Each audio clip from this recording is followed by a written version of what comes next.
Nindam. Sorry for the technical glitch.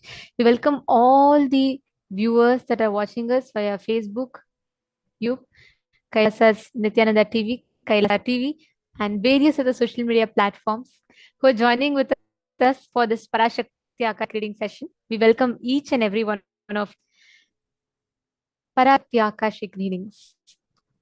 This event, this happening is a wonderful platform where Swamiji gives an opportunity for us to connect to the divine beings, the goddesses of Kaila, for us to be able to ask our questions, prayers, boons, blessings, the divine cosmic mother, and experience revelations, experience her knowledge, her sacred, the Shaktis that she bestows us with to achieve, to manifest what you want.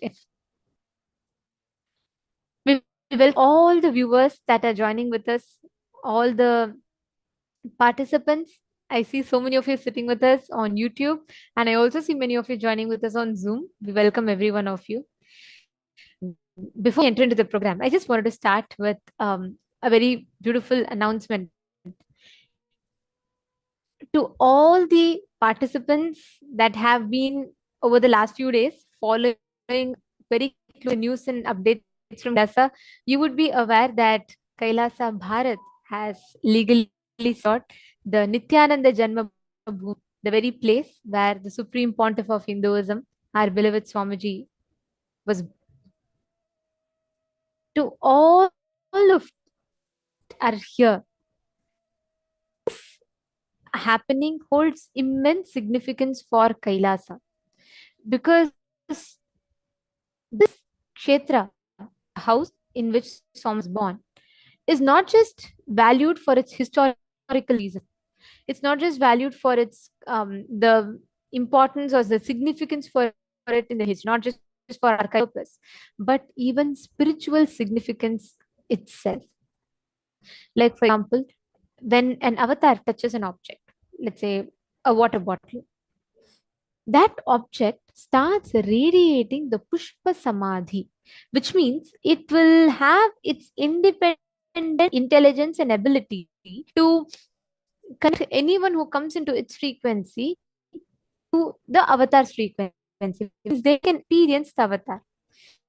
That is why, for us, if it's someone that we love, let's say your mother, you fondly still you would fondly cherish the saris she wore, probably, or the books she read, or some of the articles that she used.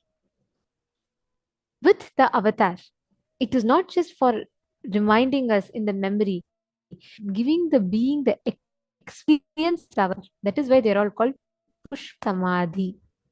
And these objects or these artifacts, these places hold immense significance. So, wanted to share every one of you.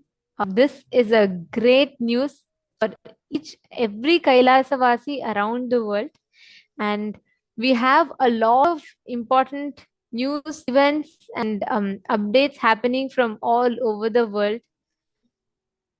We'd like to request all the participants, every one of you, to make sure that you're continuously tuned in with us, because there are a lot of exciting news that's happening. And another news was United States of Kailasa and the municipality of Carapal in the Republic of Paraguay entered into bilateral relations, and Kailasa has successfully entered into bilateral relations with this particular municipality in Republic of Paraguay. This is a huge milestone achievement, taking the sciences that she wants to give to the humanity that through Kailasa to the world.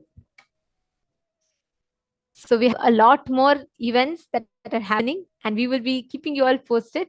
And also to all the viewers that are joining with us on the 6th of November, beginning from the 6th of November, we will be having the Paramashivam level 1, 2, and 3 beginning. Most importantly, here, this season, we have some of the most important occasions that are happening along. We have Diwali, one of the flagship celebrations of Kailasa, and we have Mahadipam, where we celebrate the happening of Arunachala once again in the kshetra of Tiruvannamalai. So All of these are too exciting. This time Paramashivoham is filled with, I would say, a lot of important occasions and festivities. So do not miss.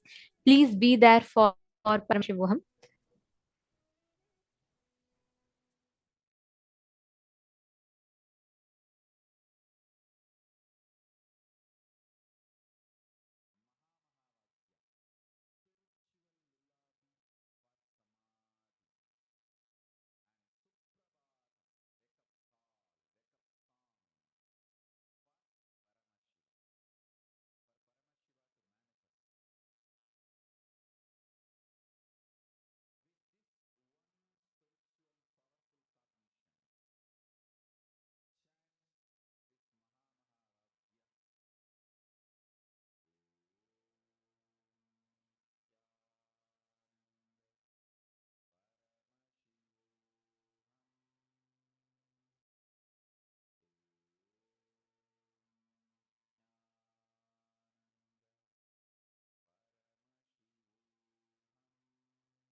Sorry for the technical glitch. And now, coming back to today's session, Parashakti Akashic Readings is a unique, powerful process through which Swamiji makes the divine feminine consciousness available, accessible to all of us. So it's important that let us understand what is this divine feminine consciousness. Let us listen to that revelations first.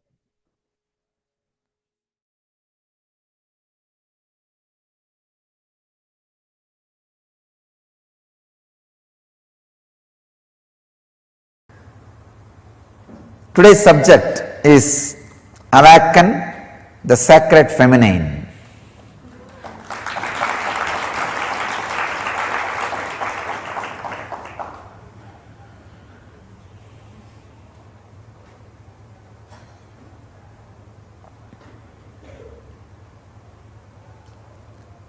Understand the whole subject. Awaken the Sacred Feminine. All three are unique words. Only feminine energy can be given the word sacred. Have you ever heard sacred masculine?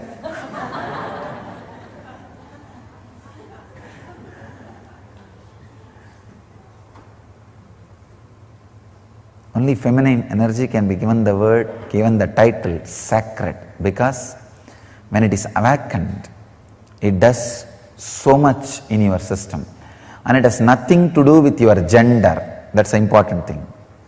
The gender, male or being female, nothing to do with it. It is something to do with your inner quality. And next word, awaken. Only the feminine energy, sacred feminine, need to be awakened. You already have too much masculine. The whole world is suffering with too much masculine energy. If at all politics can be handed over to women, so much good would have happened to the human society, human civilization. Unfortunately, see, if it was handed over to women, it would have been completely family-based civilization. So naturally, everybody would have had their basic needs. All the basic needs would have been supplied to the whole world.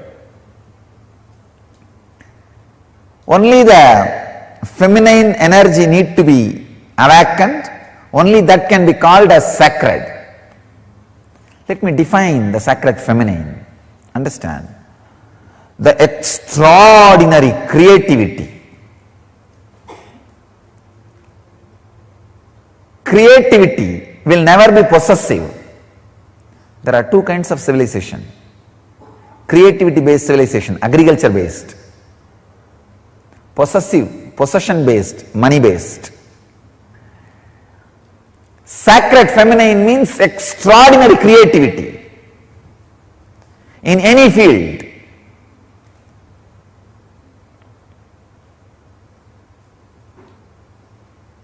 Why it is associated with the word feminine?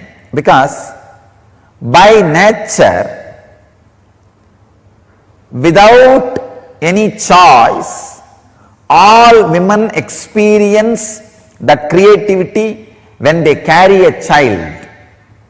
During their pregnancy, their system, even if they are unconscious about the feminine energy, even if they don't know anything about feminine energy, when they carry a child, their body is made to go through, experience sacred feminine. If you are matured enough, your being also can experience sacred feminine. So the creativity, the sacred feminine part is an extraordinary energy. In Vedic tradition, we call this as Matrurupena Samstita. That's a beautiful sloka in Chandi. Yadevi Sarvabhuteshu Matrurupena Samstita Namastasyai Namastasyai Namastasyai Namo Namaha. O Devi, who is residing in all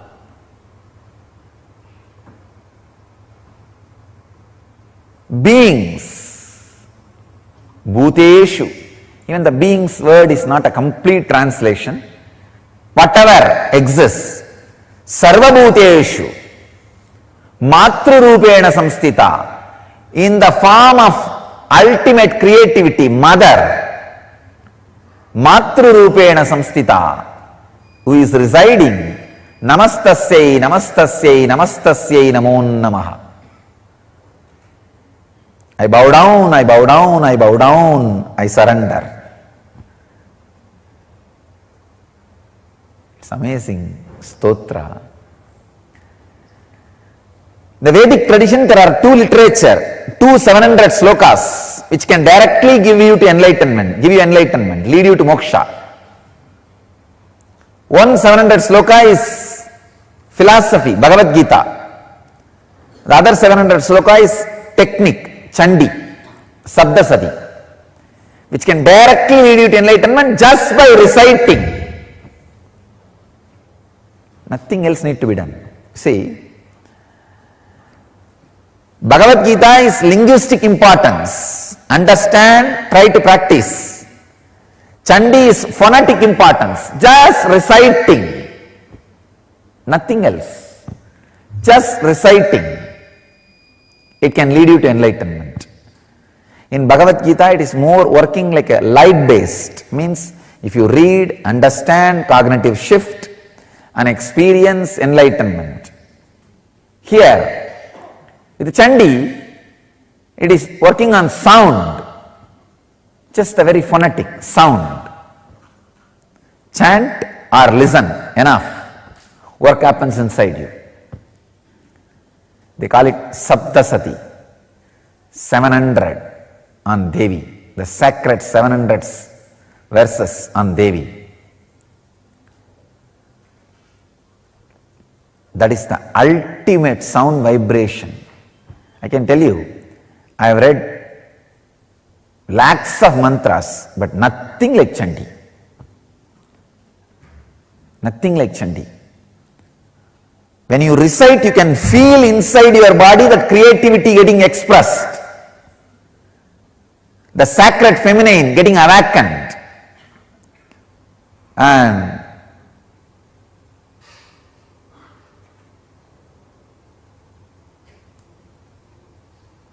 the Devi who resides in you in the form of creativity getting awakened, the whole body will feel the intense energy just by the sound. Sacred feminine, understand, just the uttering of the very word, you are in different plane. Your mood is different.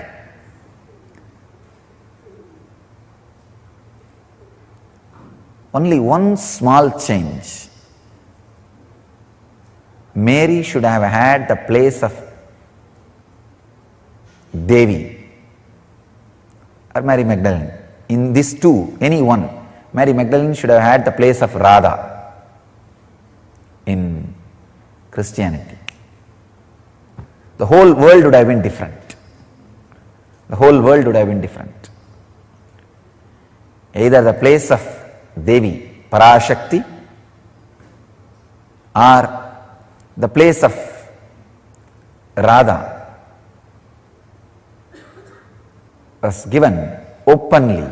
Of course, there are mystical tradition in Christianity still gives the place of Radha to Mary Magdalene and gives the place of Devi to the Mary, mother of Jesus.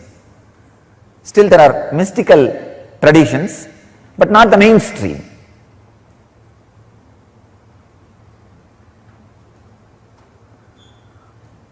The unique contribution to the spiritual consciousness from Vedic tradition is sacred feminine worship as the mainstream tradition.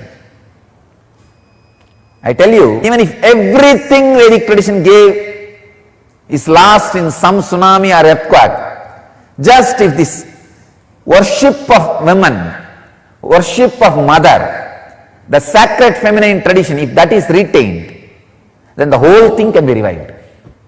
Because that is the seed. That is the seed. Hinduism has at least 10,000 subsects. I can say at least. Because each master is one sect, one sampradaya, one tradition. Hinduism has at least 10,000 sampradayas.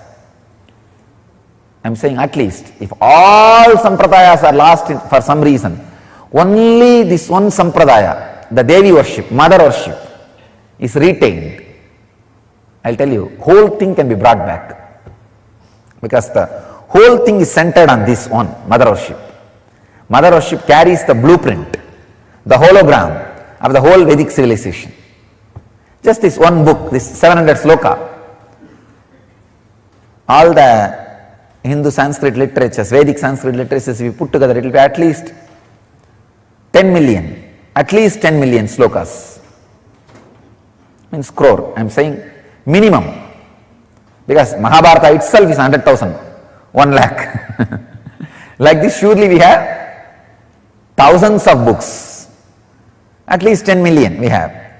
If all the 10 million lost except this 700, this Chandi, the verses on the sacred feminine energy, I tell you, the whole Hindu tradition can be revived.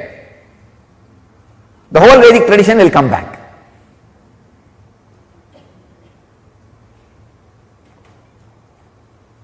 That's a hologram of Vedic tradition. Hologram of Vedic tradition. I tell you, there is no enlightened being on the planet Earth without worshipping the sacred feminine, including me. I am basically a Sakta.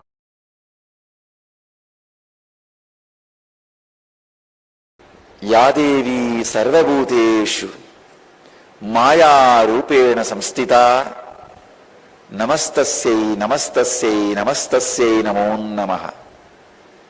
Chandi, this is a stotra from Chandi, verse from a Chandi, describing the glory of divine feminine consciousness. Mother worship is unique to Vedic tradition. It is we who gave this great gift of mother worship to the planet Earth. Understand? No other religion dared first, or still many don't dare worship the mother aspect of God, the mother dimension of God. It is we first time started the mother worship, introduced mother worship to the universe. All the sacred things are looked as feminine in Vedic tradition, whether it is sacred rivers or anything sacred is always looked as feminine. Ramakrishna again and again says, the key to the Brahman, the enlightenment, is in the hands of Devi. Only if she opens the key, you can experience. Again says, the Kundalini in you, the Kula Kundalini in you is Devi. Only if she awakens in you, you will experience the highest consciousness. It is mother energy, which is responsible for anything you see. For any object to retain its shape, the energy necessary is supplied, handled, maintained by mother energy, Maya.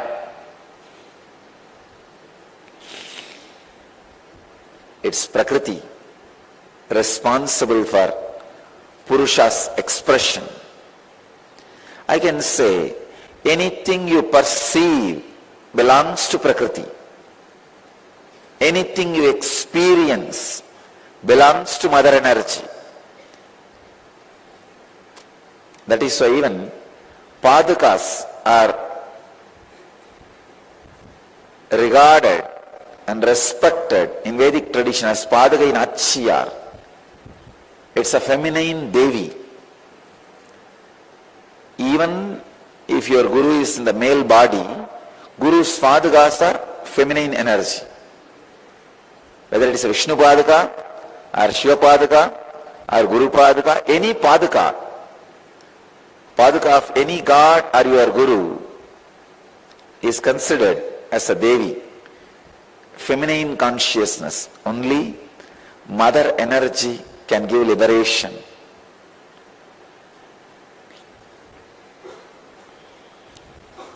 I can say,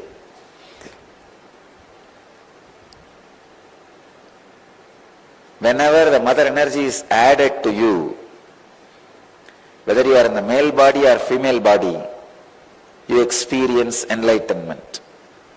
The pure mother energy, unadulterated by any other thoughts, is enlightenment. The source of creation, the source of sacredness, source of divine is mother energy.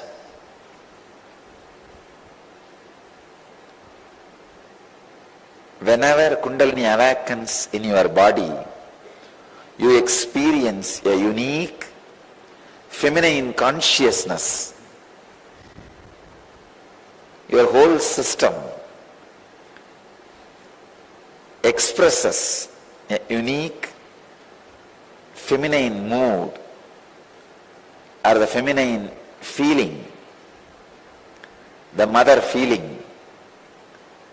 You give birth to yourself. When you become mother to yourself, when you give birth to yourself, you become the divine mother, cosmic mother, universal mother.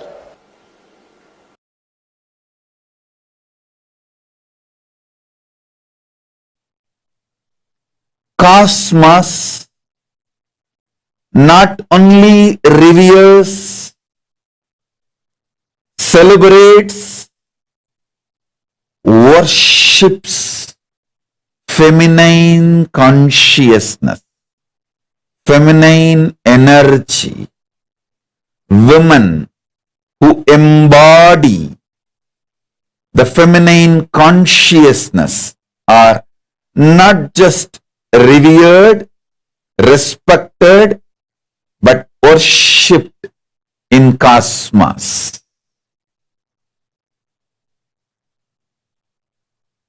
Vedas and Agamas, the Hindu tradition,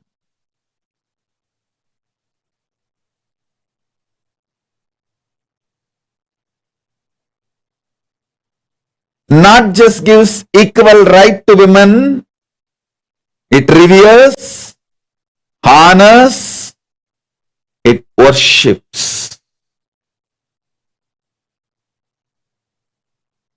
In Hindu tradition, everything worthy of worship, gods, rivers, everything is named in a feminine, expressive way. Female names, feminine expression names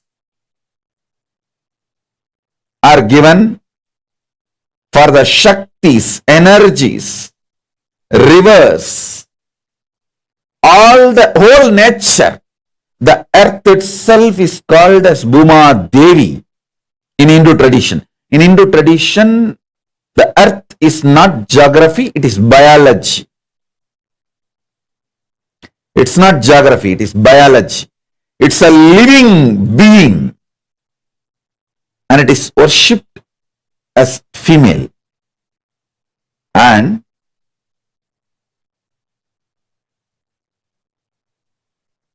all rivers, Ganga, Yamuna, Saraswati, Narmada, Sindhu, Kaveri, other than Brahmaputra, one river as exemption, all rivers are given feminine name. Hindu tradition is the oldest tradition worshipping divine in the form of women, female form, Devi. Hinduism has a separate sampradaya called Shakta Sampradaya. Worshipping feminine energy, worshipping the highest source of the universe in the form of women, worshipping God in the form of women is in Hindu tradition. I tell you, it's not that just Hinduism gives equal right to women. Hinduism reveres women, honors women, above all worships. Again and again Vedas and Agamas repeat, wherever women are pleased, worshipped, all gods reside there with bliss and joy. And even in our stotras, stutis, everywhere, the Hindu literatures, whether starting from the Vedas, Shri Suktam, Devi Suktam, Durga Suktam, Saraswati Suktam, are the Upanishads, Tripura Upanishads. There is a set of Upanishads called Tripura Upanishads, where elaborately the Shakta Sampradaya, connecting with the cosmos in the female form, is established as a spiritual tradition and science. Please understand, Hinduism is cosmic science, not just set of beliefs. It's a cosmic science. So beautifully,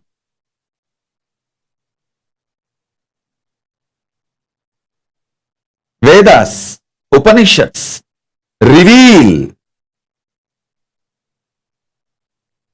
connecting with the cosmos in the form of feminine consciousness, in the form of female energy as woman, mother.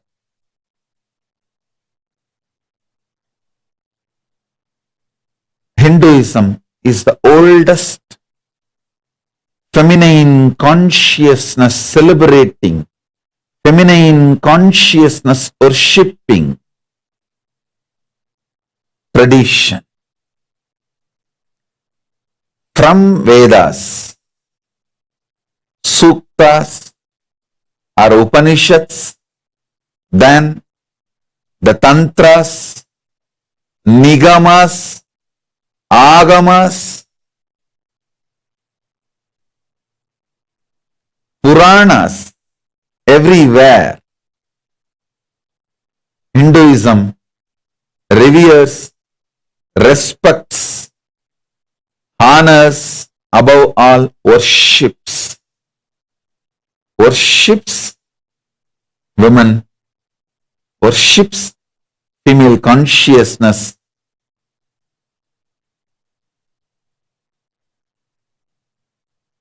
worships feminine energy. So, on this International Women's Day, let's celebrate, honor, worship the feminine consciousness.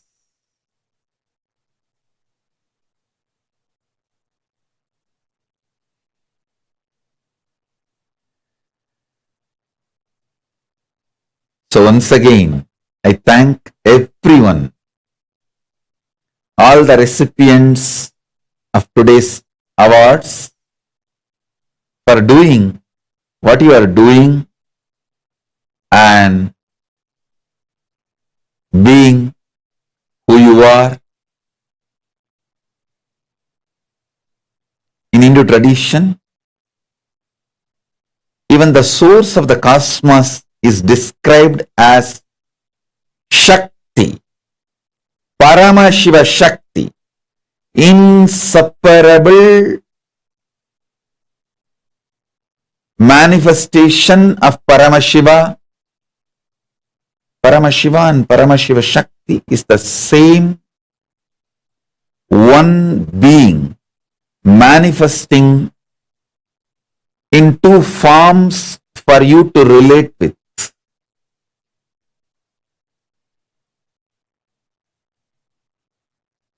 It's one being in two forms. So understand,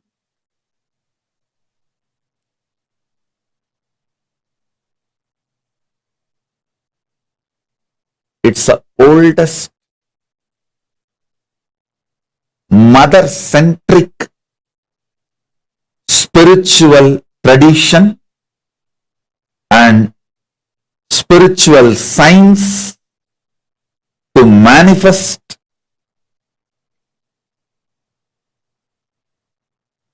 all the great things of the cosmos, all the best things of the cosmos.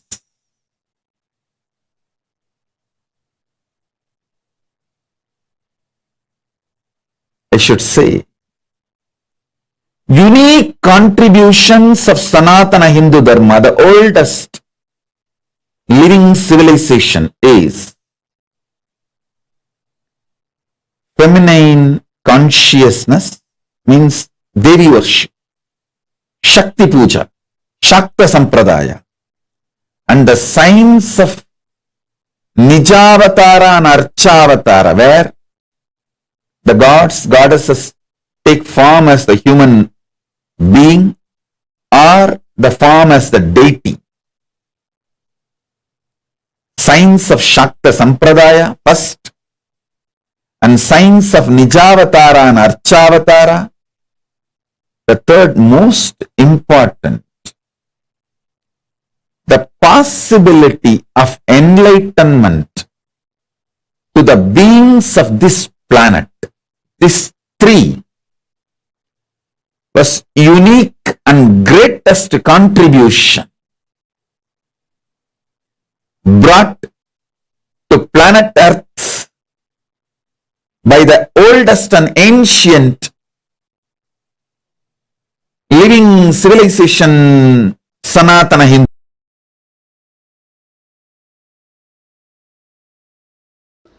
Please understand, first and foremost relationship is mother. Ability to learn, even idea to relate, starts with mother. How to relate starts with mother. Understand? your idea to relate, your ability to relate starts with mother.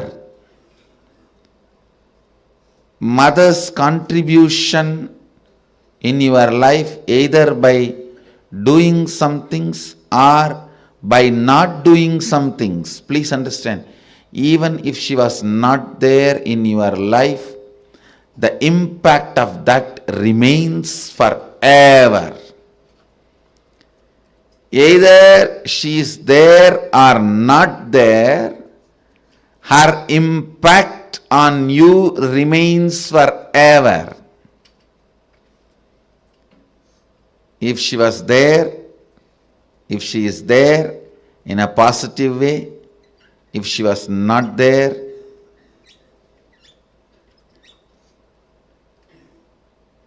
her absence impacts you forever, I tell you. Mother is too important way to connect what you think as life.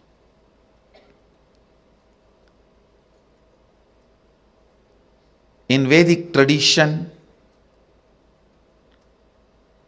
our rishis were aware. Your ability to connect with the mother should be directed to cosmos. It should inspire.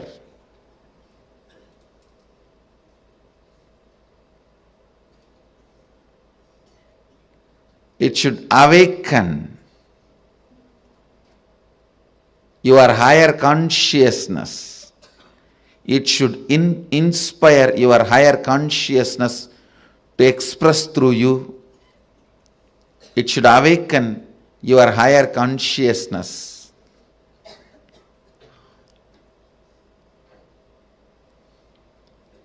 Connecting with life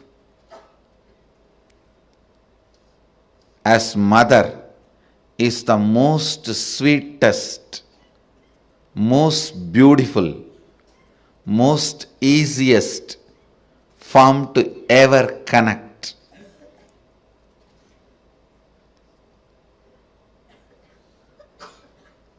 Please understand, my childhood was full of spiritual experiences, amazing spiritual masters, great yogis like Raghupati Yogi, Vibhudananda Puri, the personalities of their stature, Ram Surat Kumar, Annamalai Swamigal, Sadhu Om. I can list the personalities, great spiritual personalities. And I was exposed to all the spiritual thought currents and traditions like Vedanta, Saiva Siddhanta, Shaivism,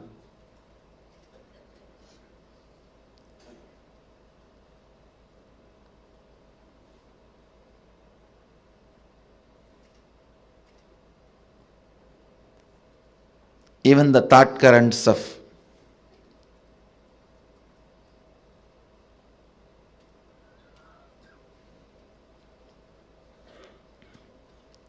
Sankhya, Yoga, Nyaya Vaiseshika, Purvamimamsa, Uttaramimamsa, various yogic sampradayas. But I tell you, I found most easiest, most powerful, most inspiring, most exciting way to connect with life as the form of mother. It's mother worship I myself chose after being exposed to so many spiritual masters, experiences and philosophies. I tell you, if you want tremendous peace and healing in your inner space, choose mother worship.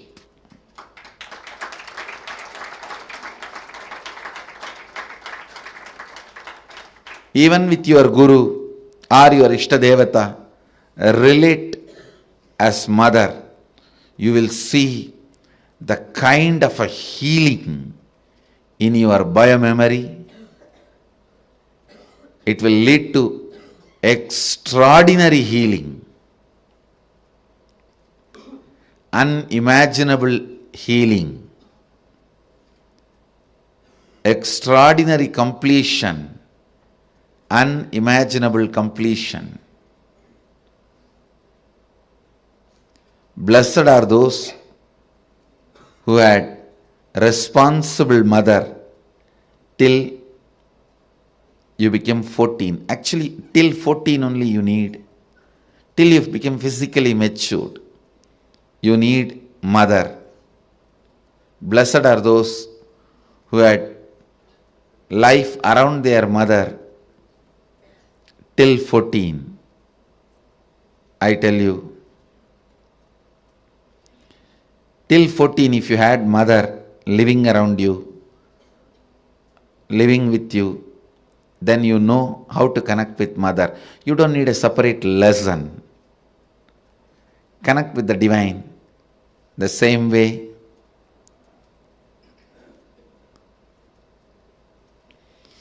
So much completion will happen to you. So much means really, really so. People will experience so much motherliness from you in everything, I tell you. When motherliness starts oozing out in you, even the chair on which you sit will become complete. It won't feel the heaviness of you. It will feel you as a blessing. The ground on which you walk will feel blessed by the touch of your feet.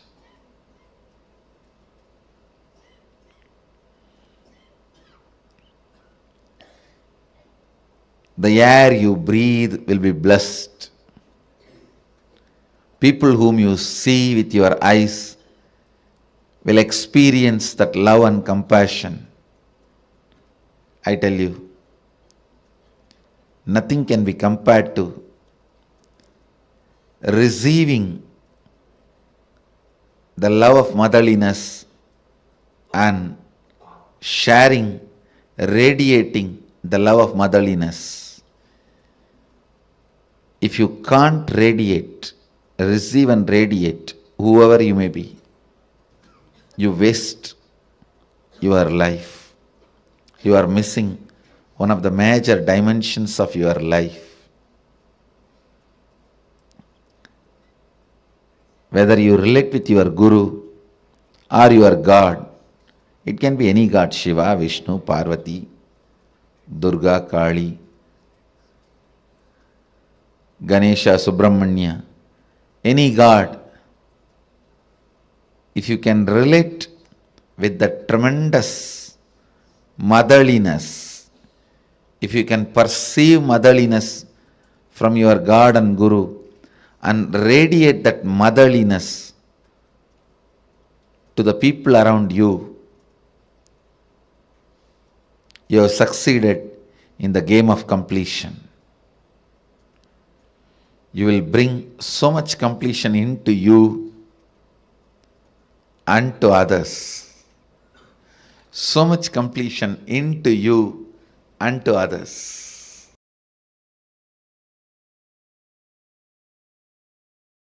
All spiritual groups in all religions have mother worship in some way or other.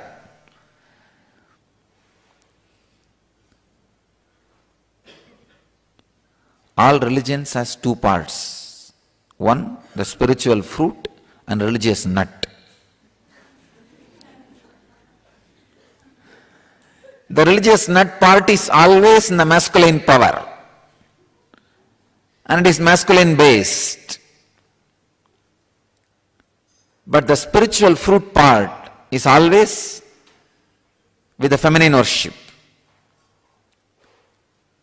Devi worship.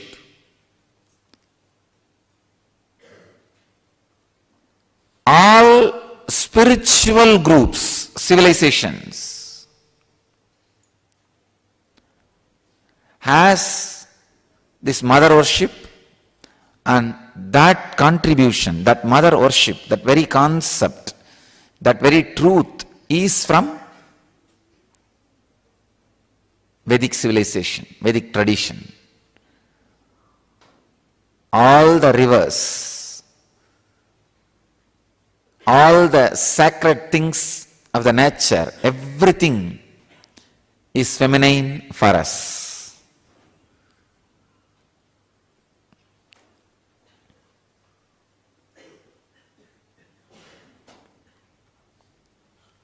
In US, all these cyclones and natural calamities are always being named feminine. In India, we would have done opposite. All the sacred things of the nature, we name it feminine.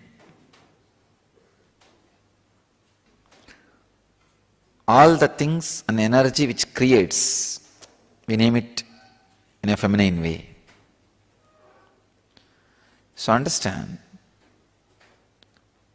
the mother worship is the great contribution to the spiritual civilization by the Vedic tradition, from the Vedic tradition.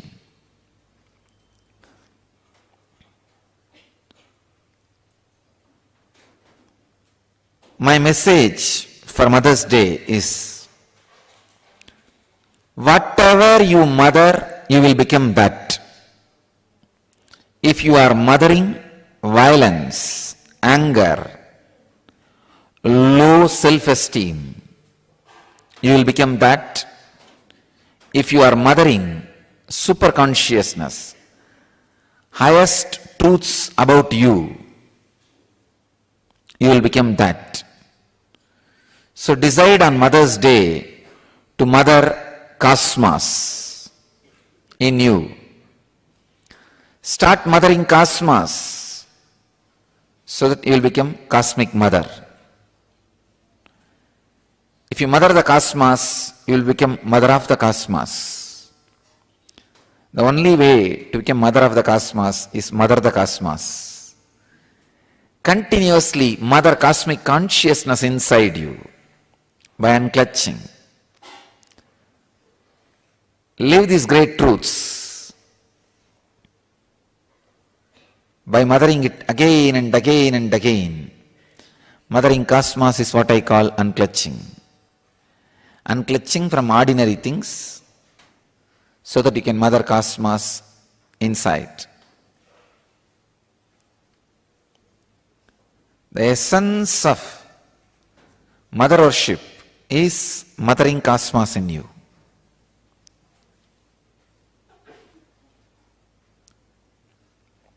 I myself basically a Shakta, mother worshipper.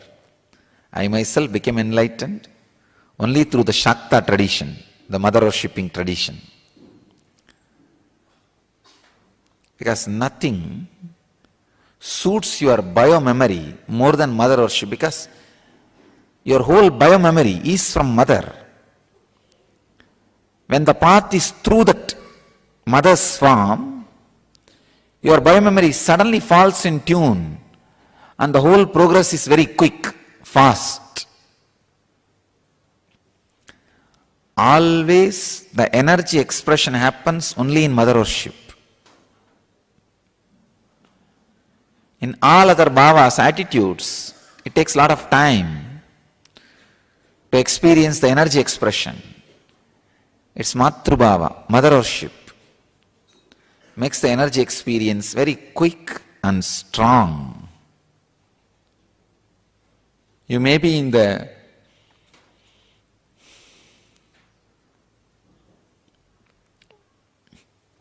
body of a female or body of a male. But if you start mothering the cosmos inside you, you will become cosmic mother.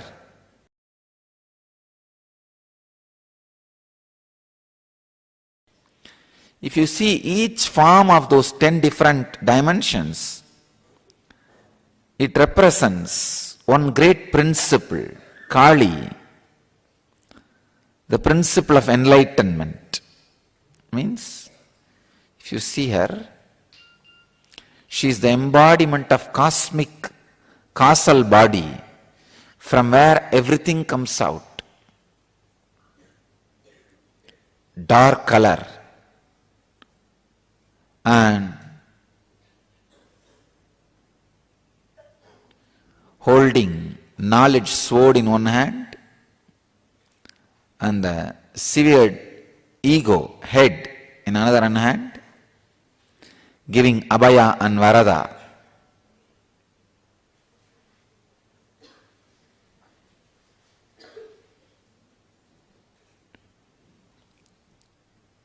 And wearing many severed heads on as a garland. If you continuously destroy your ego with the knowledge sword, it will come up with different heads. All the different heads which are severed, she wears as garland, and the final blow given to the ego, the final head which is destroyed, she holds in the hand.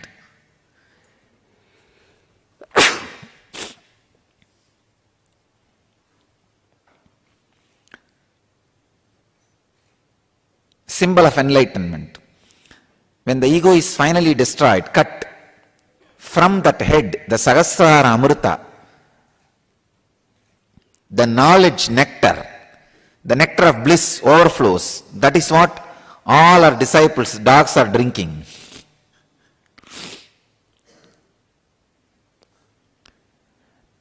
When your ego is cut by the knowledge sword, she gives the boon and protection. Abhaya is protection, Varada is boon. Tara, Chinnamasta, all these are great expressions of different aspects of enlightenment. Mother worshipping tradition is enlightenment based tradition. It is not social laws. Understand? Always the masculine part of the religion is socio-political laws. What you should do, how many times you can marry, how many times you can eat, how many times you can do this. But the feminine part is enlightenment based tradition. All the secrets of enlightenment is kept in the feminine worship traditions. So whatever religion you may belong to, explore the feminine worship tradition part of that religion. You will become enlightened. This is a key I give you. Why do you think I added Anandeshwari in the same Murti? Because actually people ask me, Swamiji, you could have put Devi Murti separately. I said, no. I am afraid later on some of my sannyasis may move her out or cover her with a cloth. That is why I decided both will be in same Murti, inseparable. They should not be able to separate it. Because all the traditions which has become monastic based, the monk based, removed the mother component from the original source.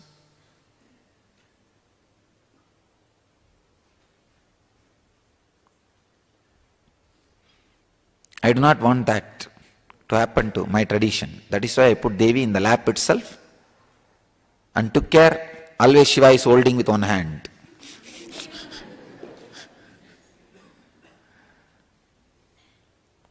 Because usually the socio-political laws The masculine part takes over and the feminine part gets destroyed. The spiritual truths. I don't want that to happen to my tradition.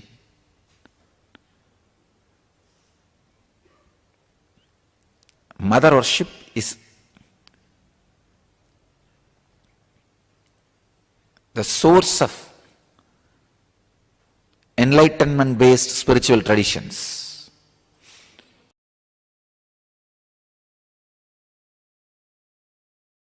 To our Sangha, that is the reason I put Devi on the lap of Shiva, not even separately.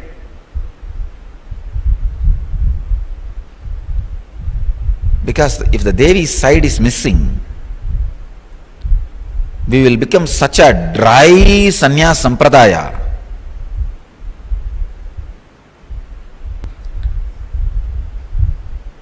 It is feminine energy and the Devi aspect which keeps man not becoming terrorist. Otherwise, the extreme fanaticism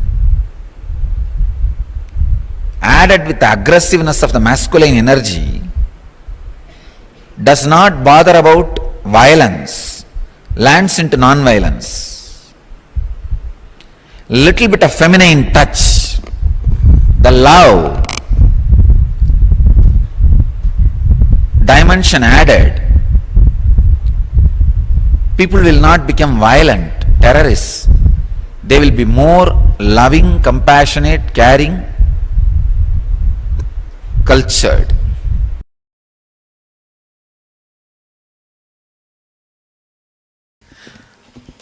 Feminine energy is enlightenment. Please understand. Awakening the feminine energy inside you is enlightenment. I'll first describe the feminine energy, then woman gender. See, woman has more possibility for feminine energy. Otherwise, feminine energy is not confined only to women. So understand the depth. In each one of us, there is an energy which constantly gives birth, expresses itself. Expression is feminine energy. All the adjustments need to be made for the expression is masculine energy. Please understand. The place needed should be created. Means naturally the old has to be removed. The destruction. All that work is masculine energy's work. But the very expression is feminine energy's work.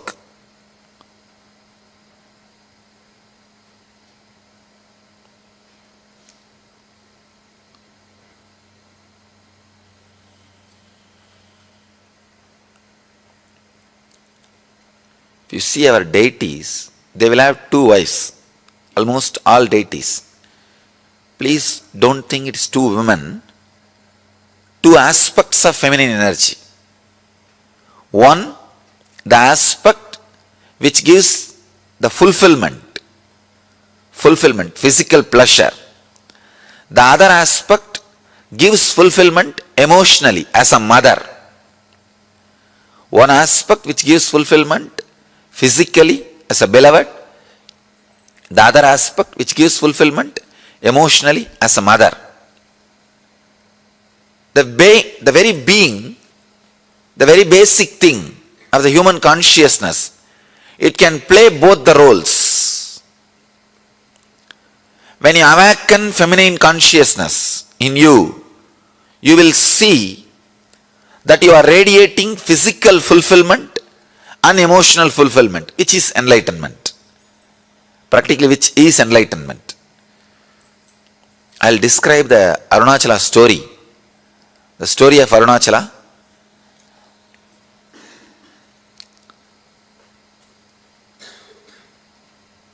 The whole Arunachala story is story of women. story of feminine energy.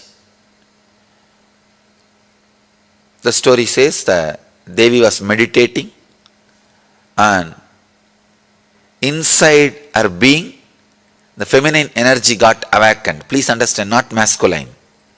Feminine energy got awakened. She became Ardhanarishwara.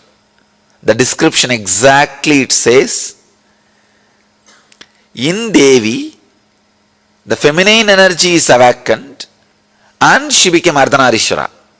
Means half male, half female.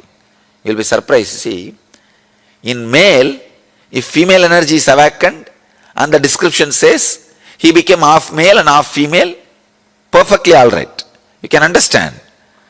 But the story says, in Devi, the feminine energy, the feminine Shakti is awakened and she became Ardhanarishwara. Means,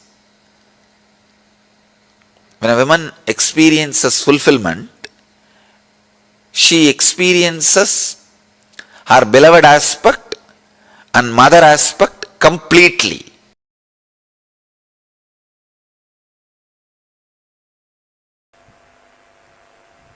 By the nature of the muscle memory, women are hardwired for the major three qualities which can lead them to enlightenment quickly, which is a basic necessity for enlightenment: receptivity, passivity, and the ability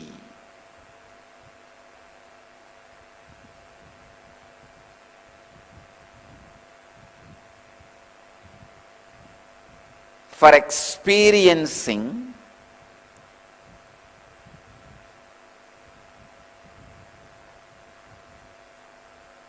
the feeling connection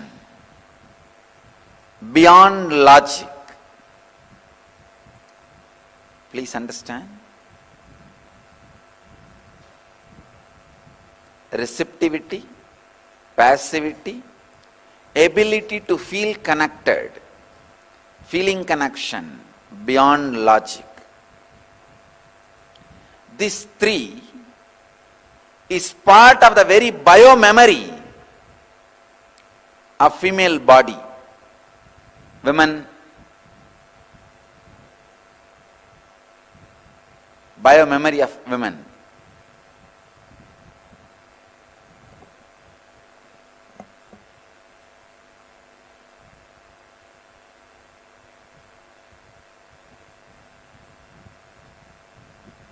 Receptivity,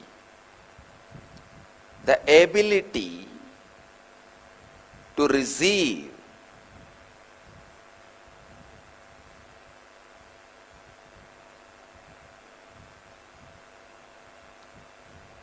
the bio-memory of the woman's body is not aggressive. It is based on receptivity, receiving.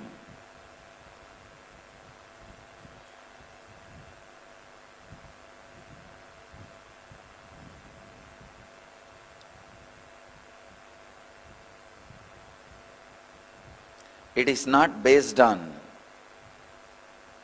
violence. It is based on passivity.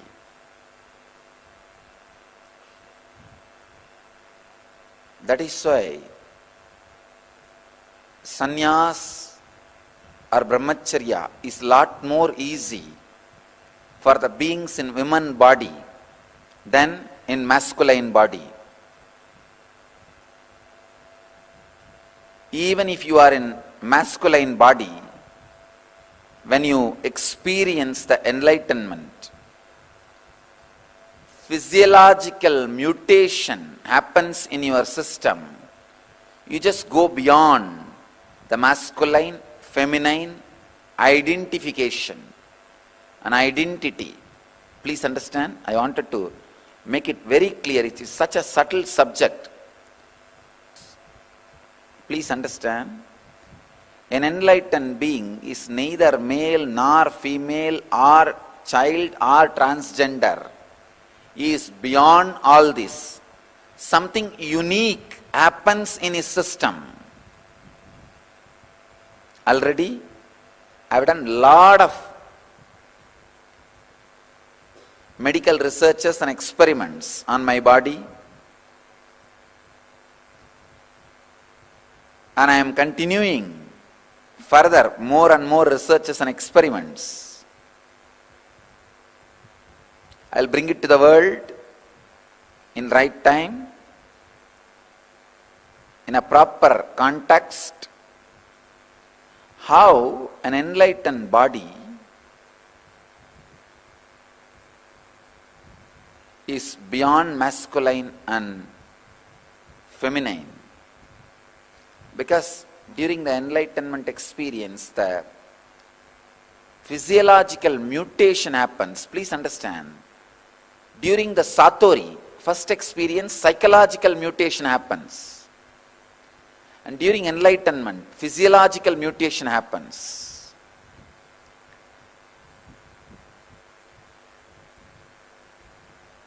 Because in masculine body, feminine consciousness gets awakened.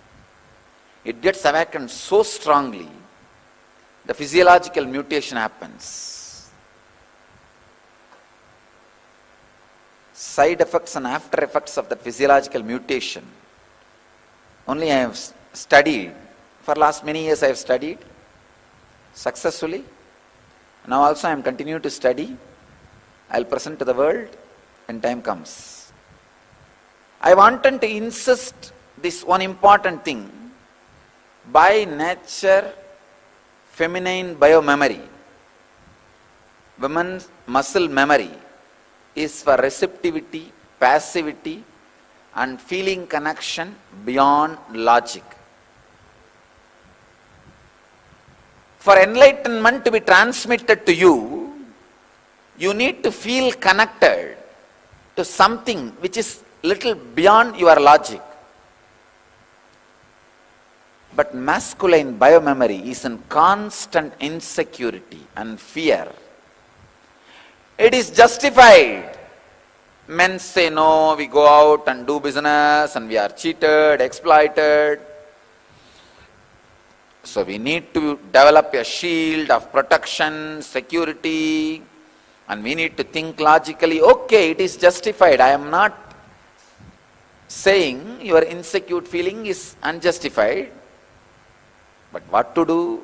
Enlightenment happens only when you are able to feel connected. Women, by nature, have the extraordinary capability to feel connected beyond logic. Men should evolve in that direction, should create those higher qualities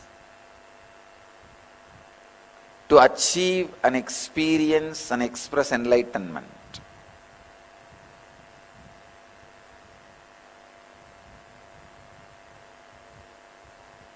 Receptivity, passivity, feeling connection beyond logic are the basic requirement for you to radiate enlightenment, the complete fulfillment. When you are receptive, passive, just simple nature can give you enlightenment.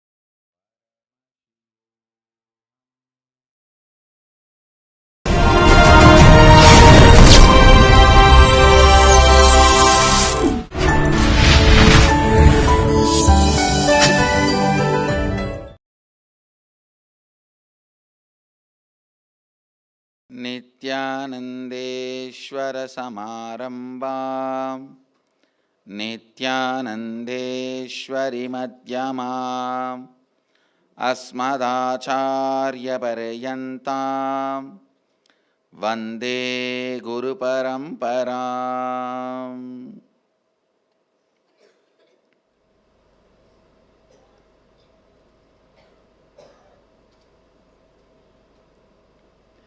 I welcome you all with my love and respects. I welcome all the devotees, disciples, Samajis, Satsangis, Sri Mahants, Mahants, Tanidar, Kotari, owners of Sarvanyapita, visitors, viewers, sitting with us all over the world through Nithyananda TV, Sadhana TV, Ara TV, Nakshatra TV, and two-way video conferencing, having Nayana Diksha,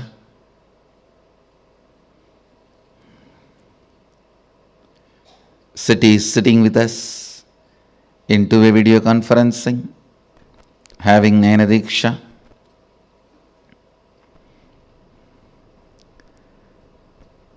Seattle Adinam, Los Angeles Adinam, Ohio Adinam, Temple City, California, Toronto Adinam, Kuala Lumpur Adinam, New Zealand, China, Oman Adinam, San Jose Adinam, Dublin, Ohio, Oklahoma Adinam, Vancouver, Guadeloupe, and lot more cities. I welcome all of you with my love. Yes, let's come back. Nithyananda Nagara Bididi, Puduvai Adinam, Hyderabad Guptakashi, Singapore Adinam, Kastav Croatia, Trinidad, Bangalore North, St. Louis, Houston Adinam, Ponca City, Morris Plains, New Jersey, Rajabalayam Adinam. I welcome all of you with my love and respects.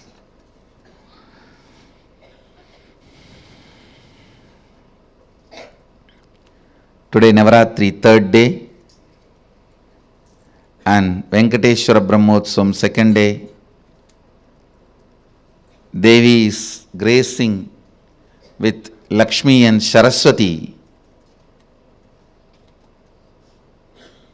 in Visalakshi Alankaram as a queen of the whole cosmos, ruling the Vishala, everything.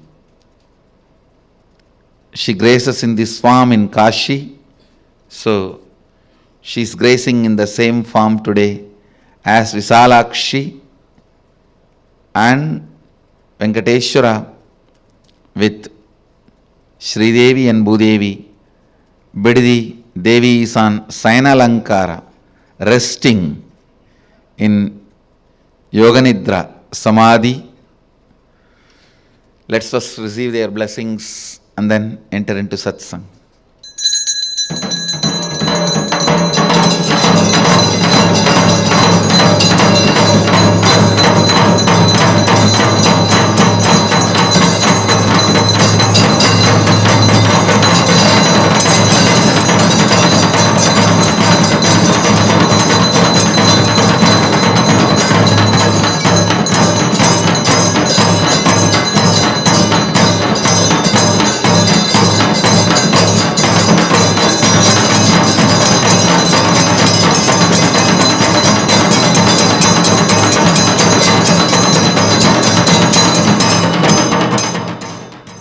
Bididi is also celebrating Venkateshwara Brahmotsava.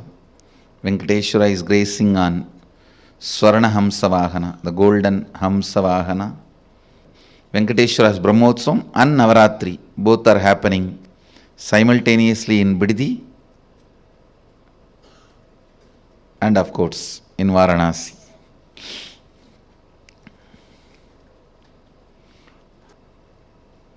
I wanted to share just few more things on mother worship, then enter into satsang, because it is such a beautiful subject. understand your day-to-day habits, the way you respond, whether you get angry or you are always cool, what for you should get angry, for what you react politely, how nasty you can get when you get angry, or when you are polite, how you behave, you are good, bad, all these habits. Understand the word habits are from Father. He teaches you. That stays in muscle memory. But how you cognize you, the innermost image you carry about you, comes from Mother. It stays in biomemory. Understand? Your behavior, responding patterns are from muscle memory. That stays in your muscle memory. That's from Father. Usually, He educates you about the outer world. He contributes a lot to your outer image. He contributes a lot to how you behave with the world, how you relate with the world, what you should and you should not, vidhi and nisheda, do's and don'ts. Vidhi and nisheda, do's and don'ts. That comes from your Father. That is why if you had a father who is unstable, your relationship with the outer world will be very unstable. That comes from your muscle memory. But the way you cognize you, your inner image, comes from your biomemory. That stays in your biomemory. Completion with Mother only can heal and complete your biomemory. Mother worship is the direct method. Understand? Mother worship is the direct method. That's the word I'll use. Most direct method to bring completion in your biomemory.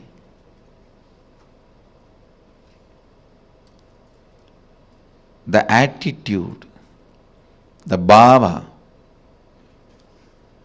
which forms the basis for the way you connect with the life, with the world, the same attitude forms the basis for you to connect with yourself. Please understand. That is what we call karma in Vedic tradition. If you judge, you will be judged. Why, Because the basis with which you relate with the world, the same thing will be the basis with which you will relate with yourself.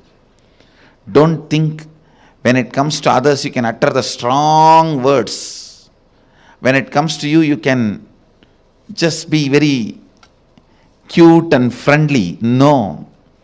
The strong words which you utter towards others will be the same strong words you will be uttering towards yourself. Listen. The strong words you utter towards others will be the same strong words you will be uttering towards yourself. The attitude you build towards others will be same. That's the same way you will be relating. That will be the basis for you to relate with yourself also.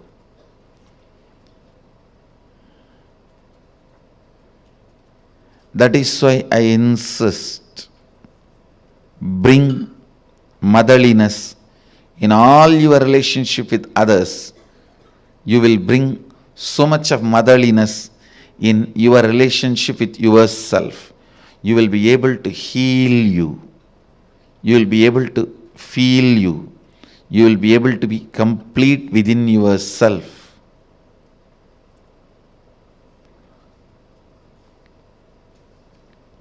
When you bring tremendous healing energy of mother in your day-to-day attitude with everything, suddenly you will see you will become so cool with yourself.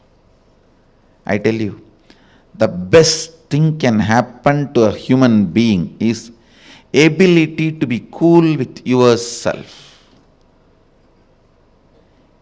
Because you can't be cool with yourself, so much of frustration with yourself, you go on abusing left and right. Anybody comes in front of your eyes, you say, this fellow has cheated me, that fellow has cheated me, that fellow has cheated me, that fellow has exploited me, he has swindled me, he robbed me.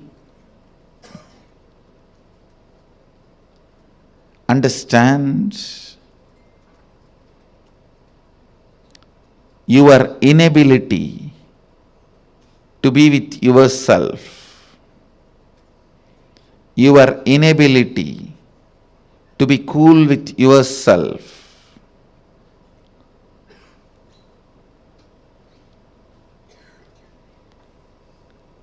is the frustration in your system. I tell you,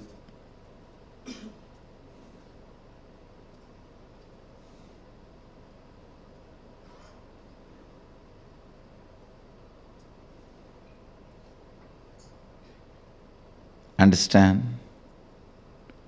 I really want to tell you, bring mother worship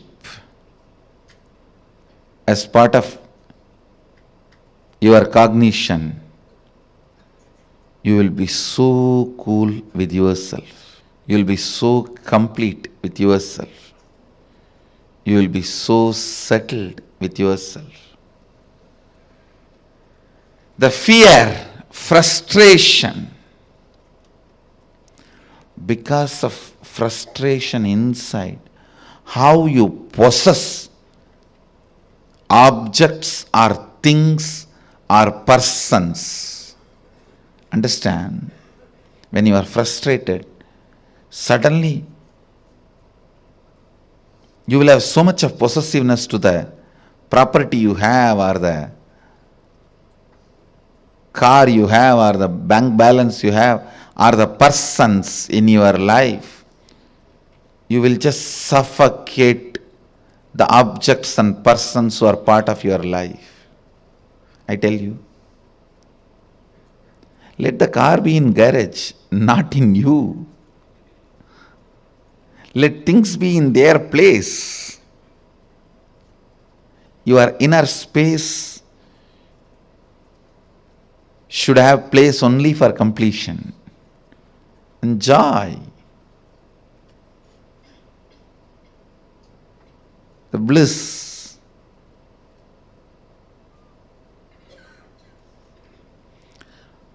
The moment you start cognizing frustration with yourself, the first thing you do,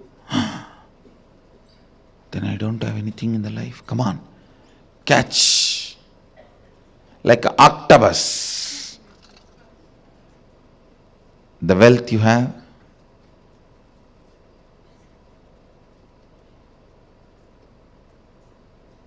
persons who are in your life,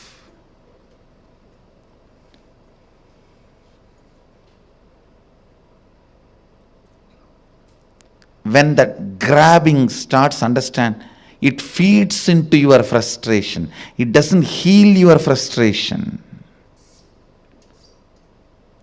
I have never seen anybody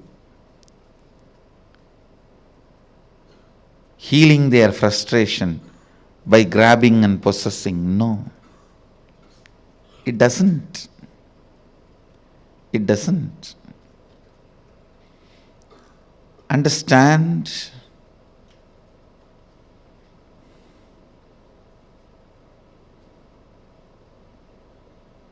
the mother energy, completion with mother,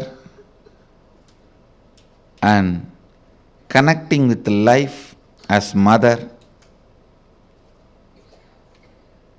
bringing motherliness in your every relationship, not only connecting with the source of life as mother, for whoever you are source of life, letting them connect with you as mother. That's what I said. Be a child to your source and be a mother to all the people to whom you are a source.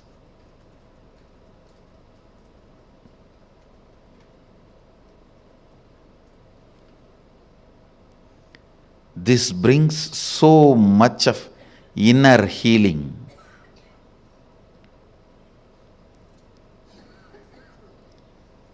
Understand the most powerful, ultimate asset you can have in your life is inner healing.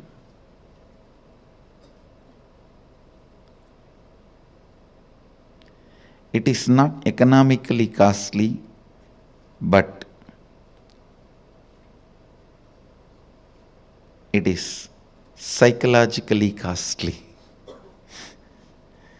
Psychologically, to live the life of inner healing, you may need to sacrifice a lot of stupid things.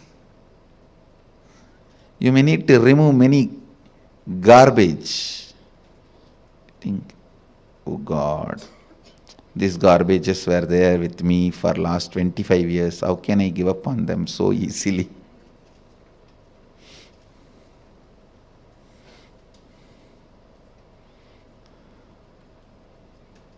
Mother worship will bring so much healing.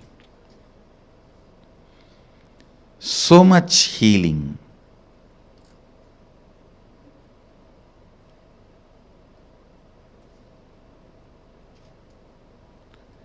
Mother worship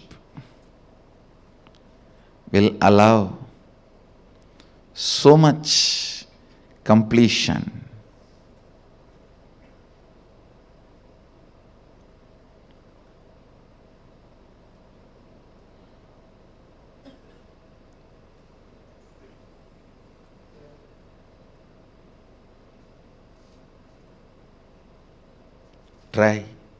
Try connecting with your God and Guru as mother.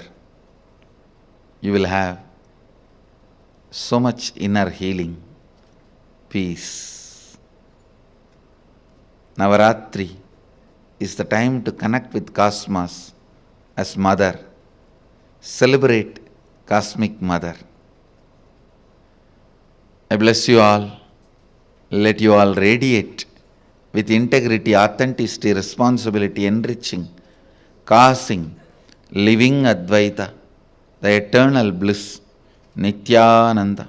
Thank you. Be blissful. Nithyananda Dhyanapītam, Nithyananda Nagar, off Mysore Road, Bidadi, Bengaluru. Phone 08027279999. www.nithyananda.org, www.youtube.com/lifeblissfoundation.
Shiva is the source.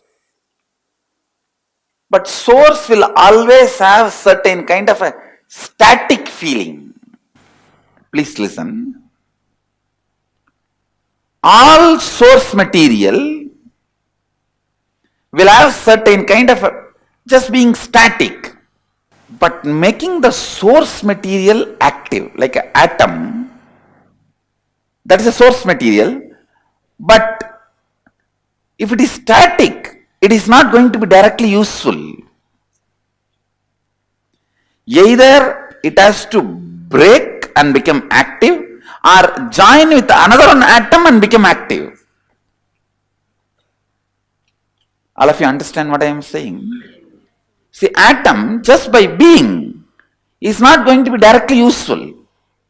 Either it has to join with another atom and become active, or it has to break and become active.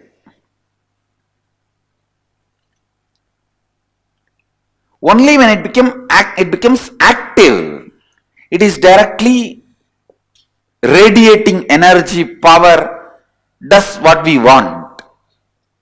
See, the source becoming dynamic. You always think leader means who doesn't do anything, just everything everyone does and he makes them all do and he just sits. But a real leader, the core of him will be more active than anybody under him. So the core need to be with Shakti, alive, active. So now you will see that very core becomes active. In a way, only when Shakti enters, Shava becomes Shiva. If Shakti is not there, Shiva is only Shava. See, only when the Devi sits, it becomes Pancha Brahmasana, means where the five gods, Brahma, Vishnu, Rudra, Ishana, Sadashivam, all the five make a seat. See, the five God means five activity: creation, maintenance, destruction, putting in people into delusion, and enlightenment, giving enlightenment. This five activity is done by five gods. All these five is the asana, seat for Devi, Shakti. When Shakti sits, it becomes Pancha Brahmasana. All the five become gods. When Devi is not sitting, it is Pancha Predasana, five body. So it is becoming active that brings life.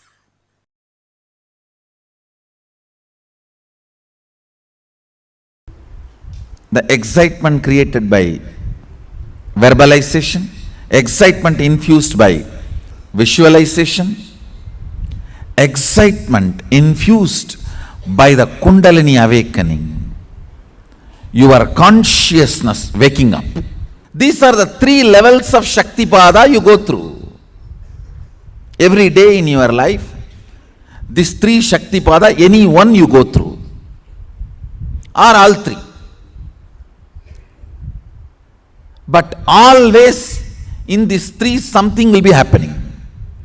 If all the three are not happening, you will not be alive. You will be in depression. Literally dead, waiting for the breathing to stop. Waiting for the breathing to stop. These three fuels. Verbalization instigated excitement. Visualization instigated excitement. Kundalini instigated power. In these three, any one Shaktipada will be always happening in your life. Without all these three, you can't be alive. If all these three are not there, that's what I call depression or depression, to make it more raw. Stuck.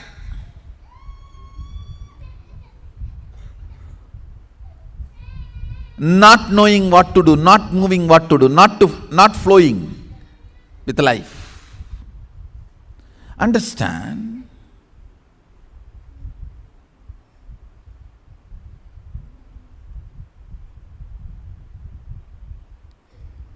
more and more getting comfortable with the Kundalini based excitement and functioning is Ishwaratva. Listen. Verbal inspiration, if it makes you functional, you will be a very logical person. Doing all the logical work, you will be so excited and you will be almost like a settled, you are in your best. I have seen few people, all they need is just a microphone. You don't even need to put volume, and they don't need people in front. Just a microphone and imagination that they can talk and people are there in the front. Enough. They are in their best. They don't care whether the people in the front are sleeping, sitting, listening. No, nothing matters.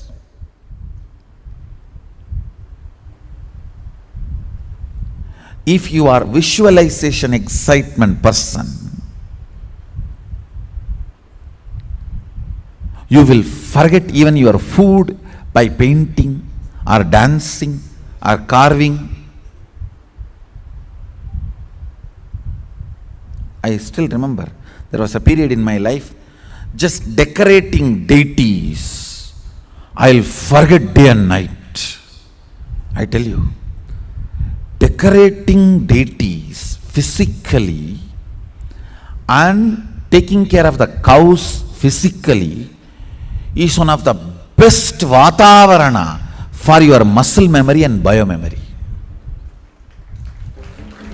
Anybody feels stuck in your life, feeling confused, stuck, confused, don't know what to do, no inspiration.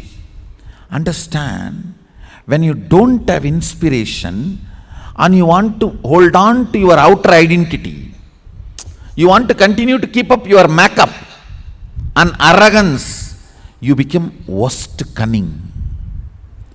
Now, you have to make up for all your failures by lying.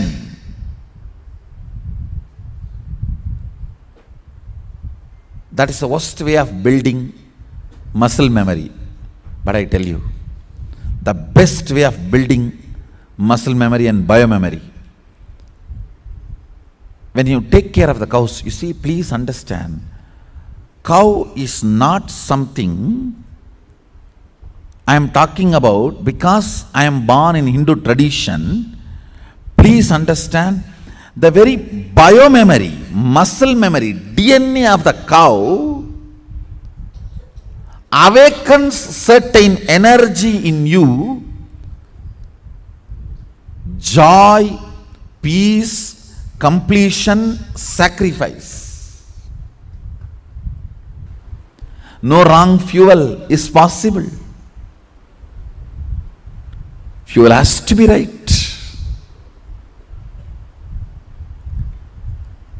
Constantly having the Kundalini Shakti and spiritual strength as fuel, and that fuel moving you. And when that fuel moves you, every small action you do will be power manifestation. If you make a call, it will be a boon for him who is receiving. If you answer a question, it will be solution for that fellow.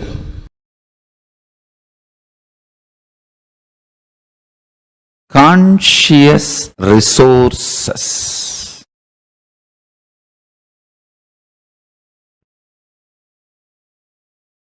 Awakening intense, pure,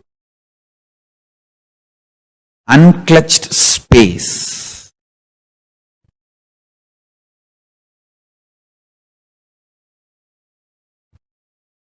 Listen to these two words. Conscious resources, awakening pure unclutched space. These two supports one another. If you start manifesting power, conscious resource, that inspires you to unclutch. Unclutching makes you experience more conscious resources. More conscious resources makes you more unclutched. Like a Nirahara Samyama is one of the conscious resource. Ability to deal when your stomach is throwing tantrum. I need food, I need pizza, I need burger. Ability to handle your stomach when it throws tantrum is a conscious resource. And that inspires you to unclutch. And unclutching makes you manifest more conscious resources and makes you manifest powers. When you manifest power, you know the Kundalini Shakti oozing out from inner space and does wonderful, miraculous things around you.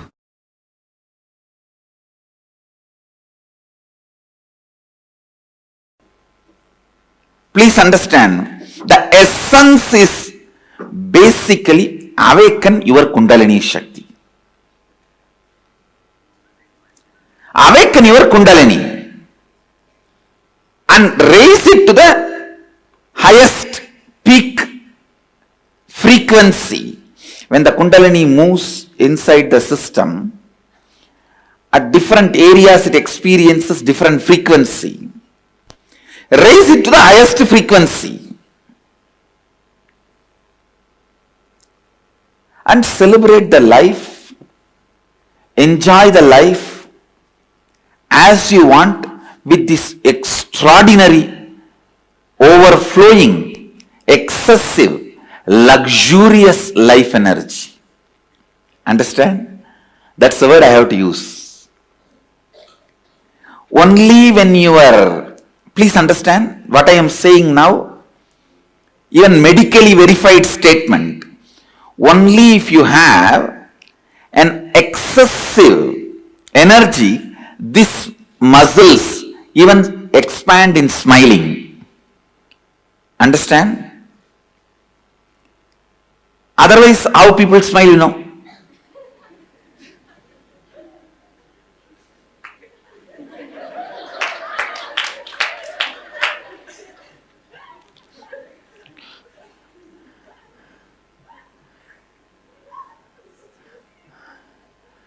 Now I am telling you, life should be lived with luxury of energy. I am telling you, if you think the car you drive, the chair you sit, and the house you live, that only demonstrates your luxury. That is the symbol of your luxury. You are cheated. You are just cheated. It is the luxurious energy you carried in your stomach, in your heart, in your throat, in your face, in your crown. That is luxury. That is the best luxury. I tell you, when you wake up in the morning, the energy you carry in your stomach is, are you carrying a cramp, or are you carrying the gas, or are you carrying an uncomfortable acidity feeling?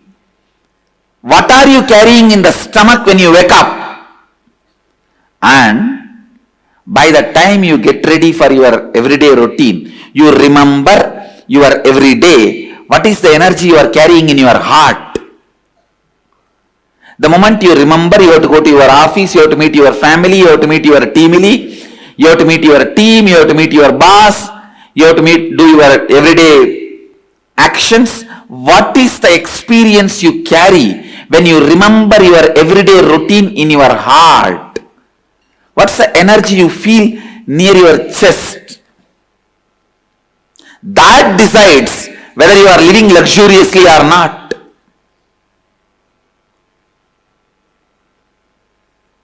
The way you carry yourself, what your shoulders are feeling. Are you walking like this, almost collapsing, or are you carrying yourself? Drop yourself every day in highest Kundalini. I tell you, the definition of sleep, definition of sleep,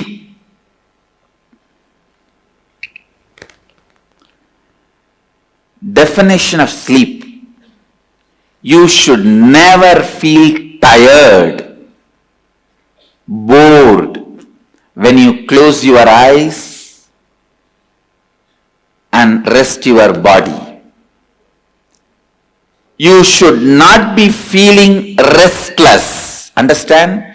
Restlessness means insomnia, sleeplessness. Turning this side, that side, tossing around. Neither you should be exhausted and drop yourself in the bed and fall asleep, nor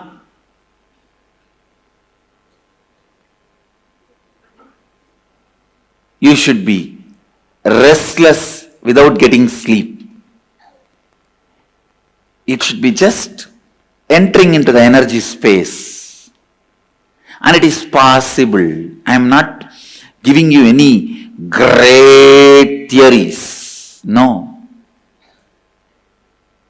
Just remember, last 10 or 12 hours, the wax with which you made this world, the circus tent with which you opened and running your circus, now wind up the whole thing, melt down the whole wax and drop it into the source and relax.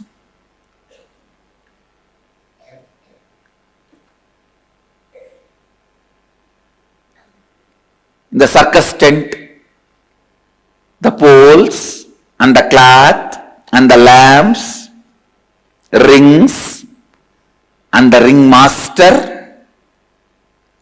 animals and the visitors, viewers, fans who are clapping, and few people who are protesting that animals should not be tortured. Everybody is you. Every night when you are dropping into that space of powerfulness, remember, everybody is you. You are doing this drama. You already gave the script to all of them and playing the game. You are doing this drama. You have given the script. Just relax into that powerfulness which comes when you do completion every night before falling asleep.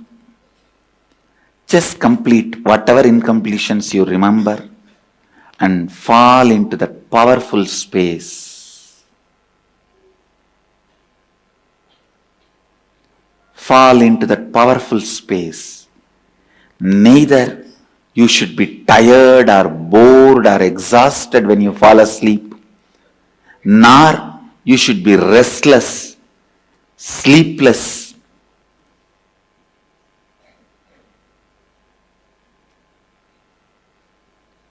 Feeling insomnia. Understand, insomnia and tiredness both are same. Don't ever imagine if you are tired you will fall asleep. No. It is not true. It is not true. You should never fall asleep if your body is aching, body is having any pain.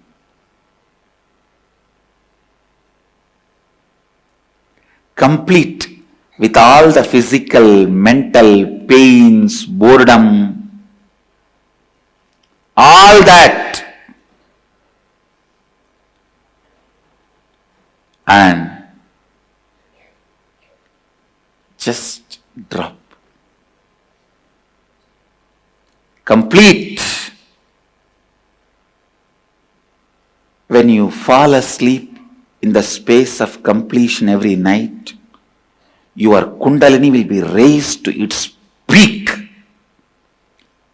Because awakening the Kundalini and keeping it in its peak is more easy in the night time while you fall asleep than in the daytime. Because in the daytime, there are so many distractions.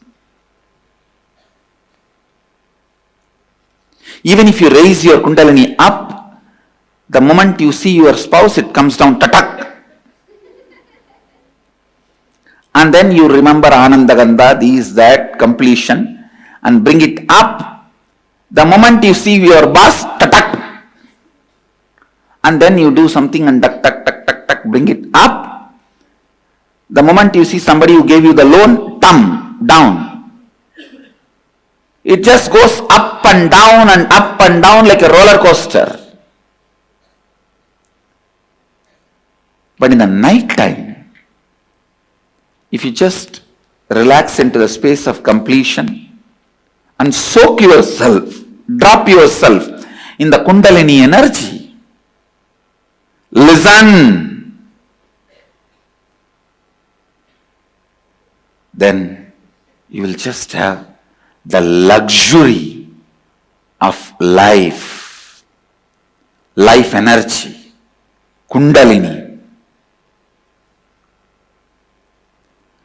Luxury of the Kundalini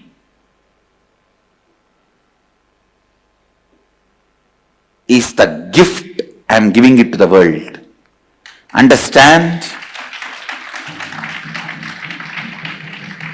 Anybody who claims you are my disciple, follower, devotee, you should have received this gift, luxury of Kundalini.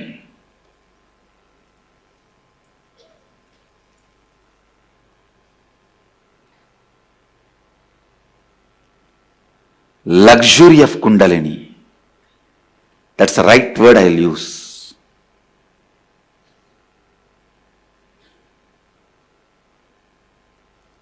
No question of any powerlessness. The way you carry you, the way you walk, talk, sit, see, people should know you are carrying a VIP inside you.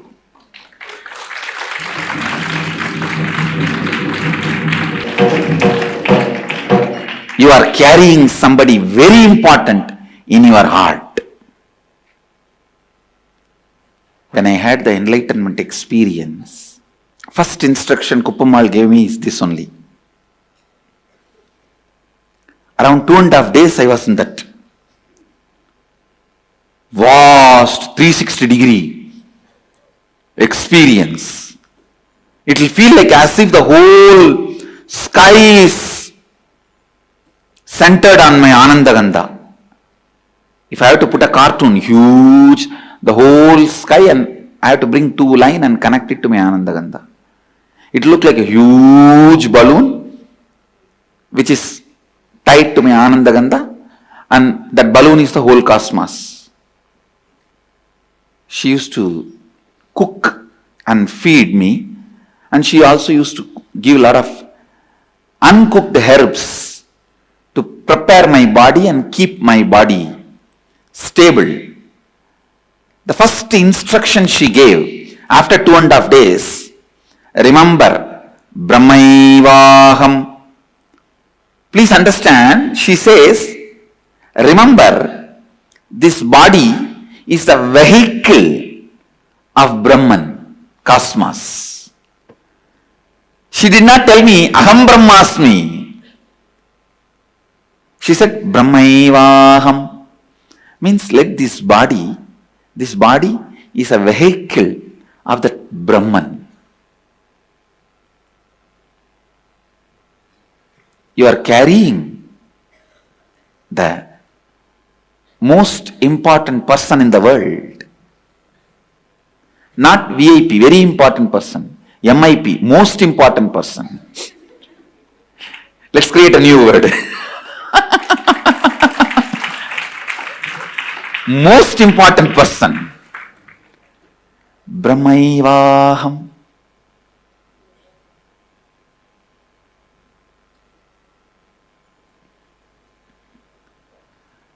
Luxury of the Kundalini. Again and again I want to repeat that word. Luxury of Kundalini. Veda Shastra Guru Tattva Swayam Ananta Lakshanam. As per the Vedas, Shastras and teachings of the Guru, myself is the pure bliss. When you come to this experience, that's what I call luxury of Kundalini.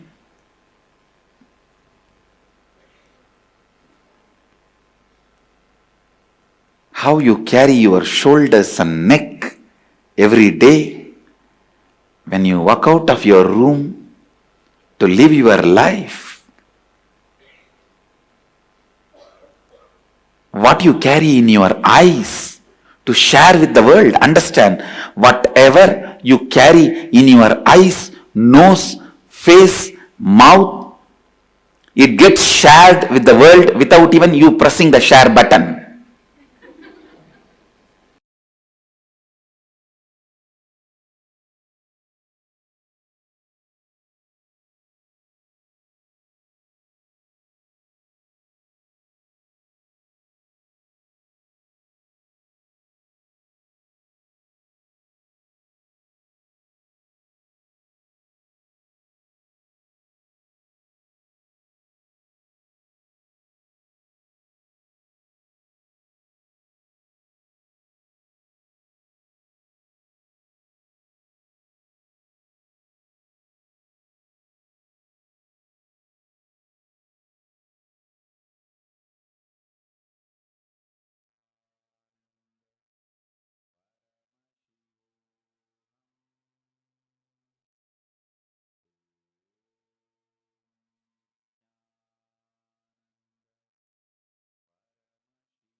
First, nothing can be destroyed. Please understand, none of your actions, thoughts, plans, emotions, words, nothing can be destroyed. Everything is addition to existence.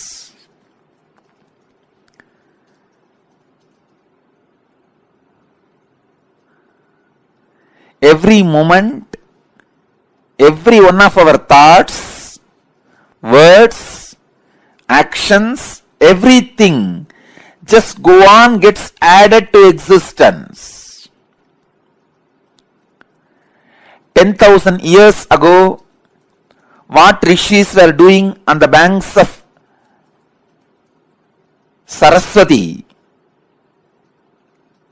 is still available in the cosmic archives as if it is happening now.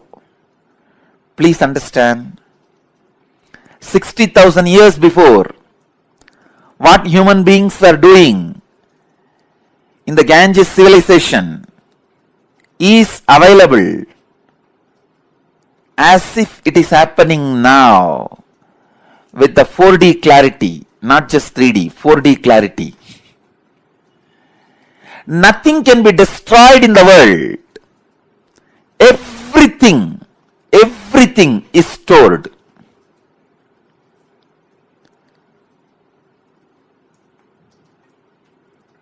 Akashic records are the cosmic archives of everything happened, happening, will happen. And one more important sacred secret you need to understand: time is not three as you think, past, present, future.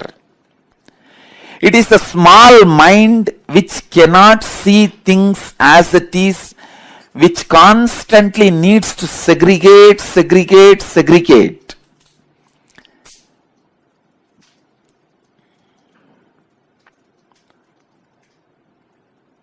For example, if you keep a fruit basket on the table, ordinarily if you look, you will look in one moment and you know it is a fruit basket and 5 different fruits are there. But for a child, it cannot grasp the whole thing immediately. It will say first, oh, banana, then mango, pineapple, apple. It can understand only one by one. Same way, the past, present, future, in Sanskrit we call it Kala. Only a ignorant mind which cannot grasp perceives as past, present, future, but in truth it is not 3 different things. An enlightened being sees Kala as one entity, one experience, one reality.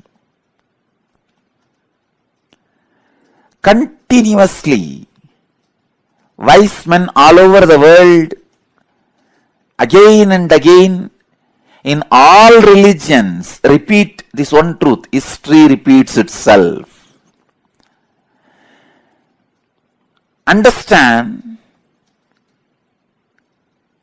the patterns are same. So it is not even repeating, it is rebeating. The whole life is certain rhythm with certain beats. That rhythm is continuously moving. Even the word repeating is not right word. Rebeating is right word. History is constantly rebeating itself.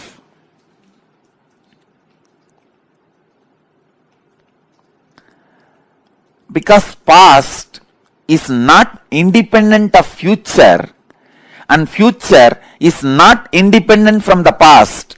They are just single unit.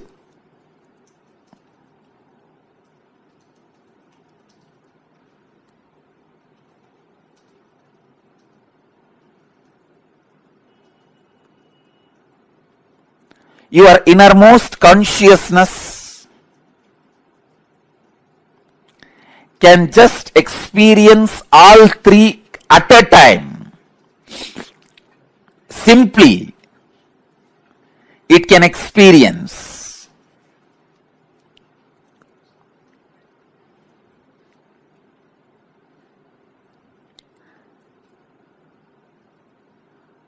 Past, present, future. All these three are just the very integral part of your inner space.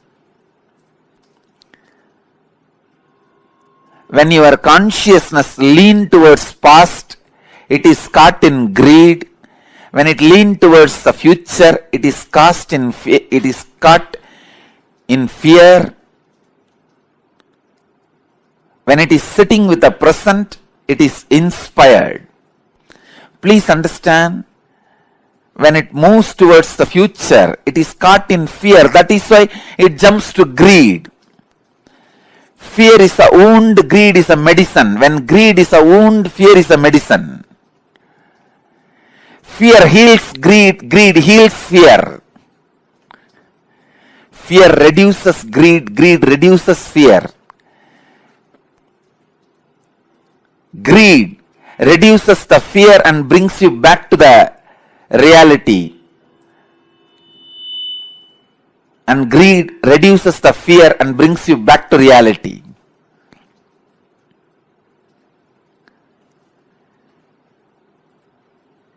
Past, present, future. All three are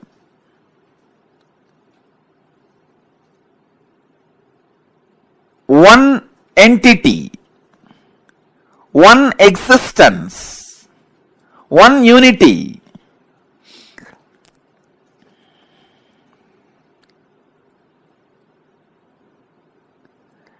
Just with the consciousness which does not get stuck in the fear or in the greed, you can see the whole. You can see the whole. Please understand. You can see the whole.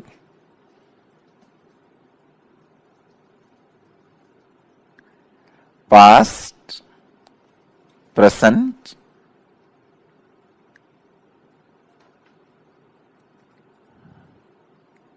and future.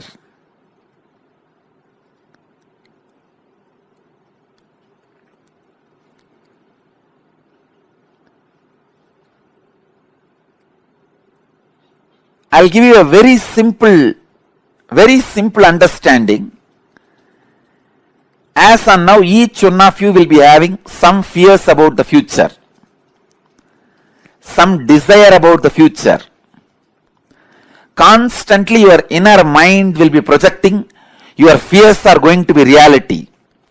But your desires are saying, no, your desires should become reality. So now leave both. Leave the fight to your fears and desires.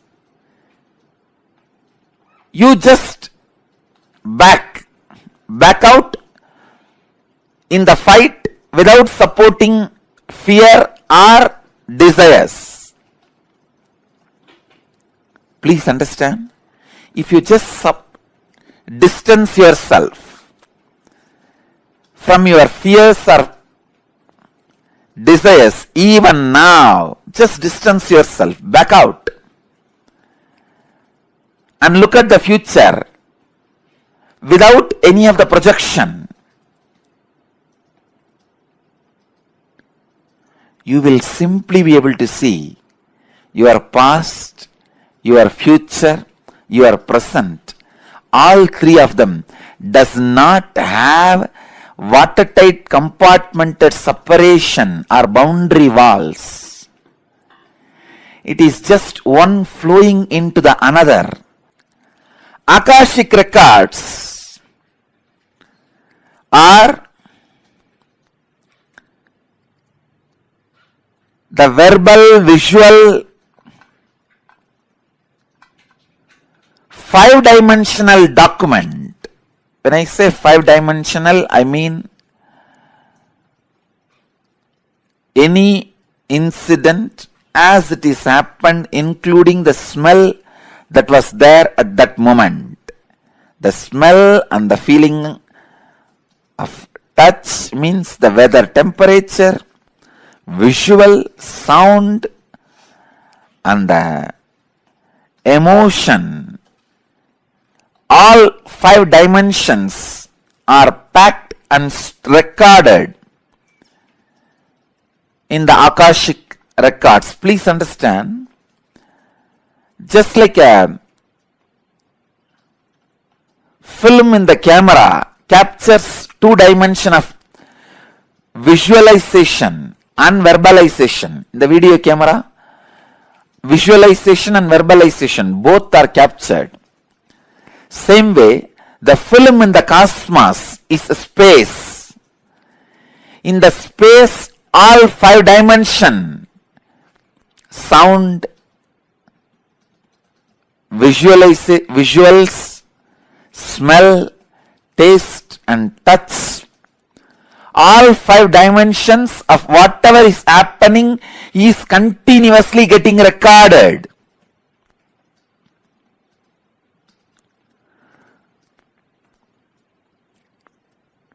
As the future is nothing but the extension of the past, the future is also predetermined. The major course of the future is predetermined. Please understand.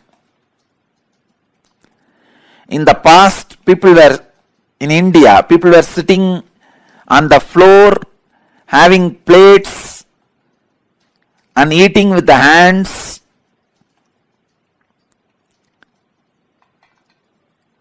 Idlis, the old breakfast. Then, now people sit on the dining table, use the spoons and forks, maybe eating pizza. In the future, they may be sitting somewhere, eating something, using something. That may change in future, but they were eating only through mouth in the past, now also only through mouth. In future also they will be eating only through mouth. That cannot be changed. So the major things in the past or in the present or in the future cannot be changed. Please understand, when I utter the word future is predetermined, realize the freedom in you. Don't be frustrated. All the frustrating parts of your past can be changed. Only the components and the parts which puts you in restful awareness are predetermined. Let me describe more clearly.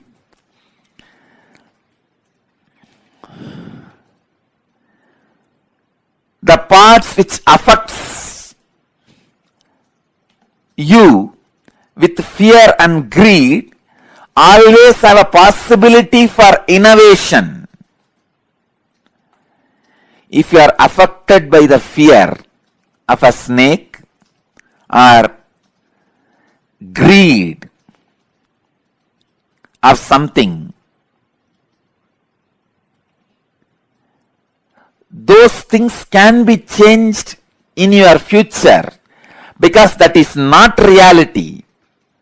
But there is something which is reality, which always puts you in restful awareness, that cannot be changed. Let me give you one example from Vedanta. I know I am talking about very subtle concepts, very subtle truths. If you are a new person, new visitor, and it is too much for you, I sincerely apologize. But the subject Akashic Records is too big subject. I have to reveal the truths.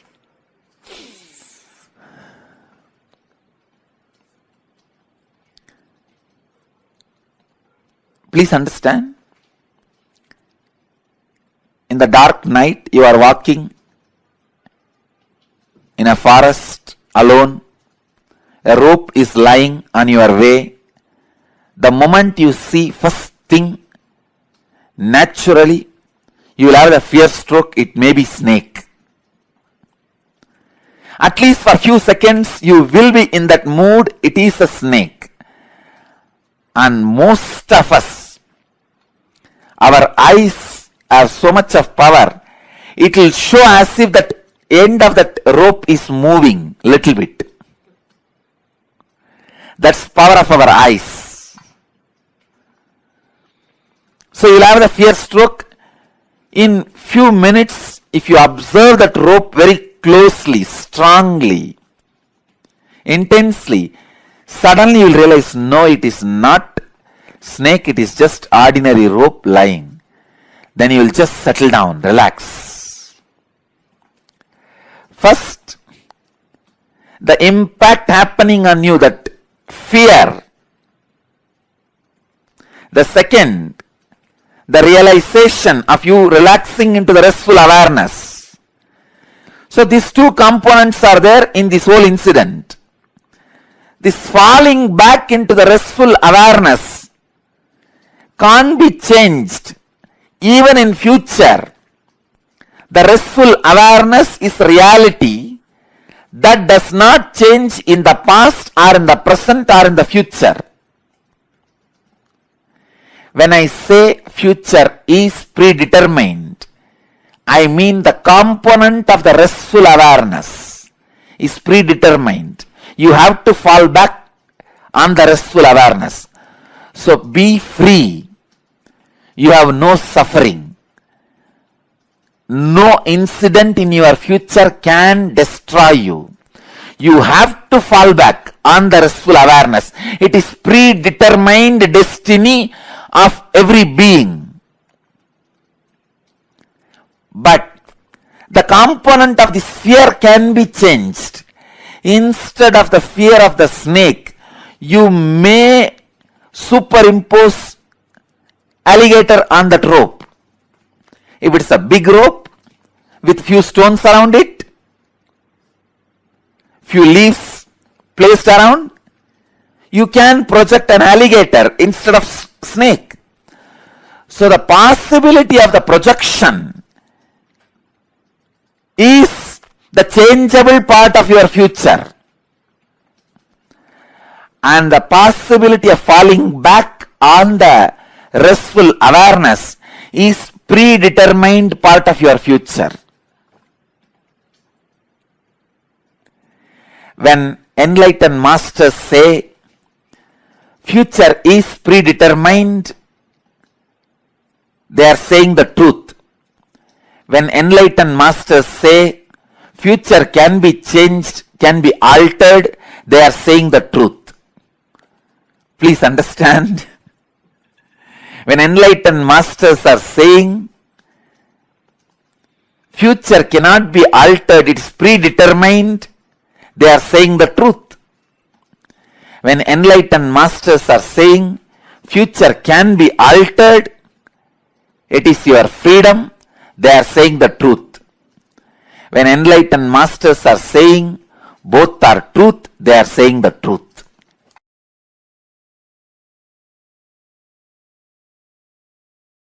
The Akashic records are, it's like a password being handed over to you. All the informations are there and this is the password, please see it, that's all. The Akashic records are like DNA of the universe. Each soul has its own Akashic records. And there are collective records of all souls of all journeys. That's what I call, all souls of all journeys is what I call Hiranyagarbha. So now I'll add some of my insights. First thing, understand, all the information you collected through all your births is available in your DNA. Second, you can access some of them just to understand and not to waste the time doing the same actions again and again, thinking you will have the joy end of this action. So it's like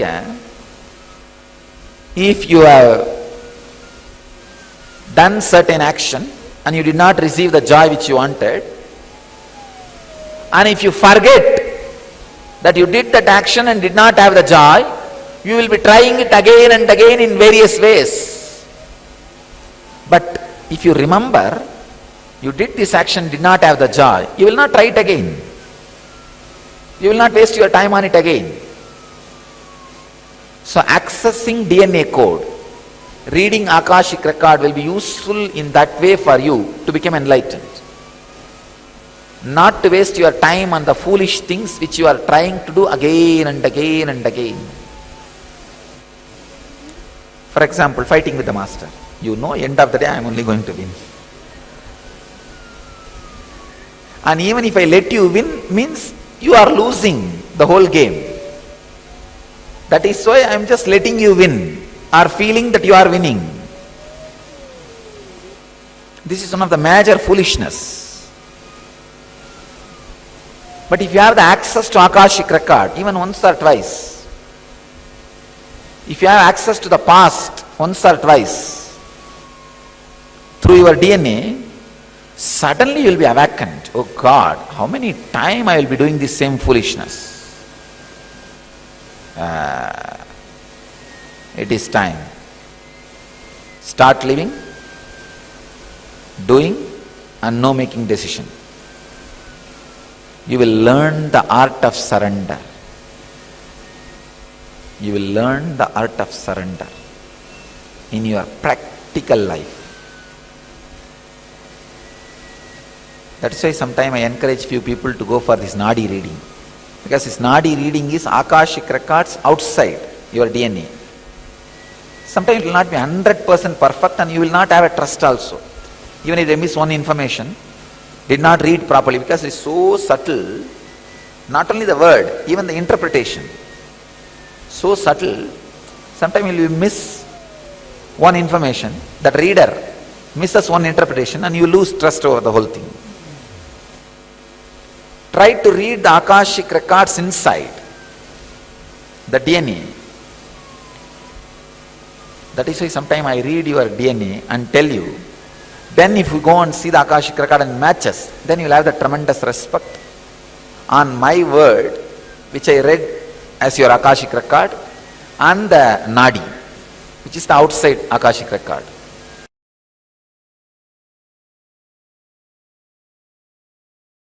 From the pure space of Kalabhairava,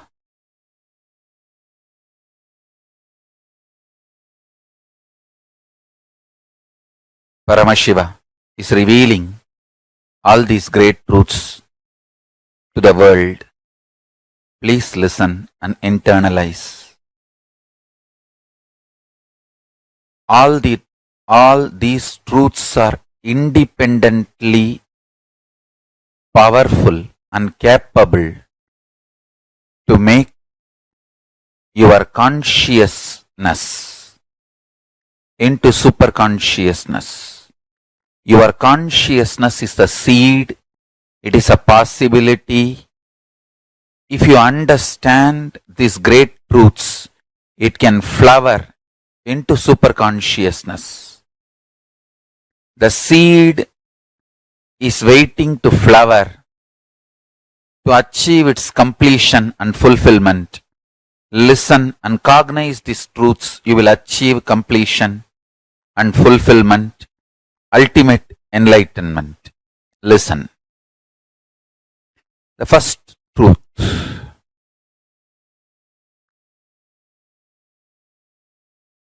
Kala continuously meets your consciousness now.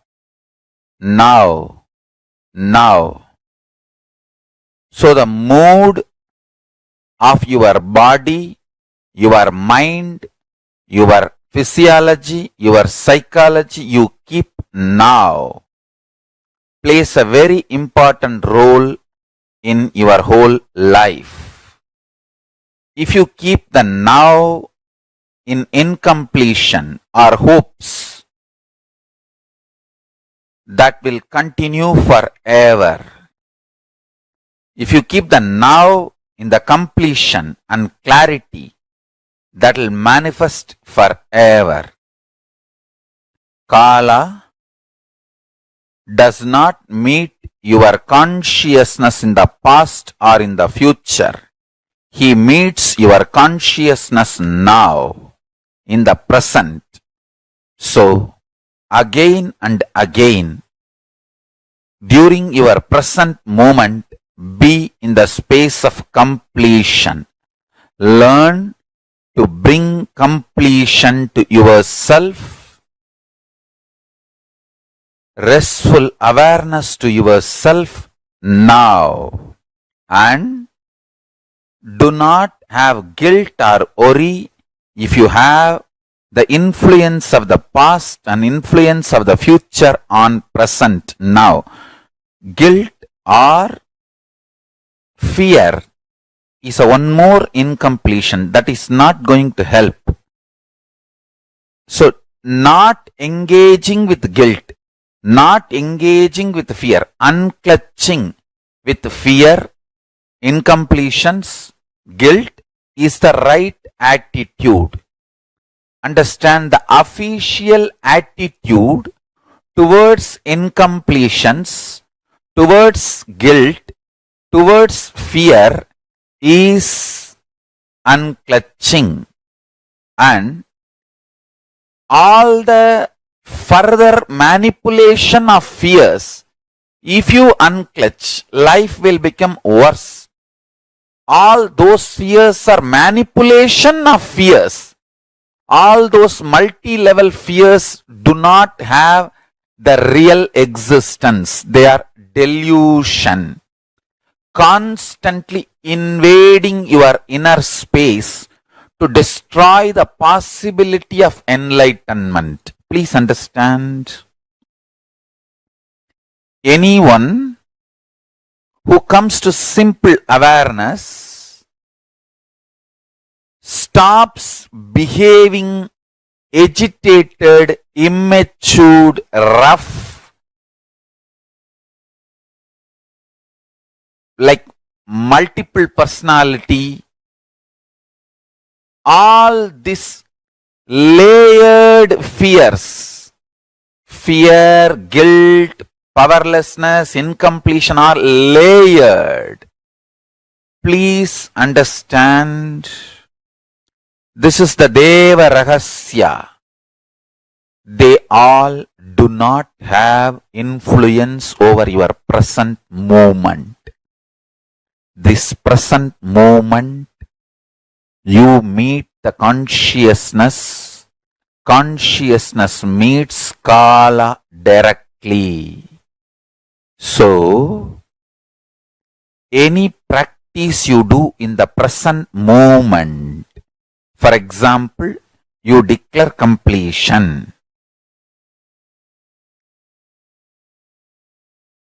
Immediately, even 2000 years of incompletion has no power over you. This is Deva Rahasya. Understand? This Deva Rahasya can empower the truth in you just like that. You can manifest Paramashivam now. Only thing, don't become arrogant. Don't become arrogant. When this truth was given to Brahma, he became Paramashiva. He became one with Paramashiva. But unfortunately, he could not maintain himself in that state. He started developing arrogance and started abusing Shiva and Guru. Paramashiva, who gave this truth to Brahma as Guru, he started abusing the Guru, thinking that he knows the whole business trick or trick of the trade or the whole thing. Then Kalabhairava manifests and removes his own head and makes him understand the truth, ultimate, and again gives him back the Parabrahma space, and Brahma continues to do his responsibility of creation. Understand, Kalabhairava is eternal compassion, eternal love. Whenever you express love, even in simple acts, like giving a smile, giving a sweet hug, without calculating, even simple act you do, the strength you feel is Kalabhairava's strength. It is Kalabhairava's strength. extreme compassion, extreme joy, extreme ecstasy.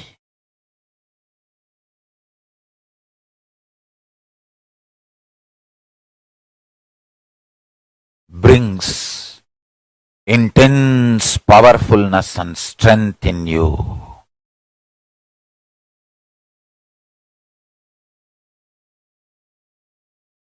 Just go on be sharing smile and love to anything you see. Hug anything you see.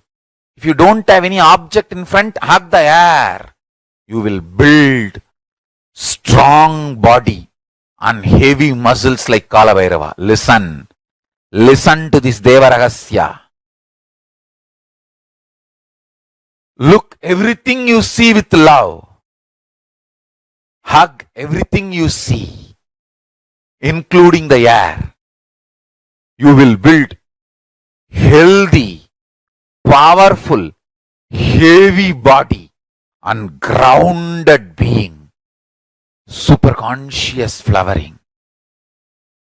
Sannyasa is seeing everything you see through love, hugging everything you see. One with everything you see. People, objects, animate or inanimate. In the cosmos, there is no inanimate. In Kala, there is no inanimate. It is a space where the big bangs and black holes, planets, suns and stars and moons evolve billions of years exist and dissolve spontaneously, simultaneously, without gap. Billions of years without gap. Meditate on it. Meditate on it. Meditate on it. It is Deva Rahasya. The moment you understand this, your third eye will open up.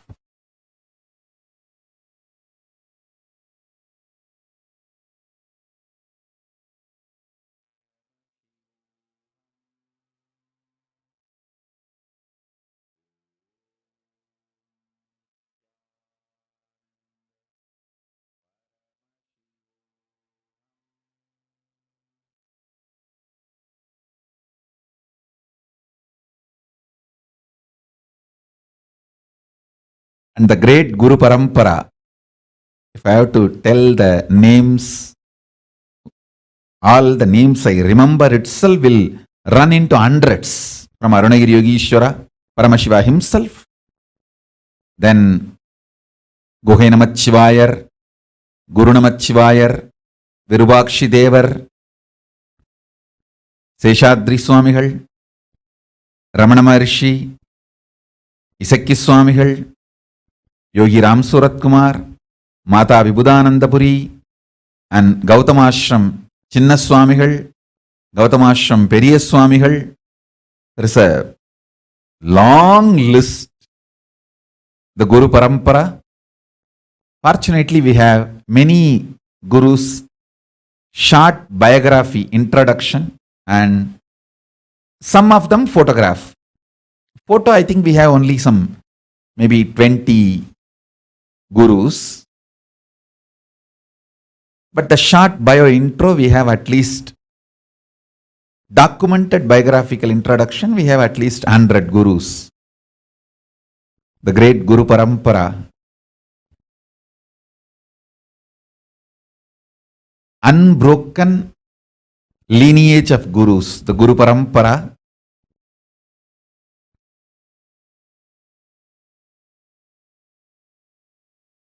initiated me, accepted me, and given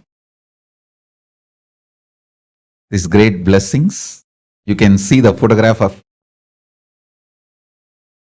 great Brahma Rishi Isakki Swamigal and Mataji Vibhudanandapuri and me sitting in that Sarvanya Pita, in that same place.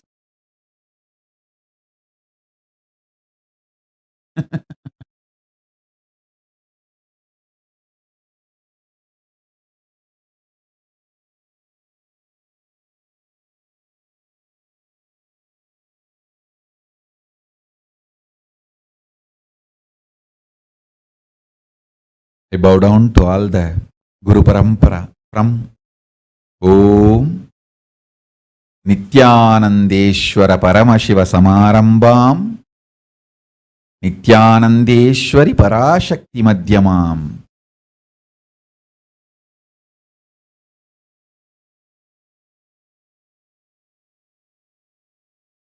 Asmadacharya Paryantam Vande Guru Paramparam.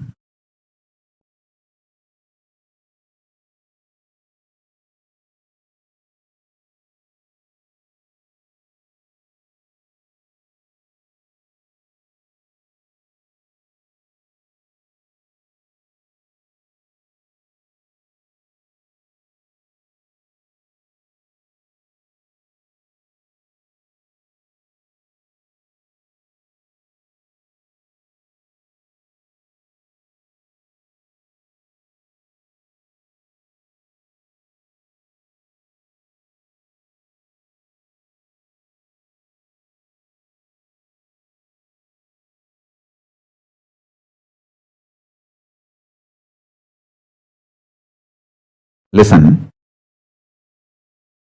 I have various levels of gurus in my life. There are some of my gurus who just predicted I am going to come, the incarnation is going to happen. And before even I came, they left the body. But they were also reason for my incarnation. There are other gurus who predicted I am coming, and the moment they made sure that I am safely landed and they saw me as a baby, then they said, yes, now things are done. They left the body. Like Pundi Swamigal, Pundi Art Swamigal, he just waited for me to land and settle down in the body. After I was born, I was taken to him. He confirmed that his father has landed and everything is going well. He just said, my job is done, and he left the body. There are some other gurus who made sure I settled into the body and start manifesting nicely, and made sure I have reached the non-return zone. I won't fall anymore into human zone.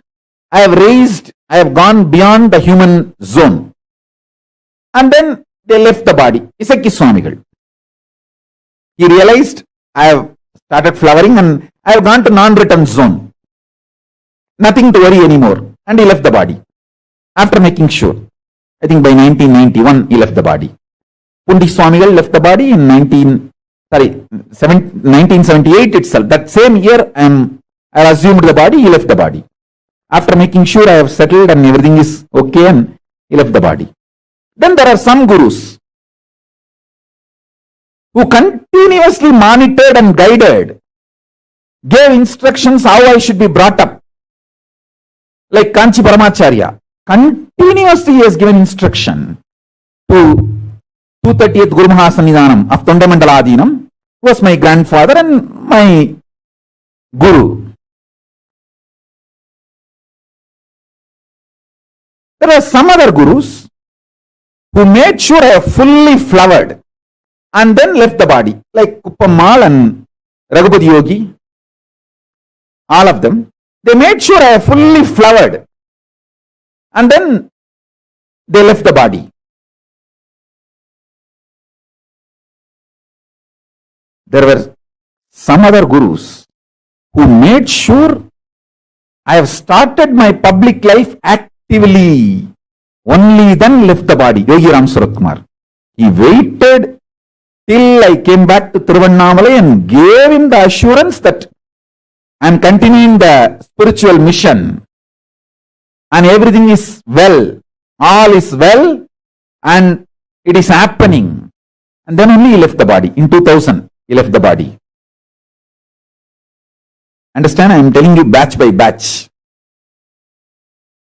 Kuppammal, Raghupati Yogi, Annamalai Swamigal. All of them left the body almost at the same time, in 1 or 2 years. Listen carefully.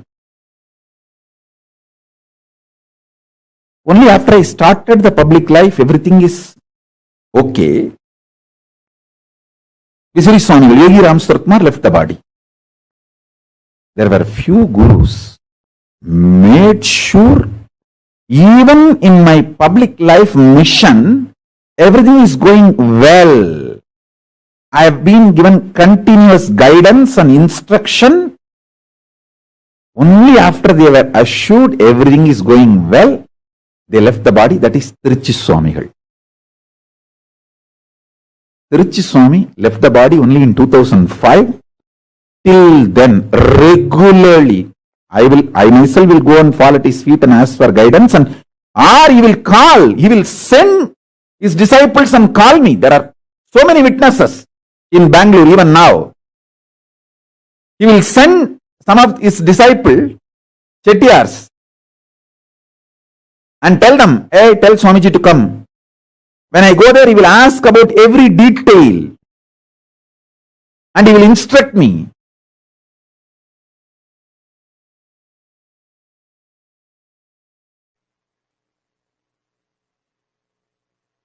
I tell you,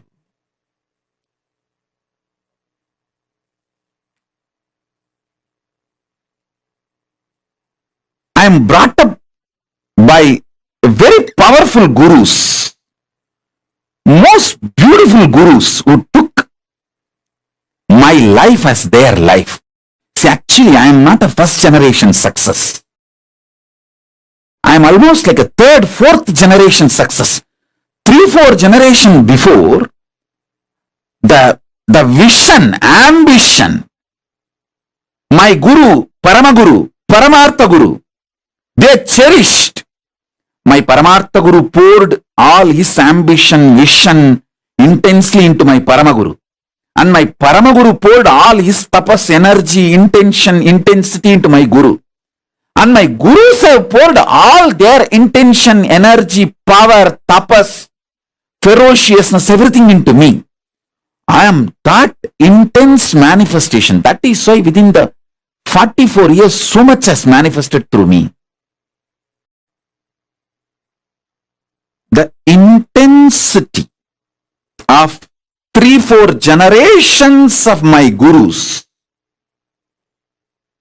poured into me made all this manifest. And I had an amazing ecosystem of gurus. It's not just one guru, please understand. I had a beautiful guru parampara. It's like a university. I learned Agaman Shaiva Siddhanta from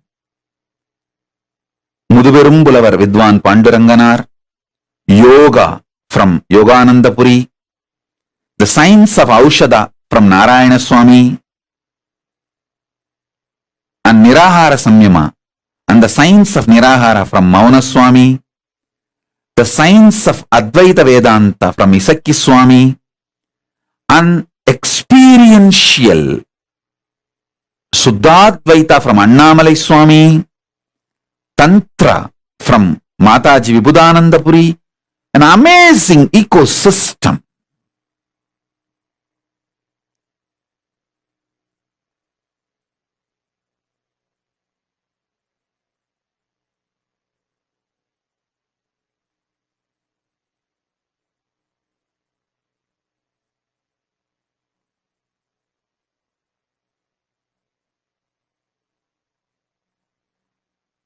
They literally did all the tapas in my body.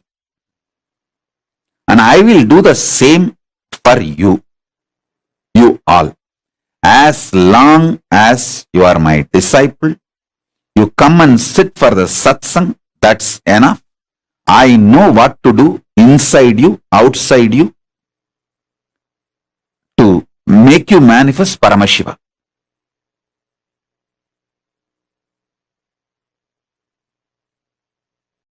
I am a a guy who makes it happen. No question of reasons. I always tell, valid reasons for your failure does not make success. Valid reasons for not doing is not equivalent to getting it done, making it happen. Make it happen. Shock everyone by making it happen. That's my life. Last 44 years, this is the statement I can make comfortably about me.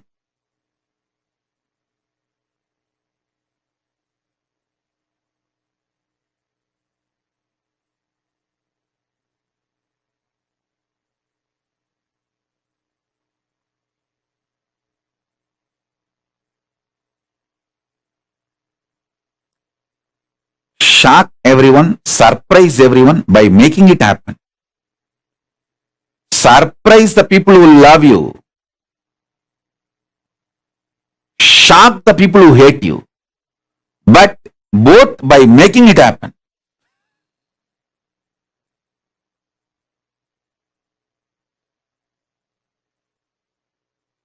Whether I surprise or shock, it's always by making it happen.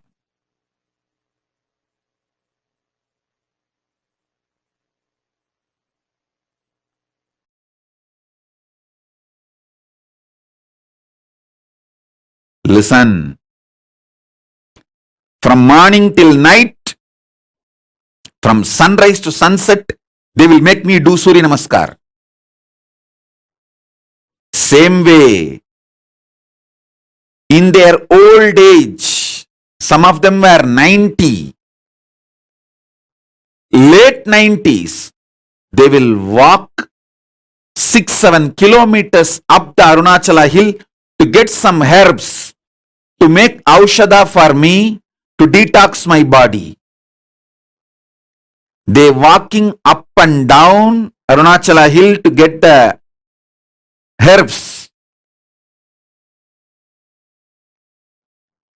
is 100 times more difficult than me doing Surya Namaskar from morning till night, sunrise to sunset. When I see their dedication, I never doubt their intention.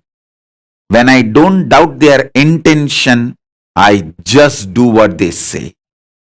I submit myself to their ferociousness.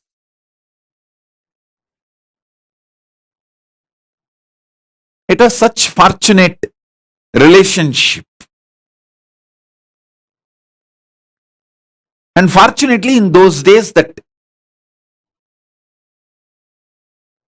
the law of the land allowed kids to be brought up by gurus. There was no POXO. There was no such law that kids have to be only with the parents. Kids are brought up by the gurus.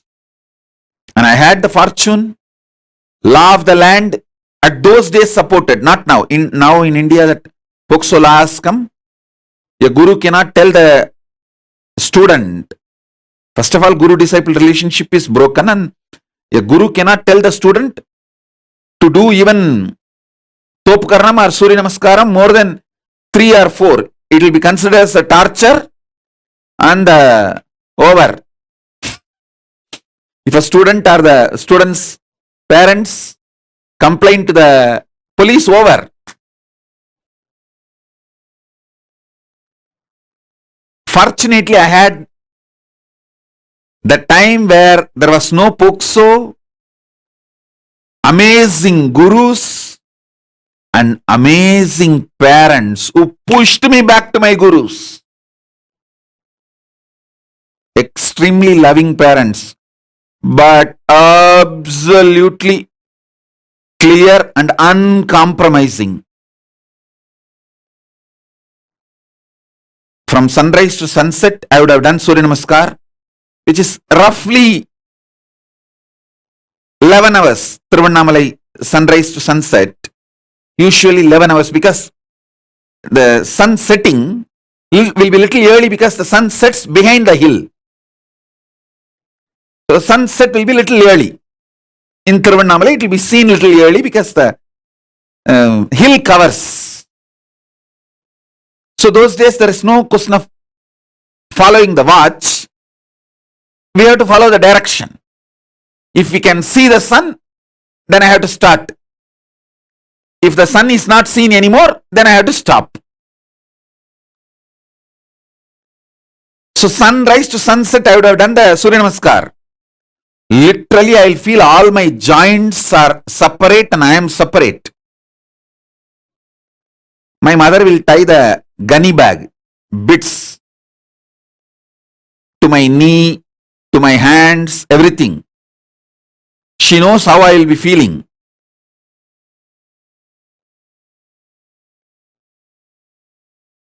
I'll scream at her, throw tantrum. See my Guru, he made me do this Surya Namaskar from sunrise to sunset. She will just keep quiet. Next day morning, early morning, 4:30, that's the time my Guru will come to pick me up for my training. She will come politely and wake me up as if nothing happened yesterday night. Kanna, Tata வந்துட்டாரு, coffee குடிக்க போலாமா? That's why she will wake me up. Means, the Tata means Raghupati Yogi, my Guru, and he will take me and give me a cup of coffee first. There was a hotel, Udupi Hotel, even now the hotel is there. That Udupi Hotel owner is the disciple of my Guru, Raghupati Yogi. So he will take me there and we both will have a cup of tea, cup of coffee, then start our yoga classes to temple. She will act as if nothing happened.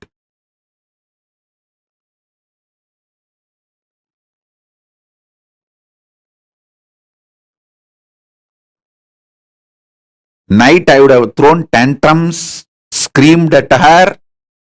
10 times I would have divorced by my gurus.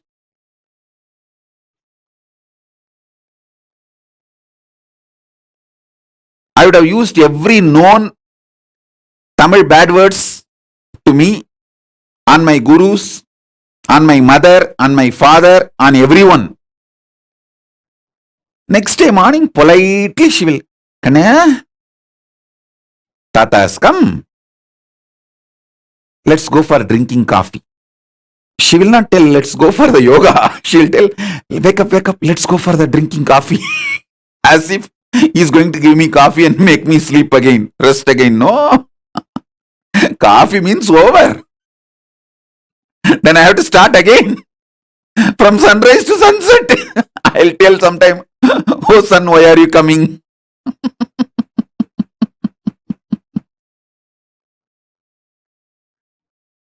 But I tell you, now even when I remember all this, feel so grateful to them. See, the greatest sacrifice a guru does is, even when you abuse him, he continues to keep quiet, waits patiently, secretly, and says, it's okay, all right, that is the way life is. And he comes back to you, knowing that you may abuse him again. That's a tyaga, sacrifice a guru does.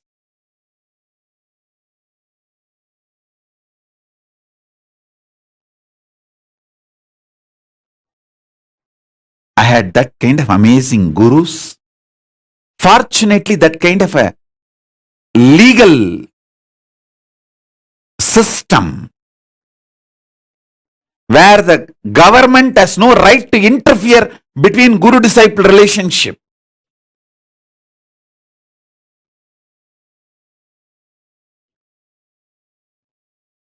I received every knowledge about body, mind, economy, herbs, medicines, even the knowledge about sex, everything I received from my gurus.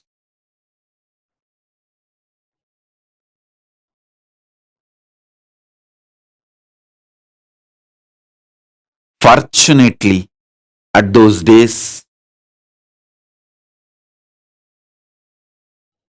law, society, ecosystem, above all, my parents, all were supportive.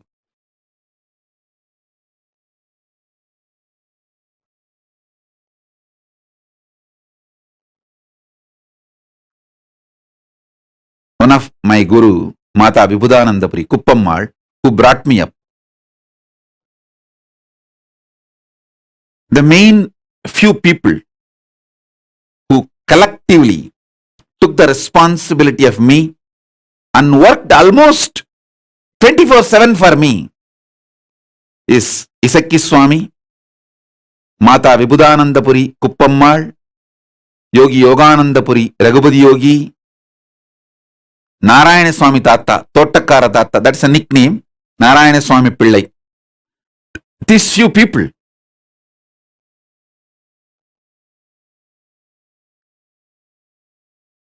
Kuppammal will, in her old age, ripe old age, she will climb the hill, Arunachala hill, with just one walking stick to collect herbs to make aushadha, to detox my body, and come back. When she comes back, I have seen thorns in her leg bleeding. But not only she will not complain, next day after feet are healed, after 2 or 3 days again she will go for next trip to collect the next set of herbs.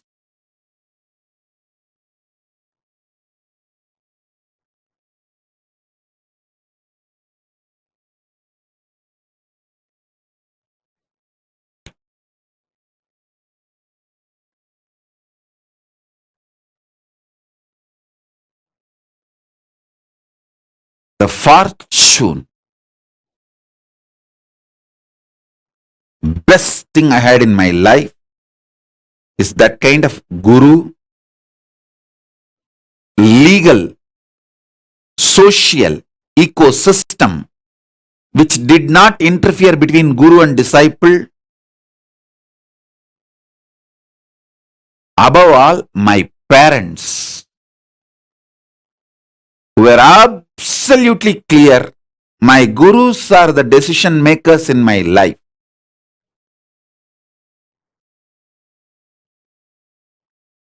Every time I remember their sacrifice, tyaga,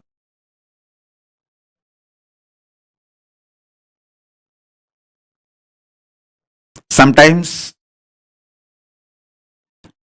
morning when my guru comes to wake me up early morning 4:30 to take me for the yoga training, I will not even hold his hand. I will just keep my hands like this on my hip and walk. That is what you do now, blocking me. Same thing I used to do then. In those days, that old style of blocking the guru.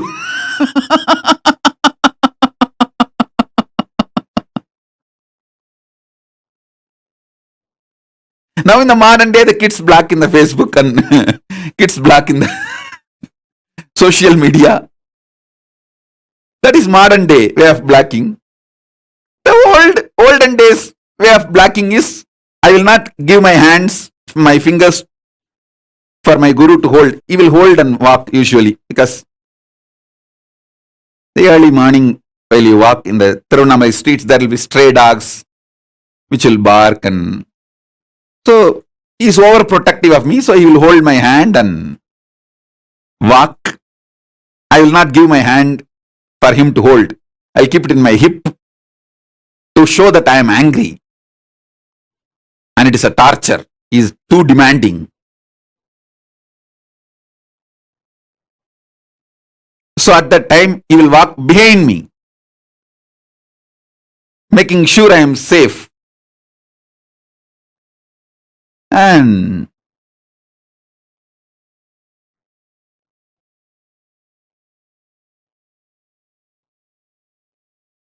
I have seen their tyaga. I have seen their sacrifice. I have seen their love.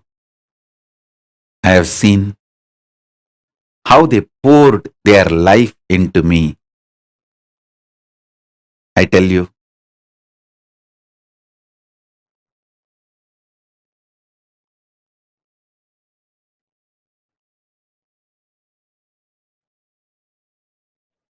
that is why I am so grateful to that whole ecosystem. I wanted to revive that ecosystem, rebuild that ecosystem. All my extreme sacrifices is just to rebuild that ecosystem, revive that ecosystem.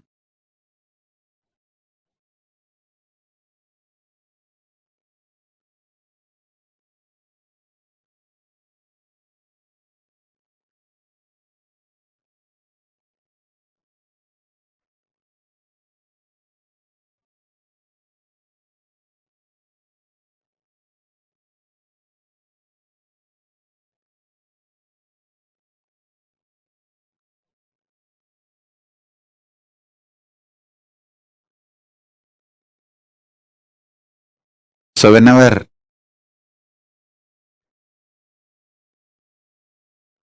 I remember the extreme sacrifice of my gurus,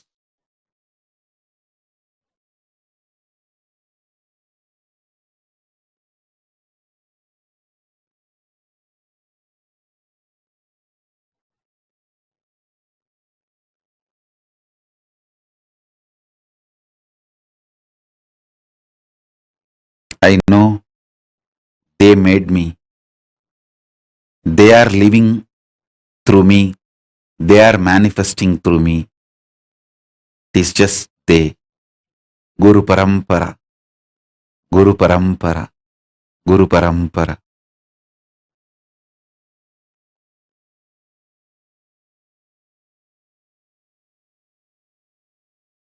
I have seen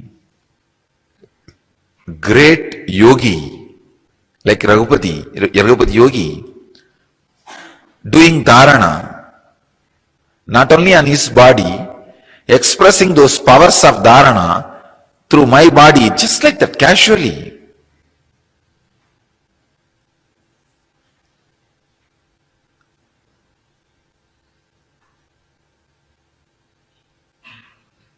One day, he told me that concentrate on this spot, Kurmanadi, you will be able to see all the stars. I started laughing. I had a very intimate, friendly relationship with him. Still, when I remember, I can cherish it. I had a great reverence, surrender, devotion. With all that, very friendly. I can say one of the important ingredient was there in my relationship with him, which I cherish still now. I was never surprised or shocked by the extraordinary powers he expressed. He said, it's okay. Somehow, in the deep down,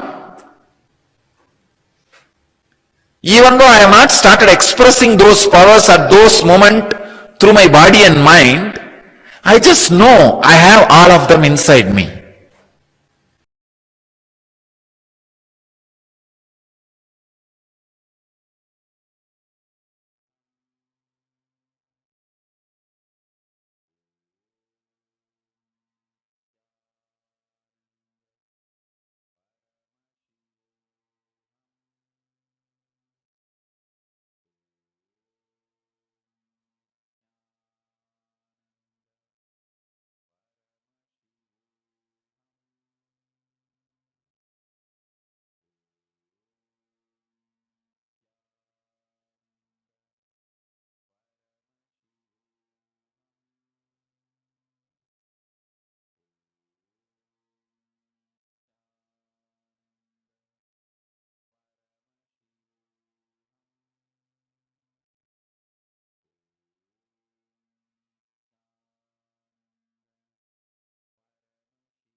Nithyanandam. So beautifully, Swamiji explained to us about the importance of Guru Parampara and how the Guru Parampara plays a major role in giving us, keeping this whole thing alive. Swamiji explained about how Swamiji's gurus had transmitted this extraordinary knowledge to Swamiji, and how Swamiji had it as a very casual cognition that if my gurus have it, it's just mine. See, this entire Parashakti Akashic Readings that Swamiji is making it available to us, this science is unique to Sanatana Hindu Dharma, and it is kept alive only through the living stream of Guru Parampara. This is something very important for us to understand today. How many of us are able to sit in different corners of the world, able to experience the auspiciousness, the goodness that is showered because of this Guru Parampara being kept alive? And nice to see many of you that are logged in. Nithyanandam, Ma Prematavasi, Ma Saroj Oplish, Ma Margarita, Chantal, Nithyanandam, to all of you that are here with us. Many of you are understanding the importance of Guru Parampara that Swamiji beautifully elaborated to us. Take a few minutes and please share. What did you understand and what did you exactly click with?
Sorry for the technical glitch.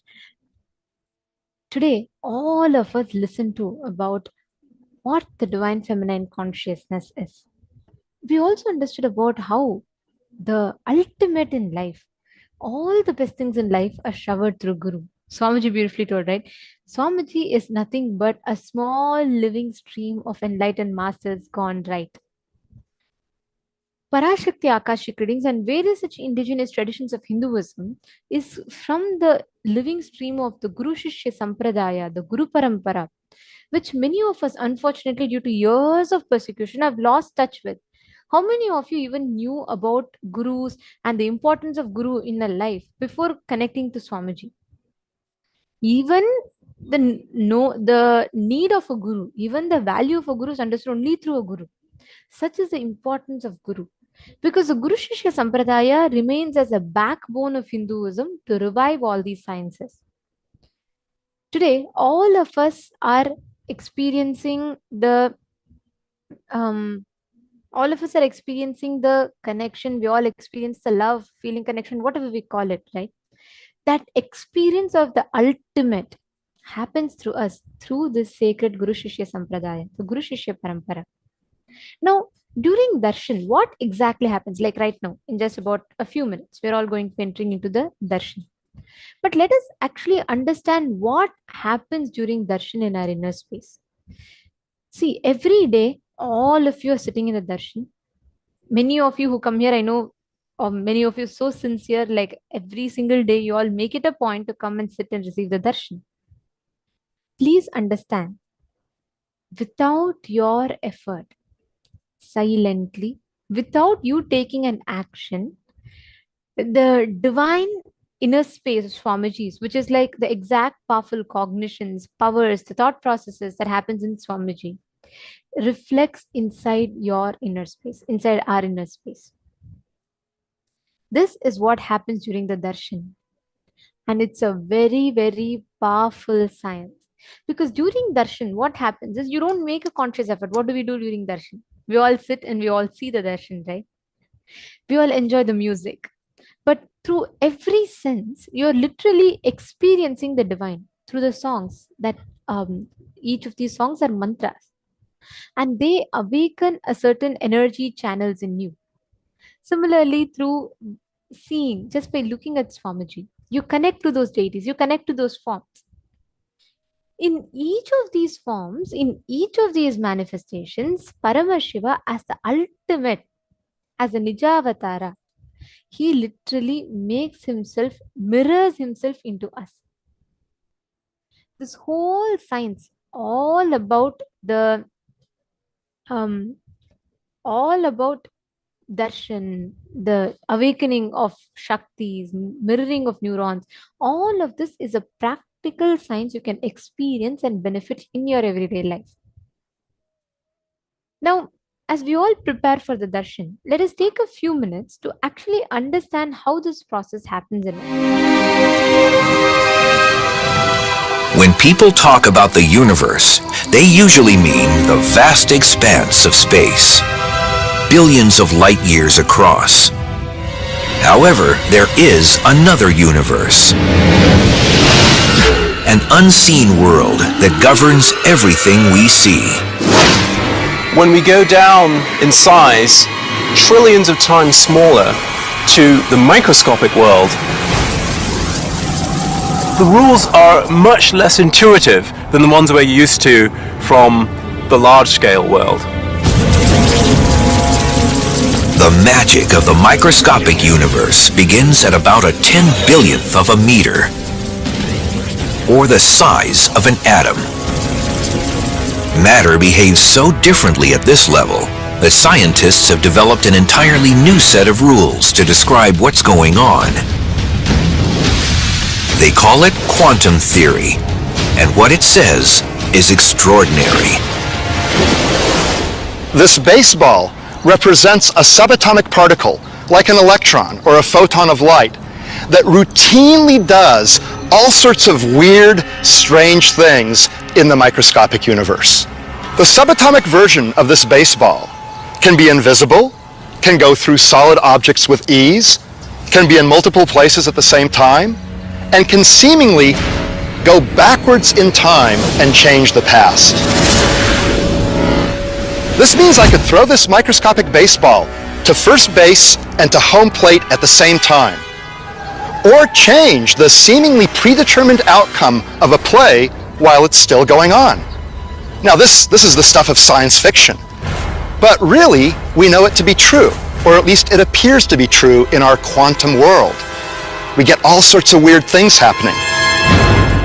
If scientists can understand how these weird things work, they'll be able to put them to use in our everyday world, revolutionizing modern computing and perhaps even allowing us to communicate across the cosmos instantly. The key to making these miracles come true is a process called quantum entanglement, and scientists are already harnessing this astounding discovery for both civilian and military purposes. In quantum physics, what happens to an object over here can instantly affect an object over here, and over here could be millions of miles away. This is how it works. When two subatomic particles interact, they can become entangled. That means their spin, position, or other properties become linked through a process unknown to modern science. If you then make a measurement of one of the particles, then that instantaneously determines what the behavior of the other particle should be. And when the experiment is done, it's found that indeed the other particle's quantum state is exactly determined once you've made a measurement of the partner particle's quantum state. That means if a scientist observes one entangled particle and forces it to spin clockwise, the other entangled particle will immediately start spinning in the opposite direction. That seems intriguing, but it's hardly earth-shattering until you consider that the two entangled particles can be separated by billions of light years. And still, the moment you observe one particle spin, you've dictated the other particle's spin. That's weird, because it may suggest that information has traveled instantaneously, faster than the speed of light, from one particle to another. I don't understand it. I don't know that anyone does. Spooky action at a distance, as Einstein called it. What's surprising is that when you make a measurement of one particle, you affect the state of the other particle. You change its state. There's no forces or pulleys or, telephone wires. There's nothing connecting those things, right? How could my choice to act here have anything to do with what happens over there? So there's no way they can communicate with each other. So it is completely bizarre.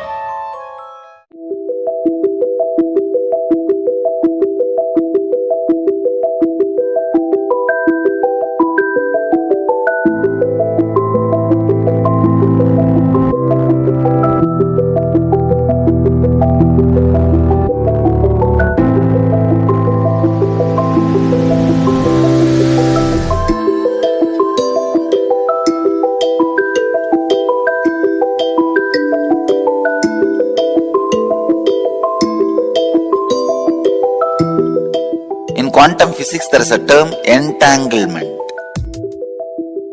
Means when one energy source entangles with another, they interfere with each other.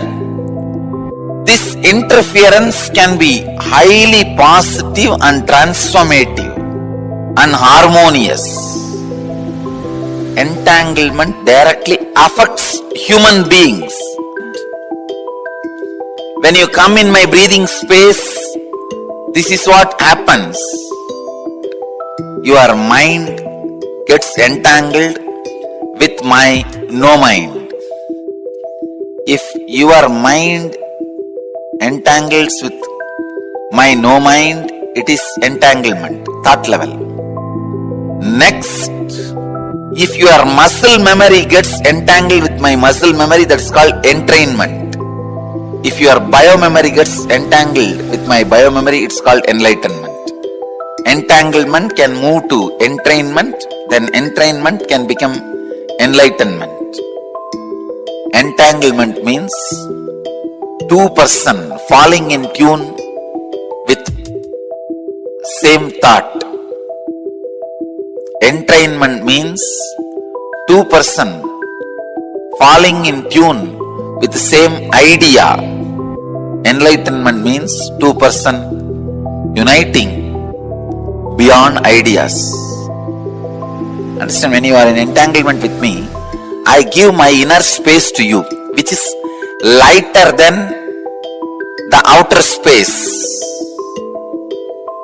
all I do is, for few minutes, a few seconds,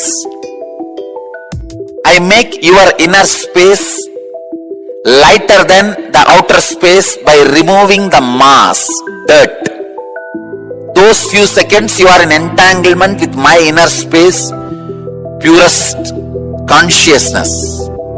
Once you are exposed to that, by and by your biomemory, muscle memory, inner space, everything starts enjoying that space and starts living in that space. It becomes living enlightenment. This is the way the entanglement becomes entrainment, entrainment becomes enlightenment. Entanglement is initiation. Entanglement is the most powerful way. Entangling yourself with an enlightened being is the most easiest and powerful way to raise yourself to the higher level and get enlightened.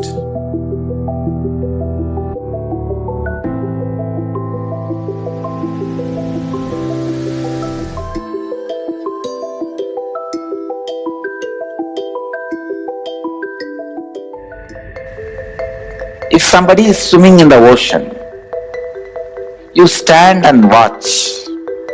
Whatever brain activity is happening in that person's brain, even if you are watching, the same activities are mirrored in your brain, meaning the same kind of electric and neurotic impulses are activated in your brain. Now you know why just by gazing into my eyes, you are in the space of completion. I am swimming in the ocean of consciousness in the space of completion.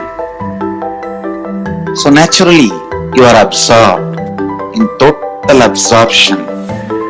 Actually, total absorption, totally being absorbed happens during energization. Whether you are there or not, it's my job.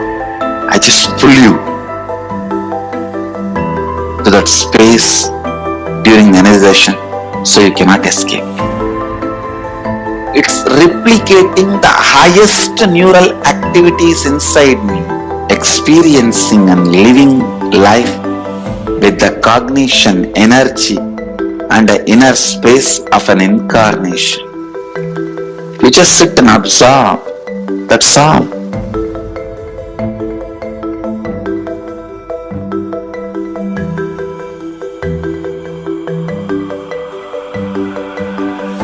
The Shaktini Pata is the word for quantum entanglement. If I have to roughly translate, Sadashiva uses the word Shaktini Pata. He goes even one step further, even taking bath in the same water in which master took bath or the deity has been given bath, and sprinkling that same water on your head. So, to the extreme level, Sadashiva describes this quantum entanglement not only in the physical level, even thought currents. If I express certain thought current and you are wow, you feel wow about it, then the entanglement has started. What is being told to you? What for I stand? What is the concept I share? And what I inspire in you only will get strengthened and become experience when I am entangling with you. The Shaktini Pata with me means the concepts for which I am standing will be reality for you. I am very clear, you are Sadashiva, whether you understand or not.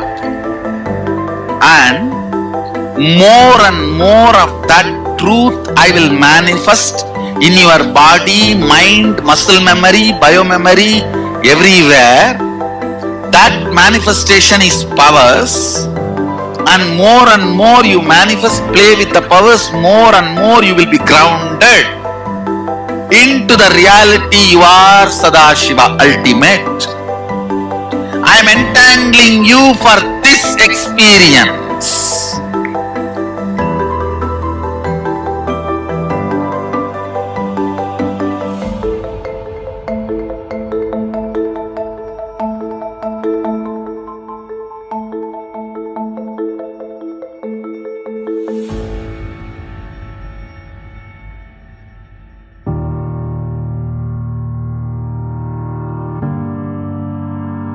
It is a pure spiritual process. The basis of the Shaktinipada itself is oneness, Sadashivatva, Shivoham. That is the basic understanding from where the Shaktinipada, the entanglement starts. So, in few days, more and more they start getting entangled with this truth. The more and more powers manifest. When they manifest the powers, they get more and more entangled with the original truth. Actually, powers are side effects of the entanglement with the original truth.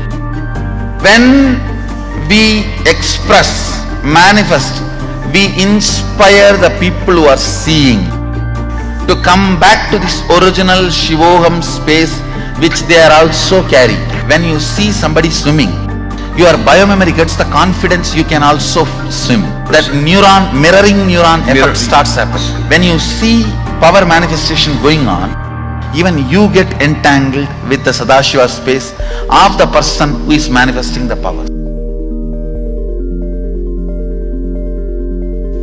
It's not bound by time and space. You are teleported to that space. You are transported to that mystery.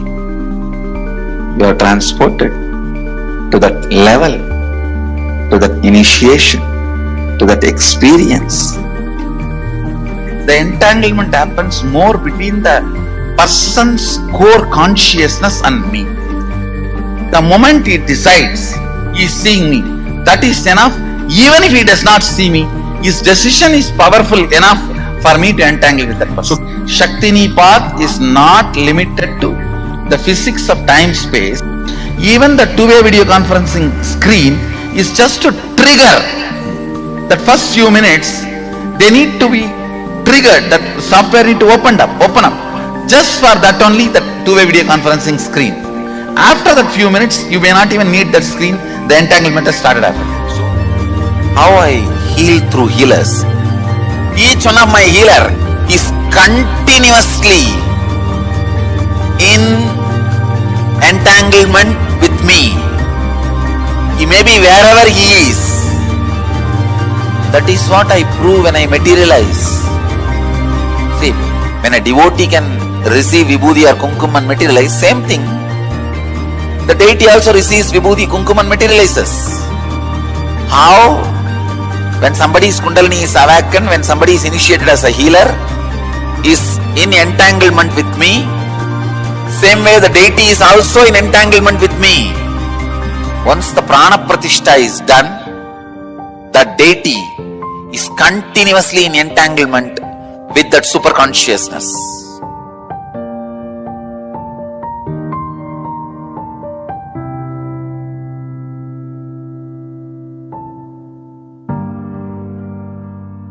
I can give you a simple technique to have entanglement with me.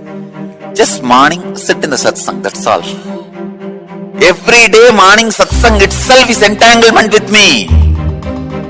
If you are in the entanglement level, just physical healing happens. If you are in the entrainment level, means muscle memory, doing what I am saying, the transformation happens. If you are in the enlightenment level, just melting, the very mystical doors of life opens and the enlightenment, conscious explosion happens. And my every satsang is programmed, I can say, entanglement enabled. The constant entanglement happens. That is why many times the ideas which you never heard directly from my mouth or from the discourse, you will be telling to others. You would have heard only 5 ideas, But when you expand it to others, explain it to others, when others question you, you will have 25 ideas coming out of you. You may be thinking, where did I get this entanglement? This levitation, Kundalini awakening, everything happens just through this great truth of entanglement. Nothing else.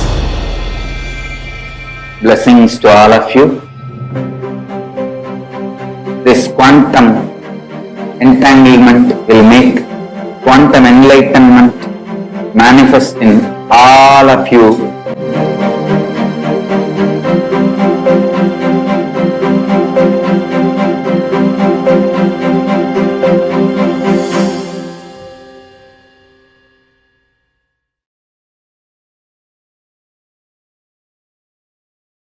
Whatever you think as your strength, like how much cash you have, how much gold you have, how much money you have in the bank, what all properties you have, your secret passwords, passcodes, your strength secrets, you will tell only to your son or your daughter to whom you are going to give your inheritance. Same way, most important powerful secrets Paramashiva has given to his son Muruga, Subramanya, in Agama called Sarvanyanottara. All the powerful secrets the father will tell only to his son. It is too secret. I am going to open that Agama and give all the essence of all those secrets. Secrets of Charyapada, lifestyle, secrets of Kriyapada, secrets of Yogapada, secrets of Jnanapada. I am not only going to teach you, I am going to give you exactly what Paramashiva gave it to Subramanya. Because Paramashiva himself is manifesting to this being now, giving you all exactly what was given to Subramanya. Nothing is required from your side. Just sit like innocent Subramanya, Muruga at the feet of Paramashiva. I assure you, whatever was given to Subramanya, the whole life will be given to you now. Not just words, teachings, not even just experience, life itself. I am talking to each one of you sitting in your room. I will make you all Subramanya.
This is exact process of darshan, and this is exactly what all of us will experience today during the darshan.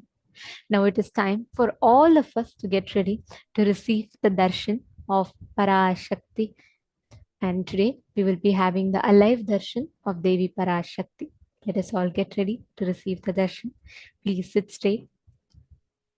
Chant the Mahavakya.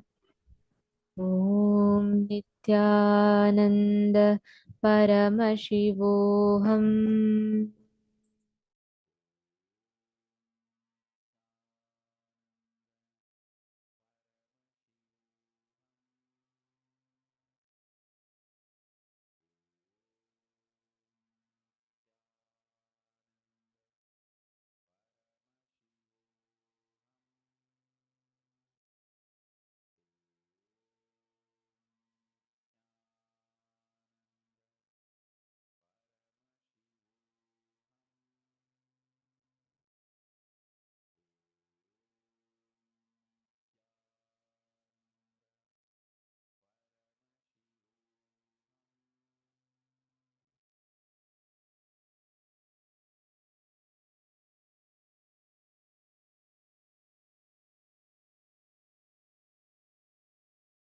Connecting with the divine with your eyes closed is meditation.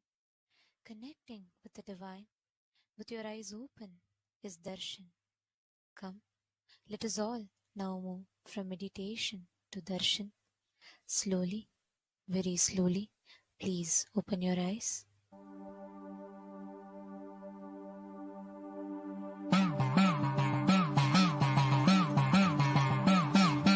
சத்தியம் காத்திடும் ஏற்றிடம்மா சத்யஸ்வரூபிணி சர்வநிவாரிணி சித்தத்தில் நீ என்றும் வீற்றிடம்மா ஆழ்கடல் ஏழுடல் அனைத்திலும் நிலைப்பவள் நித்ய பிரதாங்கினி பார்த்திடம்மா அரசிவநாயகி அகிலாண்டேஸ்வரி நித்ய சக்தி உன்னில் சேர்த்திடம்மா நித்யானந்தாம்பிகையே சரணம் ஜெய ஜெய சரணம் சரணம் அம்மா நித்யானந்தாம்பிகையே சரணம் ஜெய ஜெய சரணம் சரணம் அம்மா நாடிய பேர் துயர் ஓடியே வந்து தீர்த்திடும் நித்ய தாரணியே தேடிய பிள்ளைகள் பசியினை போக்கிடும் ஸ்ரீ நித்ய அன்னபூரணியே ஆனந்தீஸ்வரியே உனையாயிரம் நாமாவளியால் பாட வந்தோம் நித்யராகினி ஆனந்தபாகினி நித்தேஸ்வரி உன்னை நாடி நின்றோம்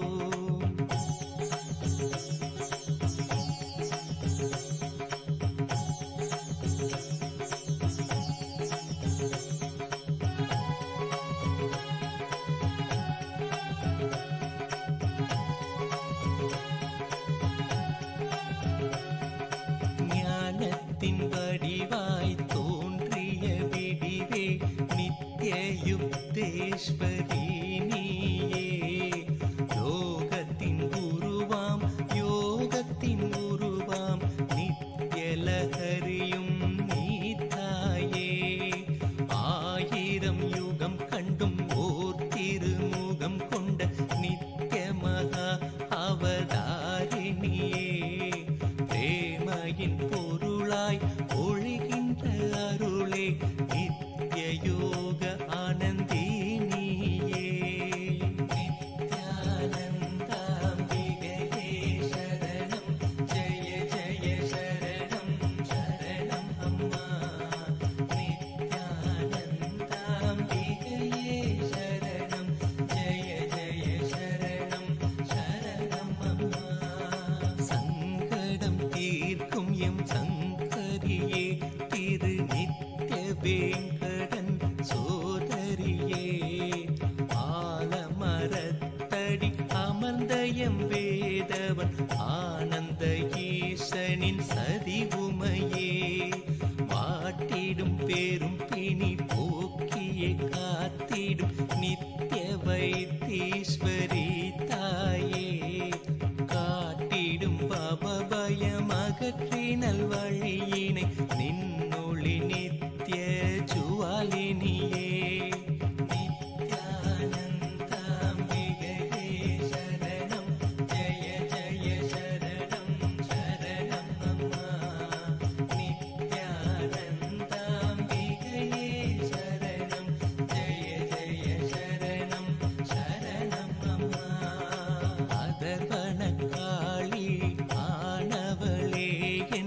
அதர்மத்தை அழித்தெம்மை ஏற்பவளே நம்பிய பேர்கணு தினமருள் புரிந்தே வல்வினையாவும் தீர்ப்பவளே திரிசூலம் தனை ஏந்தி நீ நடக்கையில் திரிபுவனங்களும் வணங்குதம்மா டமருகம் ஒளித்திட களிநடமிடுகையில் ஜகமெங்கும் ஆனந்த கோலமம்மா நித்யானந்தாம்பிகையே சரணம் ஜெய ஜெய சரணம் சரணம் அம்மா நித்யானந்தாம்பிகையே சரணம் ஜெய ஜெய சரணம் சரணம் அம்மா ஓம் எனும் மந்திரத்துரைக்கின்ற பொருளே நானேனும் வேதமை கரைக்கின்ற அருளே சகலமும் நிறைந்திடும் சர்க்குணவாசினி அவலங்கள் அழித்திடும் துர்க்குண நாசினி கோலங்கள் கடந்தவள் நிற்குண நாயகி சாலங்கள் புரிபவளாம் நித்யதாயகி சித்தமலம் தன்னை அறுத்திடும் குணவதி சித்த சுத்தி என்றும் அழித்திடும் சிவசதி நித்யானந்தாம்பிகையே சரணம் ஜெய ஜெய சரணம் சரணம் அம்மா நித்யானந்தாம்பிகையே சரணம் ஜெய ஜெய சரணம் சரணம் அம்மா மாயையின் தந்திரம் யாவையும் தகர்த்திட மகாமந்திரமாய் நின்றவளே மாசினை மாற்றிடும் சக்தியே மணிப்பூ ரகசுத்தி கிரியை ஆனவளே இருளாய் திகழ்பவள் மருளதை மாய்த்து நல் நிர்பய நிலை தனை அளித்தவளே காமனை வென்று எம் வேதனை கொன்றிட துக்கஹரணியாய் வந்தவளே நித்யானந்தாம்பிகையே சரணம் ஜெய ஜெய சரணம் சரணம் அம்மா நித்யானந்தாம்பிகையே சரணம் ஜெய ஜெய சரணம் சரணம் அம்மா ஜெயத்தினை அளித்திட அகத்தினிலே பர சக்தியின் சாகரம் அமைத்தவளே நின் திவ்ய ரூபத்தை கண்டவர் திருஷ்டியில் திவ்ய நேத்திரமாய் திகழ்பவளே நன்றியில்லாரத்தின் ஆயிரம் இதழது சகசிராராம்பிகையாய் அலர்ந்தவளே ஏழாம் மலர்களை நவிழ்ந்திடச் செய்தே ஆரா துயர்களை தீர்ப்பவளே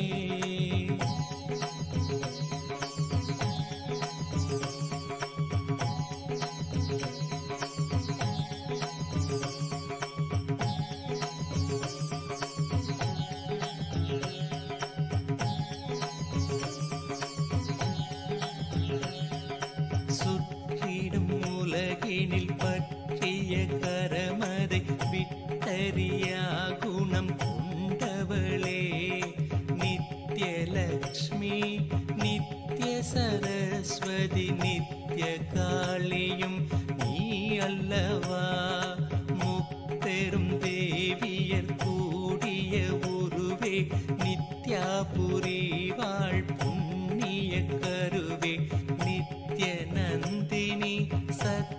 சுதாங்கினி திரிபுவனவாசினி ஆனவளே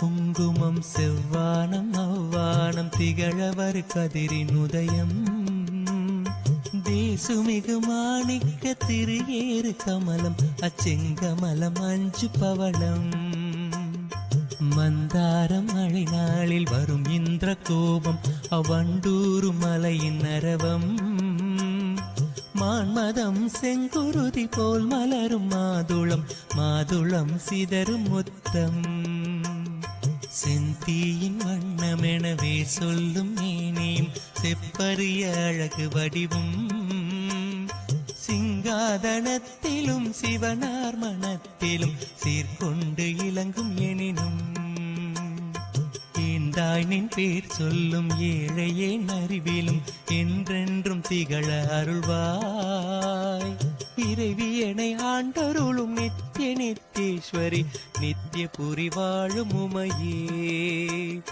நோக்கும் திசை தோறும் நூபுரத்தாள்களும் நூல் போல் ஒசிந்த இடையும் நொடித்தோறும் புதிதான எழில் கொள்ளும் நுவலறிய திருமேனியும் வார்குங்குமக்கச்சும் மார்பும் அம்மார்பினில் வாடாத மலர் மாலையும் வைரமோடு நவமணி வயங்கும் மங்கள நானும் மனம் வீசும் இனிய பொலிவும் காக்கும் கரங்களும் அங்குச பாசம் கரும்புவில் மலர்கள் 5 கனிவாயில் மூரலும் கருணை பொழிவிழிகளும் கனகமணி ஒளிரும் முடியும் ஈர்க்கும் சுடர் முகமும் இருவிழி களிப்பையாம் எங்கெங்கும் காண அருள்வாய் இறைவியனை ஆண்டருளும் நித்திய நித்தேஸ்வரி நித்திய புரி வாழும் உமையே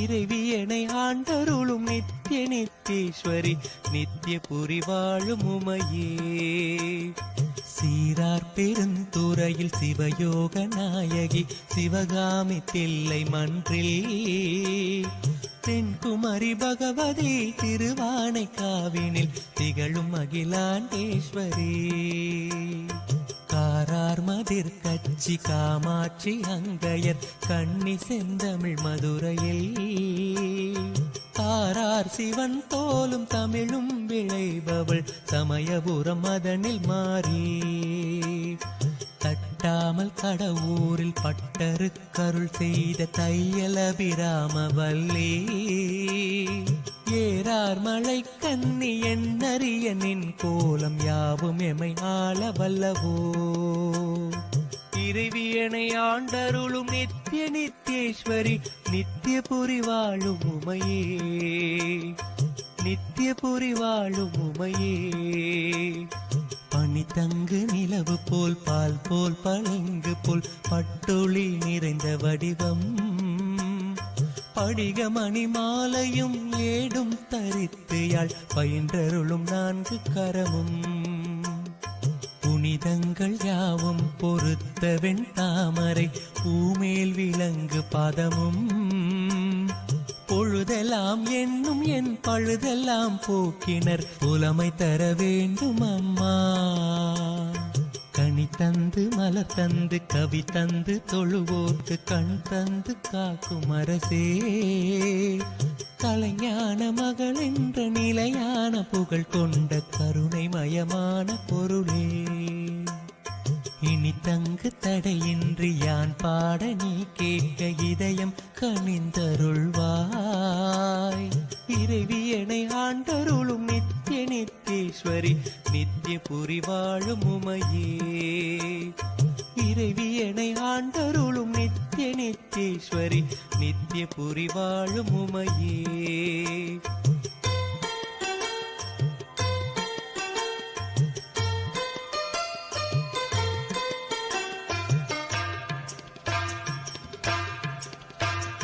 மாதவன் ஸ்ரீதரன் மதுசூதனன் துளசி மாலை மார்பன் கேசவன் வைகுந்தன் அச்சுதன் மலை மேலும் வாழ்கின்ற மறைநாயகன் தாதவிதழ் மலர் கூந்தல் ஜானகி மணவாளன் ஜனர்தனன் தேவதேவன் சாரங்கன் நாரணன் தாமோதரன் கோதை தலைவன் ஆழ்வார்கள் நேசன் மேதினி அலந்தகிரி விக்ரமன் திருமகள் விழைகின்ற பதுமநாபன் வேறு வேறான பெயர் நூறு நூறாய் விரியும் மேகவண்ணன் தங்கையே ஈதன வரைந்து யாம் ஓதுதற்கரியனின் இசை பாட மொழி ஏது கான் இறைவியனை ஆண்டருளும் நித்திய நித்தேஸ்வரி நித்திய புரி வாழும் உமையே.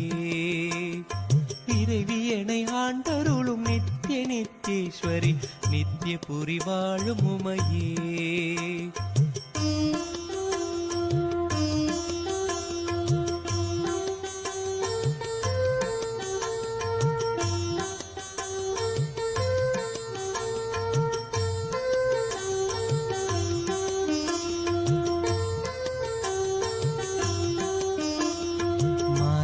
கபாலினி மனோன்மணி நந்தினி வன்னி மண்டல வாசினி மானவதி யோகினி மனாதீத நாயகி வாகினி மனமோகினி சூலினி சுவாசினி சுமங்கலி சுந்தரி துணைவி திரிபுர சுந்தரி ஜோதி ஸ்வரூபிணி சுதாமினி ஹம்சினி சும்பதி சுரமர்தினி சாலினி சனாதினி தருணி கல்யாணி சிவசங்கரி சாருகேசி சாம்பவி கலாவதி தருமவர்தினி ஜனனி சாமுண்டி தேவதேவி ஈலவார் குழலியன எண்ணறிய பெயர் பூணும் ஈஸ்வரி போற்றி போற்றி இறைவியனை ஆண்டருளும் நித்திய நித்தேஸ்வரி நித்திய புரி வாழும் உமையே.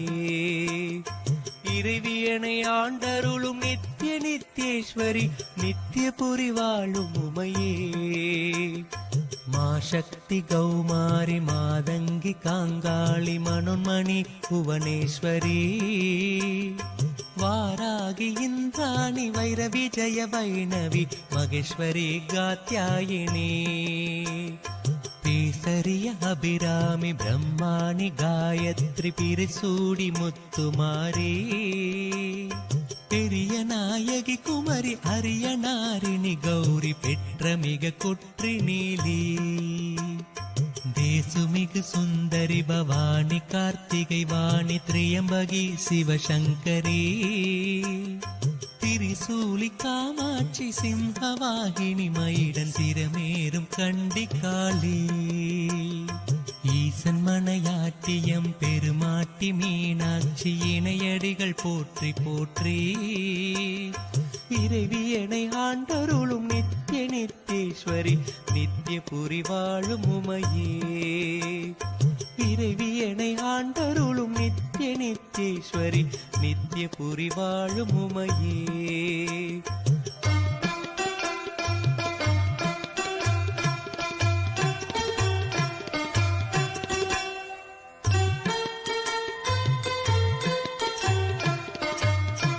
கிழங்கு விற்றாய்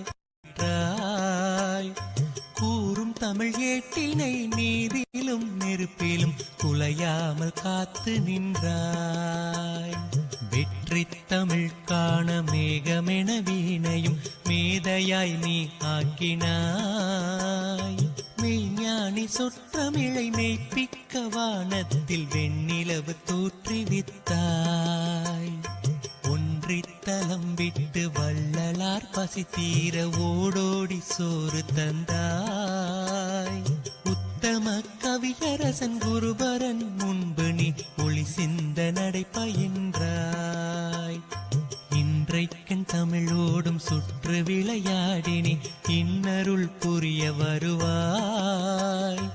இறைவியனை ஆண்டருளும் நித்திய நித்தேஸ்வரி நித்திய புரி வாழும் உமையே. இறைவியனை ஆண்டருளும் நித்திய நித்தேஸ்வரி நித்திய புரி வாழும் உமையே.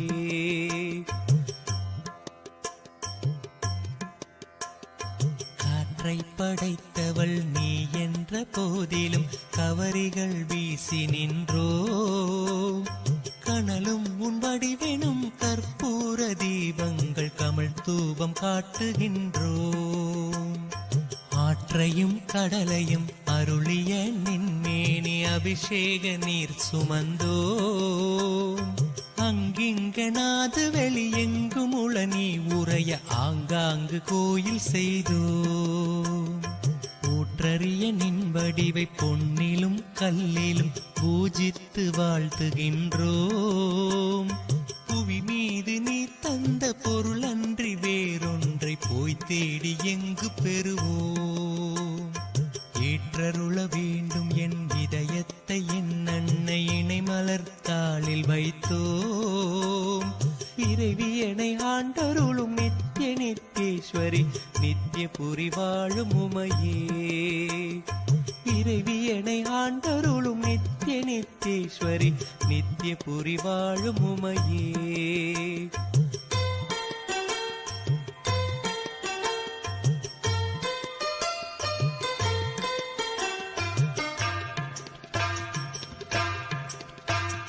பொன்னும் நீ நான் தேடும் பொருளும் நீ புகழும் நீ போகங்கள் யாவும் நீயே.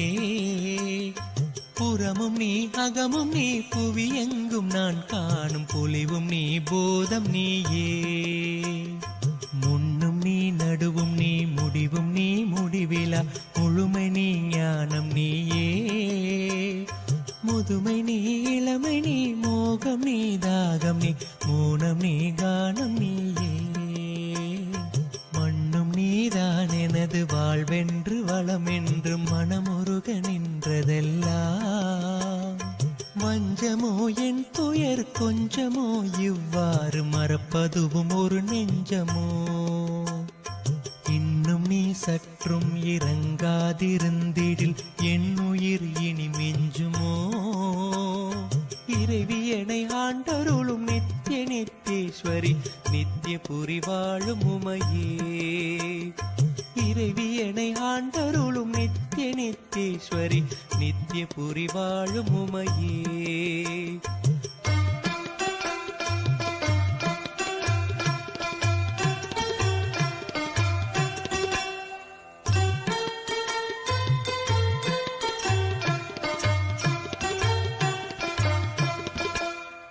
கற்பூர ஜோதியில் கமலாலயத்தினில் கையிலாய மலை மீதினில் கந்தருவர் கிண்ணனர் கணநாதர் சித்தர்கள் கண்டு தொழ நின்ற பொருளே. வெற்பூர கங்கையை வில்வமுடனாத்தியை வெள்ளரு கைத்தும் பையை மிடை கொன்ற பாம்பினோடு பிறை சூடுவான் பங்கில் மேவி தழைத்த எழிலே. மற்போர் துணிந்த மாமயிடன் தலை மீது மனை போற்ற ஏறுதிரலே. மாறுபடு சூரர் குலம் நீரு படமேல் தந்து வாகை மலர் சூடும் அருளே. எப்பொழுது மேலெழும் இளைஞாயிரே எங்கள் ஏழ்மை தவிர்த்த அரசே. இறைவியனை ஆண்டருளும் நித்திய நித்தேஸ்வரி நித்திய புரி வாழும் உமையே. இறைவியனை ஆண்டருளும் நித்திய நித்தேஸ்வரி நித்திய புரி வாழும் உமையே.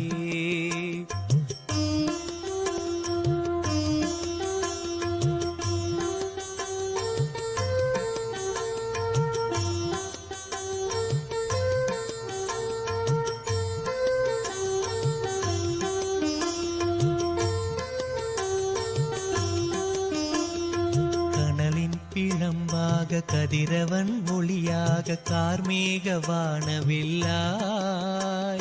கரையேதும் இல்லாத நிறைவான திங்களாய் காட்சி தரும் ஆதிசக்தி நினையாவும் அரிதான அனுபவ பொருளாக நிலையங்கள் ஆறும் ஏறி நீங்காத பேரின்பமாம் கோலம் பல கொள்ளும் நிகரற்ற மூல சக்தி அனலாய்த்து இன்று பின் அறிவுற்று மேலெழுந்து ஆனந்த முகடும் மேவி அழியாமை தரும் அமுத மழையாய் சுவை தருளும் அரவான யோக சக்தி இனிது புவி இனிது வான் இனியதே மனித வாழ்வினியனின் துணைவாய்க்கு மேல் இறைவியனை ஆண்டருளும் நித்திய நித்தேஸ்வரி நித்திய புரி வாழும் உமையே இறைவியனை ஆண்டருளும் நித்திய நித்தேஸ்வரி நித்திய புரி வாழும் உமையே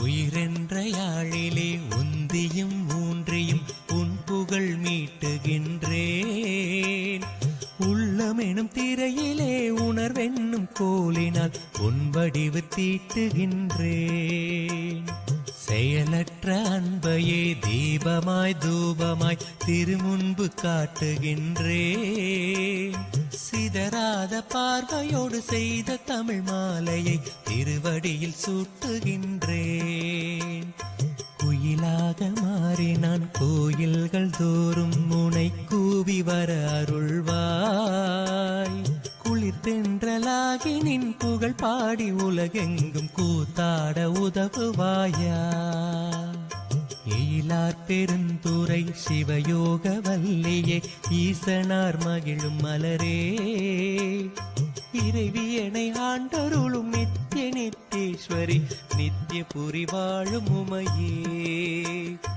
இறைவியனை ஆண்டருளும் நித்திய நித்தேஸ்வரி நித்திய புரி வாழும் உமையே தமிழேனும் அளப்பரும் தன் கடல் சூழ் மதுரை தலைவினி அமுதவாக்கால் சங்கரன் வணங்கிய சிவானந்த சௌந்தரிய தத்துவ செல்வியும் நீ இமயமலை மேருவில் குமரி முனை அலைகளில் சீர்பூத்த பைங்கொடியும் நீ செருவென்று புகழ் கொண்ட முகவை சிவகங்கை முதல் தேசங்கள் ஆள்பவள் நீ சமயங்கள் யாவிலும் அமைகின்ற உண்மை நீ சன்மார்க்க வள்ளல் தாய் நீ சபரிமலை காஷ்மீரம் ஸ்ரீசைலம் காசி எனும் தலந்தோறும் வாழ்பவள் நீ இமையோரும் முனிவரும் இலங்கியம் புலவோரும் ஏந்து மலரடிகள் வாழி இறைவியனை ஆண்டருளும் நித்திய நித்தேஸ்வரி நித்திய புரி வாழும் உமையே இறைவியனை ஆண்டருளும் நித்திய நித்தேஸ்வரி நித்திய புரி வாழும் உமையே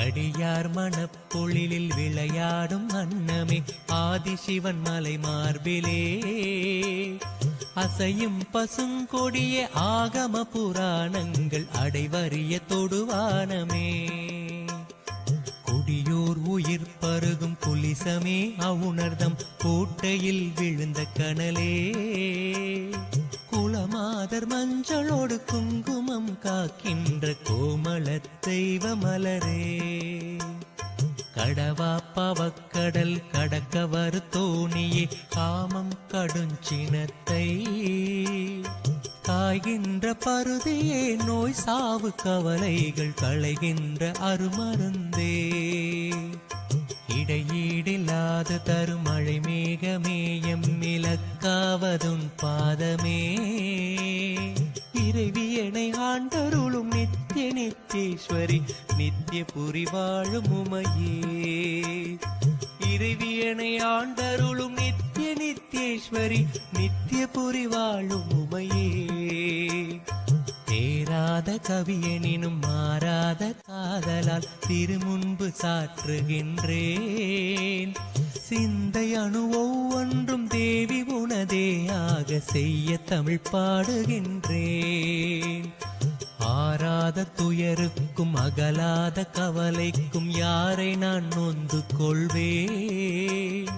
அறியாது பிழை செய்து சரியாக வதைப்பட்ட அவலத்தை எங்கு சொல்வேன். நீராகவே நெருதற் புறமூன்றும் செற்ற உனை நெஞ்சார போற்றுகின்றேன். நெற்றி விழியால் எனது குற்றமலை பொடியாக நின் அருளை வேண்டுகின்றேன். ஈரேறும் இல்லாத இன்ப வடிவாக என் இதய தளமீதும் ஒளிர்வாய். இறைவியனை ஆண்டருளும் நித்யேஸ்வரி நித்யபுரி வாழும் உமையே. இறைவியனை ஆண்டருளும் நித்யேஸ்வரி நித்யபுரி வாழும் உமையே. வானமும் பூமியும் மாறினும் மாறாத வாய்மை வடிவான தேவி. வழிபாடு செய்பவர் குறைபாடு தீர்த்தின்ப வாழ்வு தரும் ஆதி தேவி. தேனுமாய் அமுதுமாய் சித்தத்திலே நின்று தித்தி நிற்கும் தேவி. சேராரின் மார்பயிறு கூறாகவே செய்யும் திரிசூலம் ஏந்தும் தேவி. கானமும் சிற்பமும் கலைமலர் பல பலவும் காணிக்கை கொள்ளும் தேவி. கற்பனையும் ஒப்பனையும் காலம் ஒரு மூன்றும் கடந்த தேவதேவி. ஈனமுன்றண்டாத ஞானமாதேவி உனை என் சொல்லி வாழ்த்துவோம் யாம். இறைவியனை ஆண்டருளும் நித்யேஸ்வரி நித்யபுரி வாழும் உமையே. இறைவியனை ஆண்டருளும் நித்யேஸ்வரி நித்யபுரி வாழும் உமையே.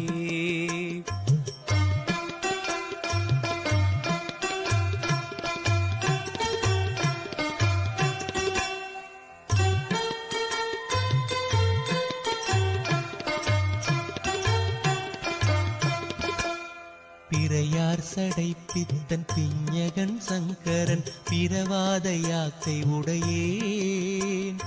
பேராயிரங்கொண்ட பெருநாவலன் சிவன் பிரம்மன் அறியாத மறையோ. கரையார் கழுத்தினன் கண்ணுதல் கயற்கண்ணி காதலன் கங்கை நாடன். காளத்திநாதன் கபாலி கங்காதரன் கையிலையோன் மங்கை வாகன். சிறையார் புனற்றில்லை சிற்றம்பலத்தினன் திரியம்பகம் தியாகராஜன். திரிபுரம் எடுத்தவன் குருபரன் ஈசன் என செப்பும் என் அப்பனான. இறையோனும் நீயும் எம் இல்லங்கள் தோறும் எழுந்தருள வேண்டும் அம்மா. இறைவியனை ஆண்டருளும் நித்யேஸ்வரி நித்யபுரி வாழும் உமையே. இறைவியனை ஆண்டருளும் நித்யேஸ்வரி நித்யபுரி வாழும் உமையே. தாய்கை பிடித்தபடி தளிர்நடை பயின்றுனது சபையேறி வரவில்லையோ. தந்தையார் உபதேச மந்திரம் பொழிந்தபடி சந்நிதியில் தொழவில்லையோ. வாய் திறந்தால் அங்கு வருவதும் நாமமென வாழ்கின்ற மகன் இல்லையா. மாதரார் போகத்தில் மயங்கிடும் காலத்து மறவாத மனம் இல்லையா. ஓய்வின்றி நான் பாட உவப்போடு நீ கேட்க ஒப்பியதும் நினைவில்லையா. ஓடோடி வந்தனது தீராத துயர் தீர்க்க உன் நெஞ்சில் கனிவில்லையா. ஈகின்ற என் தலைவி நீ இல்லையா. உந்தன் இசைவான நான் இல்லையா. இறைவியனை ஆண்டருளும் நித்திய நித்தேஸ்வரி நித்திய புரி வாழும் உமையே. இறைவியனை ஆண்டருளும் நித்திய நித்தேஸ்வரி நித்திய புரி வாழும் உமையே. ஓமெனும் மந்திரத்துட்பொருள் ஆகின்ற ஸ்ரீராஜராஜேஸ்வரி ஊழிதோறும் ஊழிதோறும் உயரறம் காக்கின்ற ஸ்ரீராஜராஜேஸ்வரி நாமமும் உருவமும் பலவாகி உலகாளும் ஸ்ரீராஜராஜேஸ்வரி ஞானமும் இச்சையும் கிரியையும் தானான ஸ்ரீராஜராஜேஸ்வரி க்ஷேமமும் ஆனந்தமும் சித்தியும் உதவிடும் ஸ்ரீராஜராஜேஸ்வரி ஸ்ரீ சக்கர நிலையத்தில் சிவசக்தி வடிவான ஸ்ரீராஜராஜேஸ்வரி யாவும் எம் கல்வியும் யாவும் உன் அடைக்கலம் ஸ்ரீராஜராஜேஸ்வரி இறைவியனை ஆண்டருளும் நித்திய நித்தேஸ்வரி நித்திய புரி வாழும் உமையே. இறைவியனை ஆண்டருளும் நித்திய நித்தேஸ்வரி நித்திய புரி வாழும் உமையே.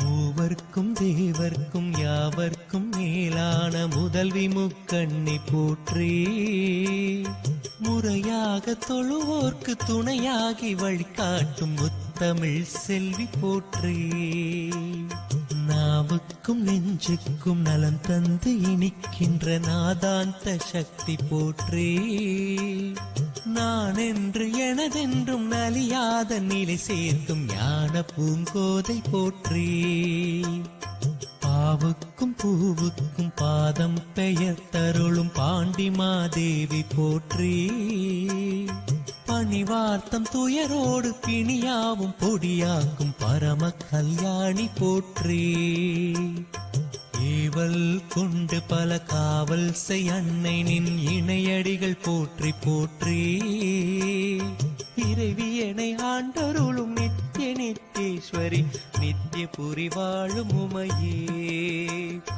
இறைவியனை ஆண்டருளும் நித்திய நித்தேஸ்வரி நித்திய புரி வாழும் உமையே. இறைவியனை ஆண்டருளும் நித்திய நித்தேஸ்வரி நித்திய புரி வாழும் உமையே. இறைவியனை ஆண்டருளும் நித்திய நித்தேஸ்வரி நித்திய புரி வாழும் உமையே. இறைவியனை ஆண்டருளும் நித்திய நித்தேஸ்வரி நித்திய புரி வாழும் உமையே.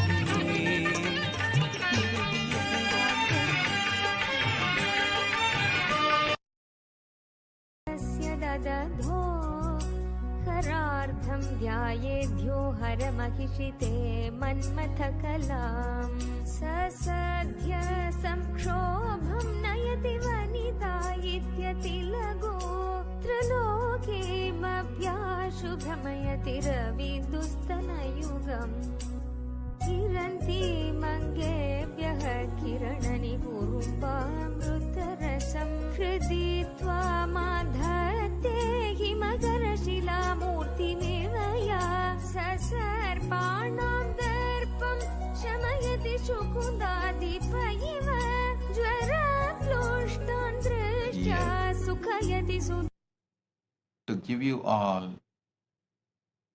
boons, blessings, auspiciousness. Cosmos in the cosmic mother form is Paramashiva Shakti, Manonmani, Parameshwari.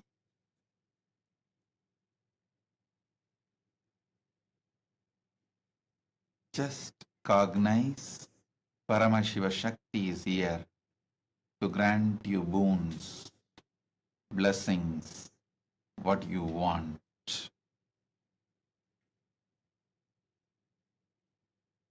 She is here to give you boons. Sit holding on to this cognition. Parashakti, Parameshwari, I'll manifest in all of you now. Om, Om, Om.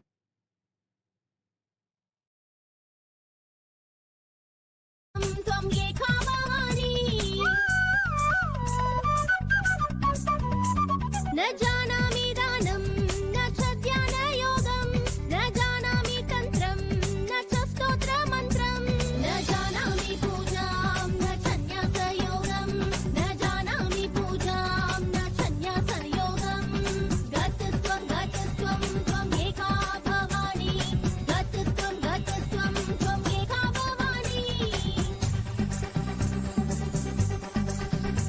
न जानामि पुण्यं न जानामि तीर्थ न जानामि मुक्तिं लयं वा कदाचित् न जानामि पुण्यं न जानामि तीर्थ न जानामि मुक्तिं लयं वा कदाचित् न जानामि भक्तिं वृत्तं वापि माता न जानामि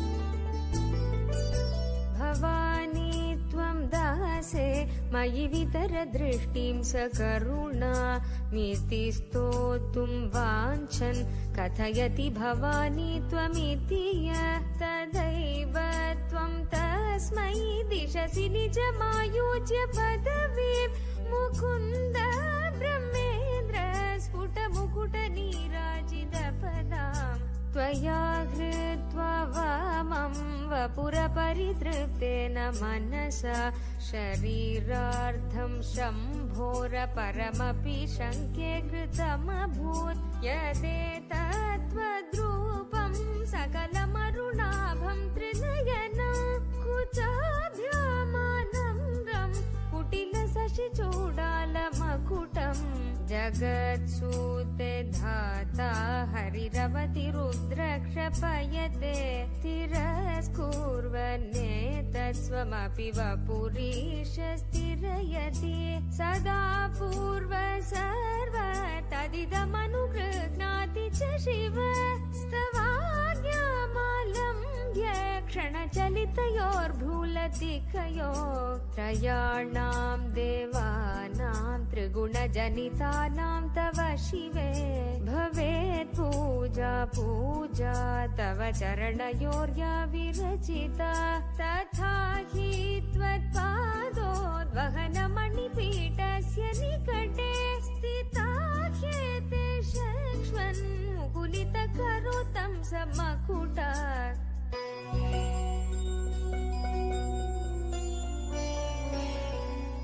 विरिञ्चिः पञ्चत्वं व्रजति हरिराप्नोति विरतिम्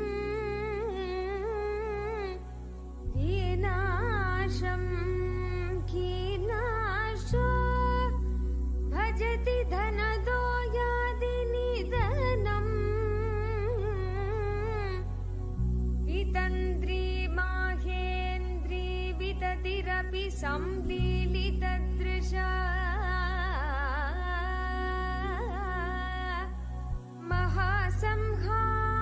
महासंहारेऽस्मिन् विहरति सति त्वत्पतिरसौ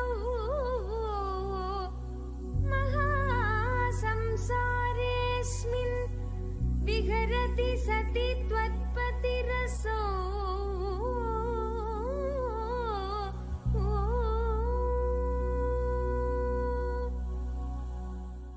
जपो जल्पशिल्पं सकलमपि मुद्रा विरचना गतिप्रादक्षिण्यक्रमणमशनाध्याहुतिविधि प्रणाम संवेश सुखमखिलमात्मार्पणदृश सपर्यापर्यायस्तव भवतु यन्मे विलसितं सुधामव्यास्वाद्य प्रतिभयतरा मृत्युहरिणि विपद्यन्ते विश्वे विधिशतमखाद्यादिविशद करालं यच्छ्वेलं कवलितवत कालकलन न शम्भोस्तन्मूलं तव जननि किरीटं वैरिञ्चं परिहरपुर कैडभबित कठोरे कोटीरे स्खलसि जहि जम्भारि मकुटं प्रणम्रे श्वेतेषु रसभमुपयातस्य भावनं भवस्यां युत्थाने तव परिजनोक्तिर्विजयते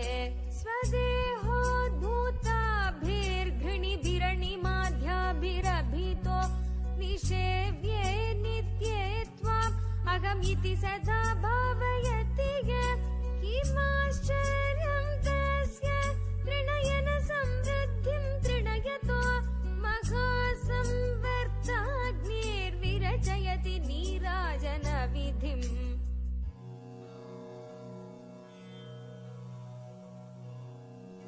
चतुष्षष्ट्या तन्त्रैः सकलमतिसन्धाय भुवनम्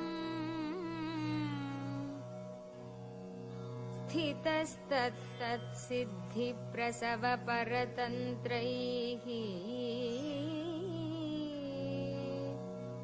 पशुपतिः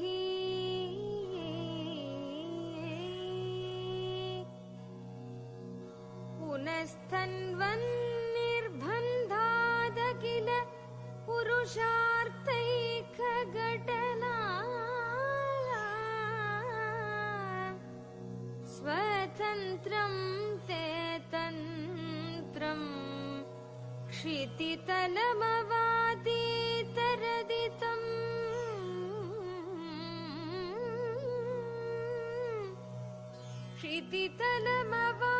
क्षितितलमवातीतरदितम्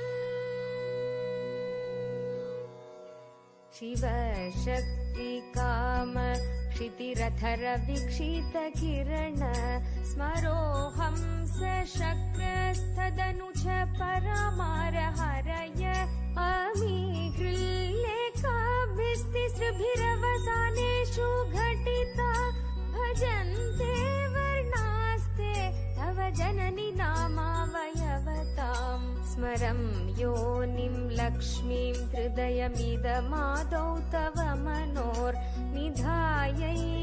नित्ये निरवधि महाभोगरसिका भजन्ति त्वां चिन्तामणि गुणनिबद्धाक्षवलया शिवाग्नौ जुह्वन्त सुरभिघृतदाराहुतिशतैः शरीरं त्वं शम्भो शशिभिगिरवक्षोरुगयुगम् तवात्मानं मन्ये भगवति नवात्मानमनगम् शेषशेषीत्ययम् उभयसाधारणतया स्थितः सम्बन्धो वां समरसपरानन्दपरयोः मनस्त्वं व्योमत्वं मरुदसि मरुत्सारथिरसि त्वमापस्त्वं भूमिस्त्वयि परिणतायां न हि परम् स्वमेव स्वात्मानं परिणमयितुं विश्ववपुषा चिदानन्दाकारं शिवयुवति भावेन बिभृशे तवाज्ञाचक्रस्थम् तपन शशिकोटिद्युतिधरम् परं शम्भुं वन्दे परिमिलितपार्श्वं परचिता यमाराध्यन् भक्त्या रविशशिशुचिनामविषये यमाराध्यन् भक्त्या रविशशिशुचिनामविषये निरालोके लोके निवसति हि भालोकभुवने निवसति हि भालोकभुवने निवसति हि भालोकभुवने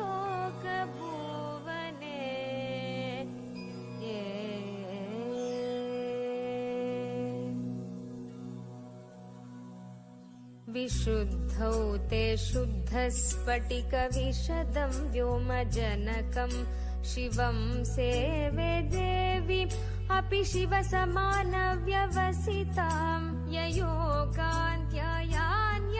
शशिकिरणसारूप्य सरणे विधूतान्तर्ध्वान्ता विलसति चकोरीव जगति समुन्मीलत्संवित्कमलमकरन्दैकरसिकम् भजेऽहं सद्वन्द्वं किमपि महता मानसचरम् यदा लाभादष्टादश गुणितविद्यापरिणतिर्यदा दत्ते दोषात् गुणमखिलमध्यापयैव तव स्वाधिष्ठाने हुतवहमधिष्ठाय निरतम् तमीडे संवर्तं जननि महतीं तां च समयां यदा लोके लोकान्दगति महसि क्रोधकलिते दयार्दाय दृष्टे शिशिरमुपचारं रचयति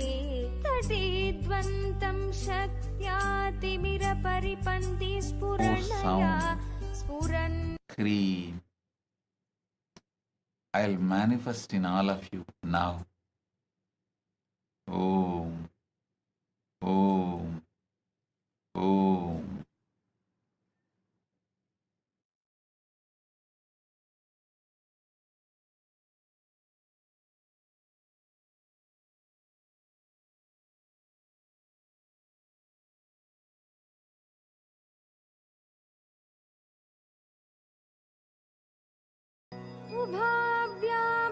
उभाव्यामेताभ्याम् उदयविधिमुद्दिश्य दयया सनाताभ्यां शन्ये जनकजननी मज्जगदिदम् जनकजननी मज्जगदिदम्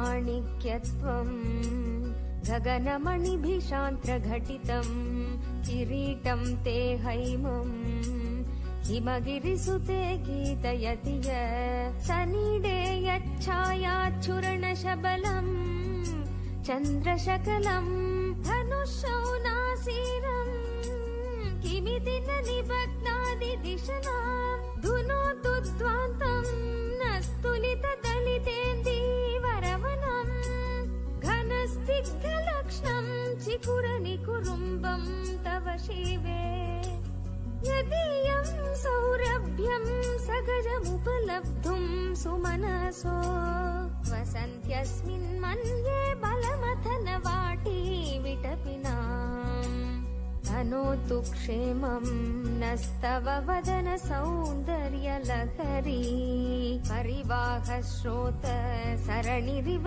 सीमन्तसरणी वहन्ति सिन्दूरं प्रबलकबरी भारतिमिर विशाम्रन्दैर्वन्दीकृतमिव नवीनार्ककिरणम् अरालैः स्वाभाव्यादलिकलबस श्रीविरलकैः परितं ते वक्त्रं परिहसति पङ्गेरुहरुचिम् नरस्मेरे यस्मिन् दशनरुचि किञ्जल्करुचिरे सुगन्धौ माध्यन्ति स्मरमथन चक्षुर्मधुलिह ललाटं लावण्यद्युति विमलमाभाति तव यद् द्वितीयं तन्मन्ये मकुटघटितं चन्द्रशकलम्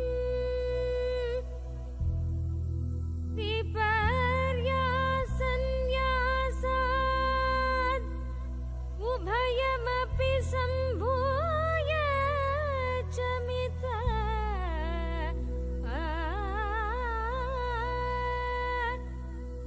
सुधा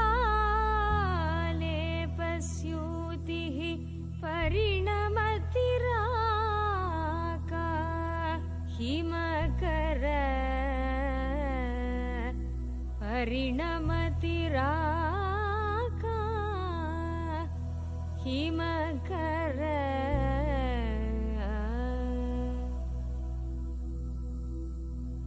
भ्रुवौ भूग्ने किञ्चित् भुवन भयभङ्गव्यसनिनि त्वदीये नेत्राभ्यां मधुकर रुचिभ्यां धृतगुणं धनुर्मन्ये सव्येतरकर गृहीतं रतिपते प्रकोष्ठे मुष्टौ च स्थगयति निगूढान्तरमुमे अहसूते सौव्यं तव नयनमर्कात्मकतया प्रिया मां वामं ते सृजति रजनीनायकतया तृतीया ते दृष्टिर्रदलित हेमाम्बुजरुचि समादत्ते सन्ध्यां दिवसनिशयोरन्तरचरीं विशाला कल्याणी स्फुटरुचिरयोध्या कुवलयै कृपाधारा धारा किमपि मधुरा भोगवतिका अवन्ती दृष्टिस्ते बहुनगर विस्तार विजया ध्रुवं तन्नाम व्यवहरणयोग्या विजयते ध्रुवं तन्नाम. Tathast. I give you all the 5 boons you want. I'll cast the miracle for your daughter's body, Meera Ven. I'll heal you completely. I give you all 5 boons. Mohana, I am with you. Not only you are protected in this life, you are protected forever. When you fall in my lap. That is why beyond you, as Ajapa Japa, Mahavagya was going on inside you, be assured, I am inside you, protecting you. You are in my lap. You don't have death. You will be active, healthy, blissful, enjoying this life in this body. When you want to reach KAILASA, from this body, directly you will reach KAILASA.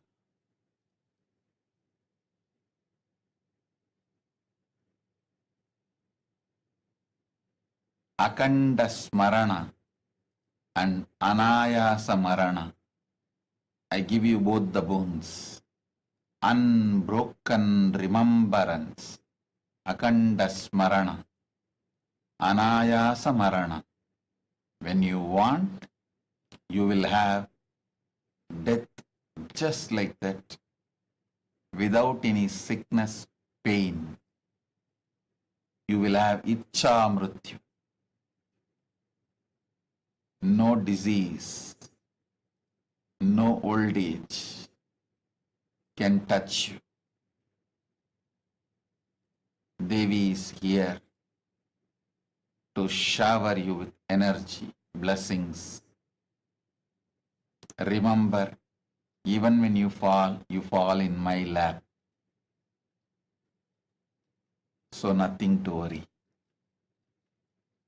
Om, Om, Om.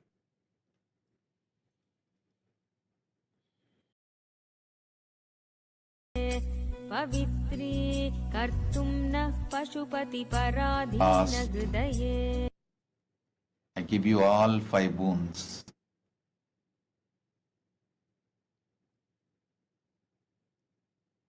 Ananda Parameshwari, Mananda Parameshwari, Tathastu. I give you all the 13 boons you wanted. Tathastu. Tatastu, tatastu, tatastu.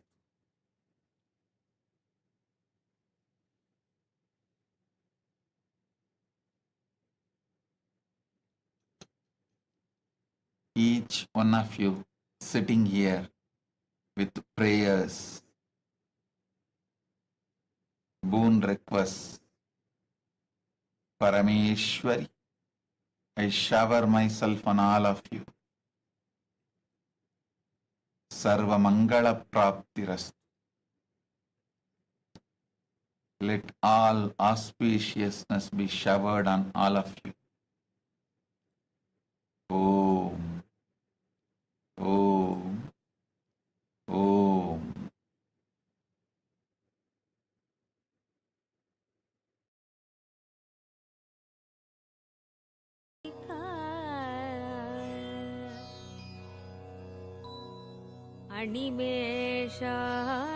अणिमेषाशफरिका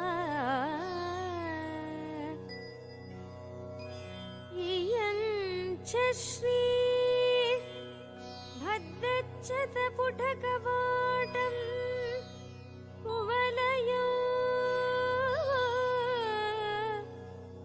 इयं च श्रीर्भद्रच्छतपुटकवाटं कुवलयो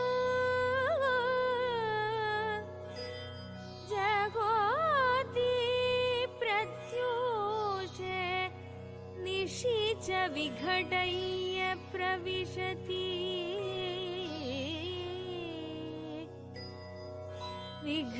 विघटय्य प्रविशति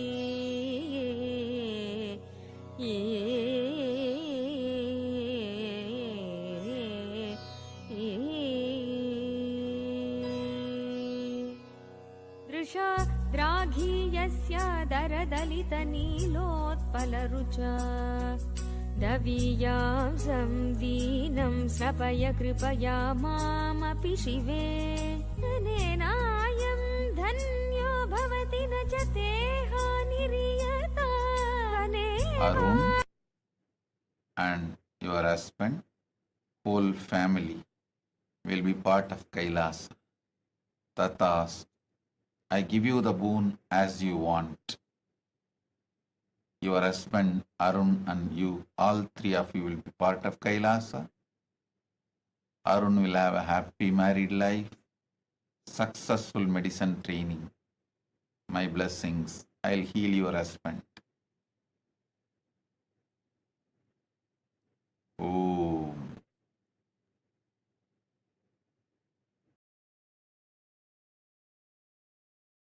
इदं मन्मथरथम् यमारुह्य गृह्य तव निरथमर्केन्दुचरणम् महावीरो मारप्रमथपतये सञ्जितवते सरस्वत्या सुक्तिरमृतलहरी कौशलहरी पिबन्त्या शर्वाणि श्रवणचुलुकाभ्यामविरलम् चमत्कारश्लाघाचलितशिरस कुण्डलगणो जनत्कारैस्तारै प्रतिवचनमासष्टैव ते असौ नासावंश स्तुहिनगिरिवंशध्वजपटी त्वदीयो नेदीय फलतु फलमस्माकमुचितम्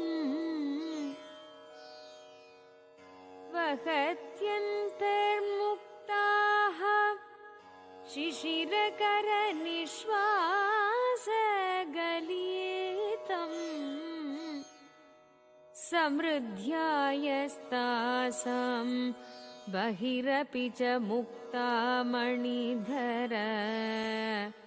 बहिरपि च मुक्तामणिधर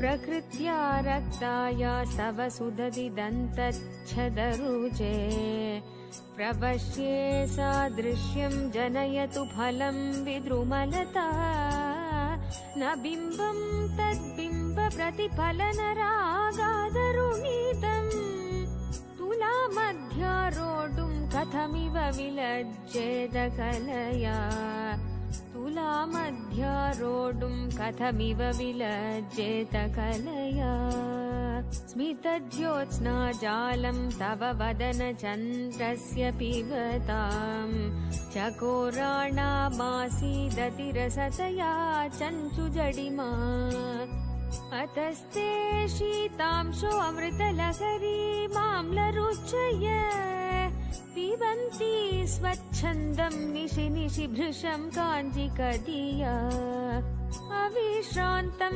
पत्युर्गुणगणकथाम्रेडन जपा जपा पुष्पच्छाया तव जननि जिह्वा जयति सा यदग्रासीनाया स्फटिकदृशदच्छविमयी सरस्वत्या मूर्ति परिणमति माणिक्यवपुषा सरस्वत्या मूर्ति परिणमति माणिक्यवपुषा रणे जित्वा दैत्यानपहृतशिरस्त्रै कवचिवे निवृत्तैश्चण्डां सत्रिपुरहर निर्माल्य विमुखै विशाखेन्द्रोपेन्द्रै शशिविशदकर्पूरशकला विलीयन्ते मातस्तव वदनताम्बूलकबला विलीयन्ते मातस्तव वदनताम्बूलकबला विपञ्च्या गायन्ति विविधमपदानं पशुपते त्वयारब्धे वक्तुं चलितशिरसा साधुवचने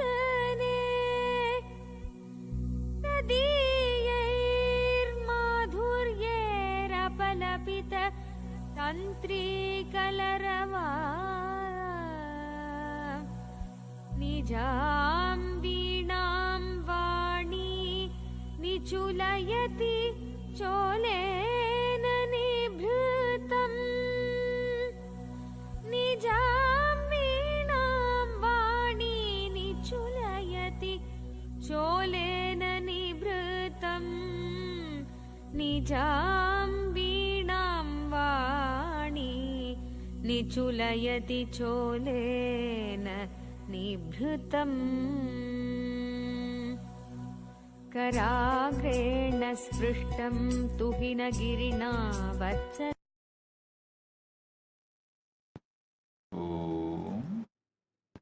ज्योतिकोण्ड ज्योतिकोण्ड तथास्तु. I give you the boon you want, all 6 boons. I'll clear your husband's mind completely and I'll remove all past karmas. I give you the blissful relationship and become Sarvanyapita Karta. I'll heal your son completely. I'll take care of your younger son and his education and his admission. I'll protect your mother and sister. Guru walk for you. Read Living Enlightenment. Whenever you have any problem, you will find solution. Go on sharing Living Enlightenment book with everyone. Enrich yourself and others with Living Enlightenment. Tathastu.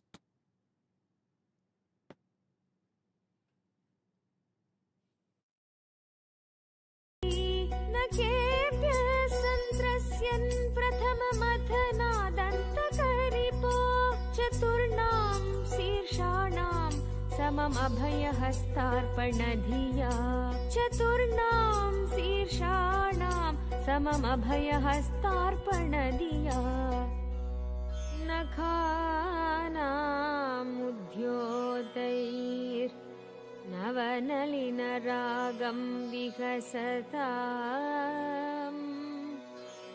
कराणां ते कान्तिं कथय कथयाम कथमु मे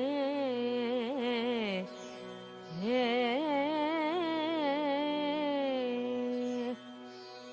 कयाचिद्धा साम्यं कयाचिद्धा साम्यं भजतु कलया हन्त कमलम् यदि क्रीडल्लक्ष्मी चरणदललाक्षारसचनम् चरणदललाक्षा रसचनम्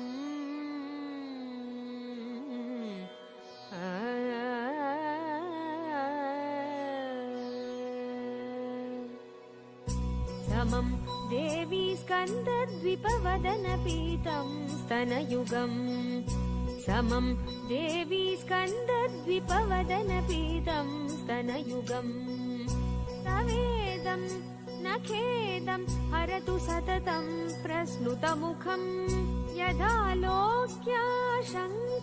कुलितहृदयो हासजनक स्वकुम्भो हेरम्भ परिमृशति हस्तेन जडिति अमूते वक्षोजा अमृतरसमाणिक्यकुतिपौ न सन्देहस्पन्दो नगपतिपताके मनसि न पिबन्तौ तौ यस्मादविदित मधुसङ्गरसिकौ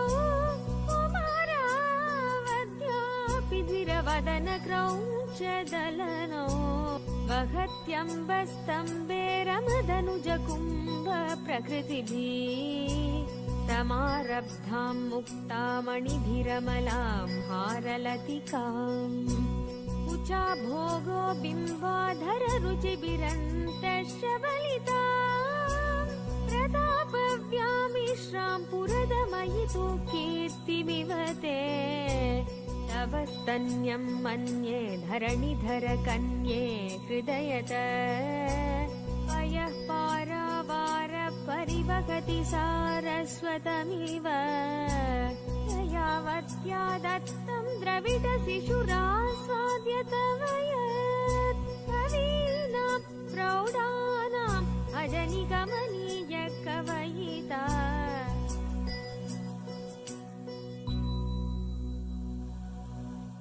हर क्रोधज्वालावलिभिः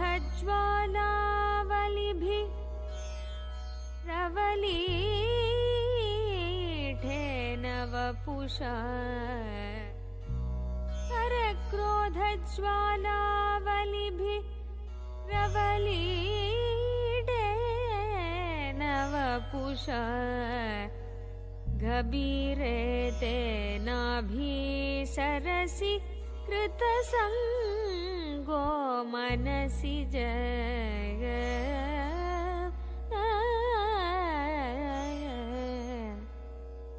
गभीरे तेनाभिसरसि कृतसङ्गो मनसि जग समुत्तस्थौ तस्मादचलतनये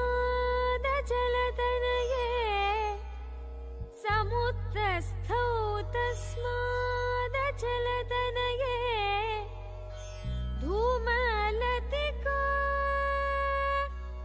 जनस्तां जनिते तव जननि रोमां वलिरीति जनस्तां जनिते तव जननि रोमां वलिरीति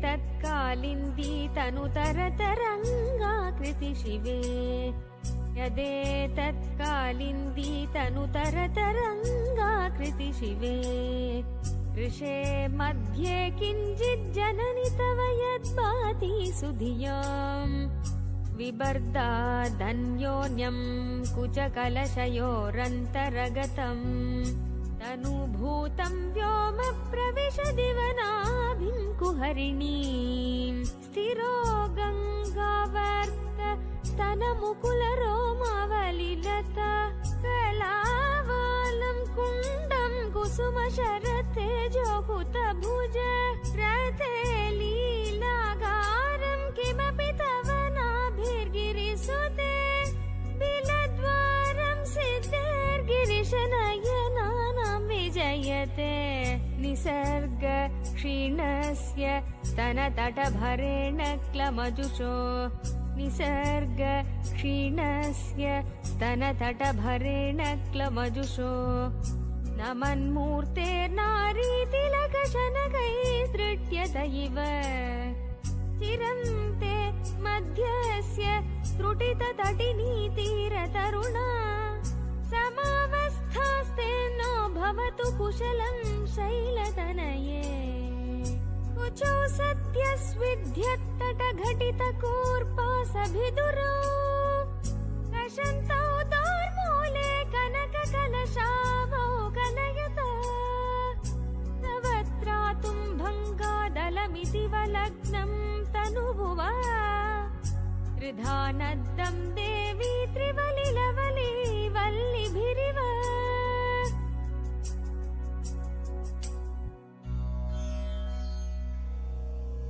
गुरुत्वं विस्तारं क्षितिधरपति पार्वती निजात् नितम्बादाच्छिद्य त्वयि हरणरूपेण निदधे अतस्ते विस्तीर्णो गुरुरयमशेषां वसुमतीं नितम्ब प्राग्भार स्थगयति लघुत्वं नयति च करीन्द्राणां शुण्डान् कनककदलिकाण्डपटलीम् उभाभ्यामुरुभ्याम् उभयमपि निर्जित्य भवति सुवृत्ताभ्यां पत्यो प्रणति कठिनाभ्यां गिरिसुते विधिज्ञे जानुभ्यां विबुधकरी कुम्भद्वयमसि पराजेतुं रुद्रं द्विगुणशरगर्भौ गिरिसुते निषङ्गौ जङ्घेते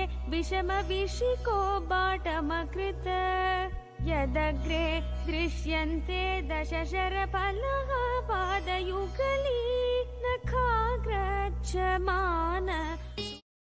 प्रमदवनकङ्गेलितरवे मृषा कृत्वा गोत्रस्खलनमतवैलक्ष्यनमितं ललाटे भर्तारं चरणकमले ताडयति ते चिरादन्तशल्यं दहनकृतमुन्मूलितवता तुलाकोटिवाग्नैकिलिकिलितमीशानरिपुणा हिमानी हन्तव्यं हिमगिरिनिवासैकचतुरौ निशायां निद्राणं निशिचरमभागे च विशदौ वरं लक्ष्मीपात्रं श्रियमतिसृजन्तौ समयिनां सरोजं त्वत्पादौ जननी जयतश्चित्रमिह किम् पदं ते कीर्तिना प्रपदमपदं देवि विपदाम् कथं नीतं सद्भिकटिनकमटी कर्परतुलाम् कथं वा बाहुभ्यामुपयमनकाले पुरभिदा यदा दायन्यस्तं दृशदि दयमानेन मनसा यदा दायन्यस्तं दृशदि दयमानेन मनसा यदा दायन्यस्तं दृशदि दयमानेन मनसा नखैर्नाकस्त्रीणां करकमलसङ्कोचः शशिभिः तरूणां दिव्यानां हसत इव ते चण्डिचरणौ फलानि स्वस्तेभ्यः किसलयकराग्रेण ददतां दरिद्रेभ्यो भद्रां श्रियमनिशमह्नाय ददतौ ददाने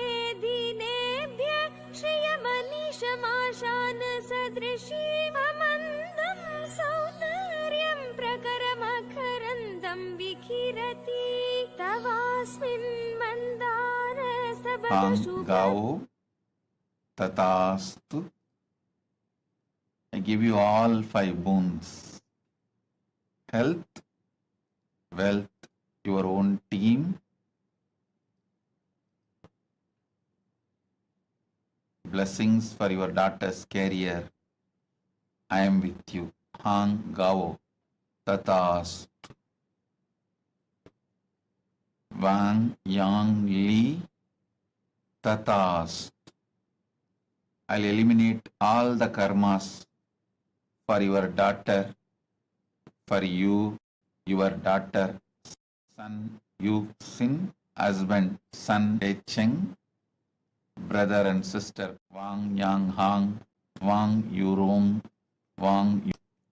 Blessings for son Yu Sin's health. Blessings.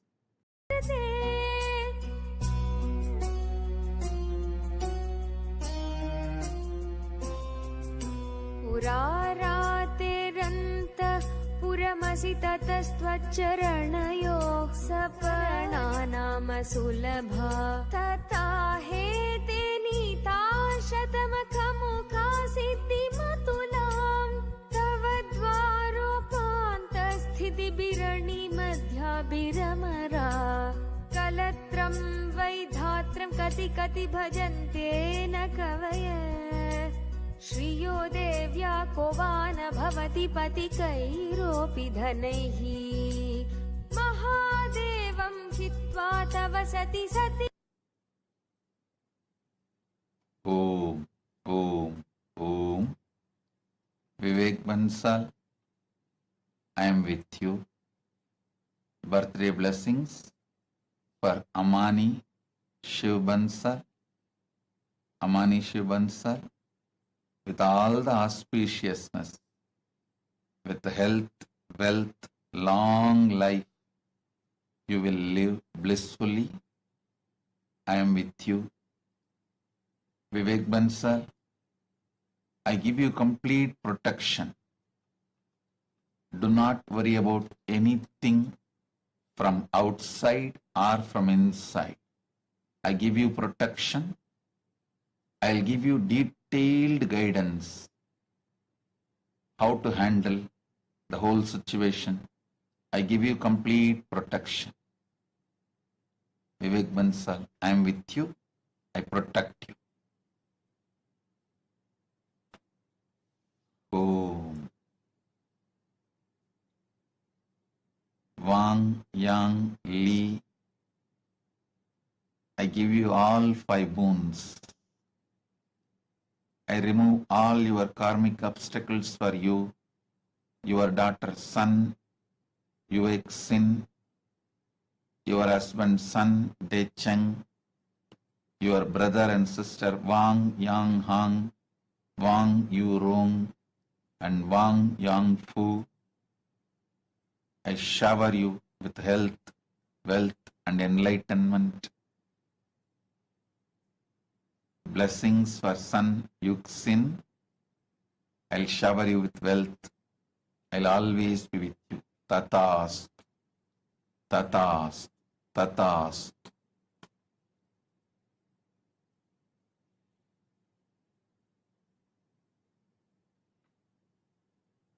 आनन्दाभिक्यं रसयति रसं त्वद्भजनवान् प्रदीपज्वलाभिदिवसकरनीराजनविधि सुधासूते चन्द्रोपलजलनवैरग्यरचना स्वकीयैरम्भोऽपि सलिलनिधि सौगित्यकरणम् त्वदीयाभिर्वाग्भिस्तव जननि वाचां स्तुतिरियं वदीयाभिर्वाग्भिस्तव जननि वाचां स्तुतिरियं जननि वाचां स्तुतिरियम्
நின்றாய் காளி பொறியை விஞ்சி நின்றாய் பூதமைதுமானாய் காளி பொறிகளைதுமானாய் போதமாகி நின்றாய் காளி பொறியை விஞ்சி நின்றாய் யாருமாகி நின்றாய் துன்பமில்லாத நிலையே சக்தி தூரமில்லாதே சக்தி அன்பு கனிந்த கனிவே சக்தி ஆண்மை நிறைந்த நிறைவே சக்தி சக்தி சக்தி பாட்டில் வந்த களியே சக்தி அழகு பெருக்கும் மதியே சக்தி ஊழ்வினை நீக்கும் உயர்வே சக்தி சக்தி சக்தி உள்ளத்தொழிலும் விளக்கே சக்தி சக்தி சக்தி சக்தி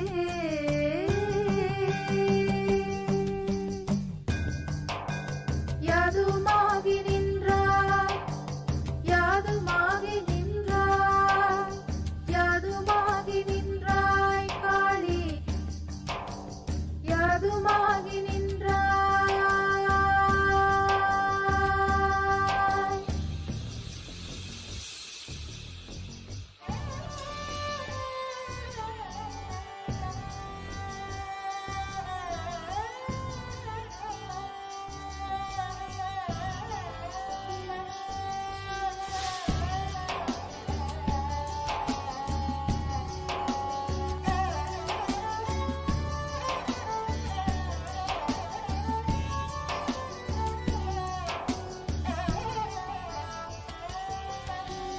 இன்பமாகி விட்டாய் இன்பமாகி விட்டாய் காளி என்னுள்ளே புகுந்தாய் இன்பமாகி விட்டாய் காளி என்னுள்ளே புகுந்தாய் இன்பு நின்னையல்லாய் காளி புரிந்து நானும் உண்டோ இன்பமாகி விட்டாய் காளி என்னுள்ளே புகுந்தாய் பின்பு நின்னையல்லாய் காளி புரிந்து நானும் உண்டோ அன்பளித்து விட்டாய் காளி காளி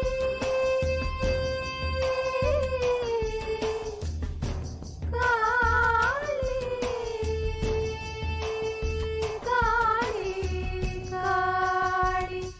காளி காளி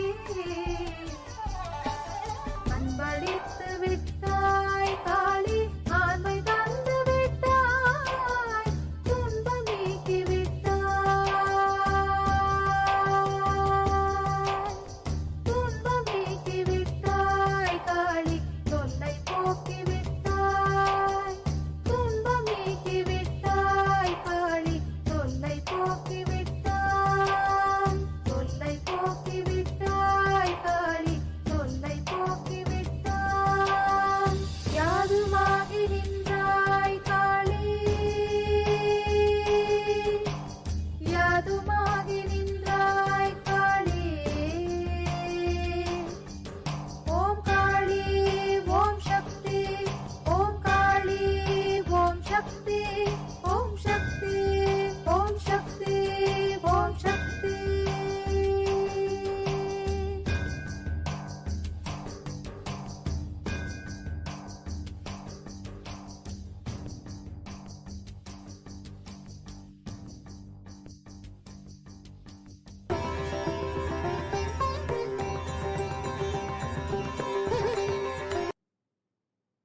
Oh, Li Ying Tatas. Li Ying, I give you all 7 boons. I'll unlock all your possibilities and create miracles. I accept your surrender. I'll shower you with wealth. You will be successful with a blissful life, your relationships, blessings for your friend Chunyu and for all the 8 boons you want. He, Q, Yuan. He, Q, Yuan. He, Q, Yuan. I accept your surrender. I'll shower you with my own energy and blessings. My blessings, I give you all 7 boons for you, your husband, wealth, enlightenment, bliss. Tatast. Nityavamadevananda. Nityavamadevananda. I give you the boon.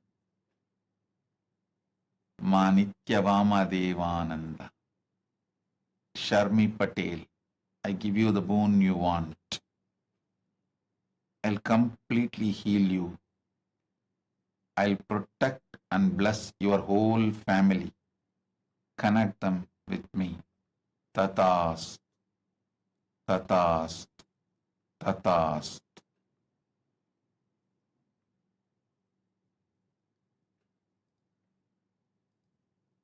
Deepika Patel. Tatast. I give you all 5 boons you want. I'll clear all the karmas. Awaken your third eye. Raise your Kundalini Shakti now intensely. I'll heal your mother Vimala. You will experience oneness. Deepika Patel. Tatastu. Tatastu. Tatastu. Teresa Allen. Teresa Allen. I give you all 7 boons. I'll remove all your demonic tendencies. I'll shower you with wealth, complete completion, feeling connection, enlightenment, and highest energy. Om. Ma Ananda Parashakti. My blessings, I'll shower you with oneness. I'll give you all the auspiciousness. My blessings,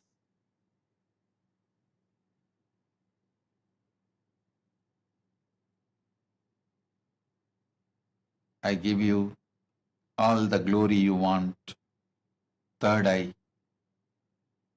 oneness, I'll fulfill you. Urvak for you.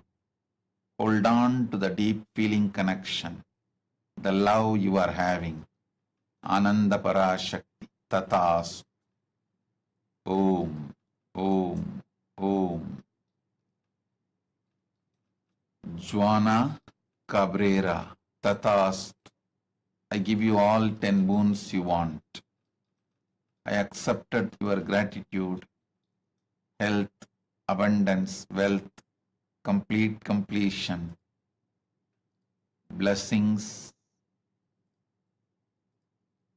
You will have the house in Maritas, Mexico. Blessings for your father, the spiritual name for you, Parashakti Prasadini. Ma Nitya Parashakti Prasadini is the spiritual name for you. Blessings for your cousin Hilda Murillo. My blessings for all of you. Tatas. Joanna Quebra. Juana Cabrera, Tatas. Xiaming Lin. Xiaming Lin, I remove all your karmas, accept your state, space, and make you manifest Paramashiva state and space and consciousness and superpowers of Paramashiva. I give you Paramatvaita, Tatas. Narain Meni, I give you the boon you want. Blessings for your daughter Reshma to have a good, blissful, happy married life with the right person. Narain Meni, Tatas.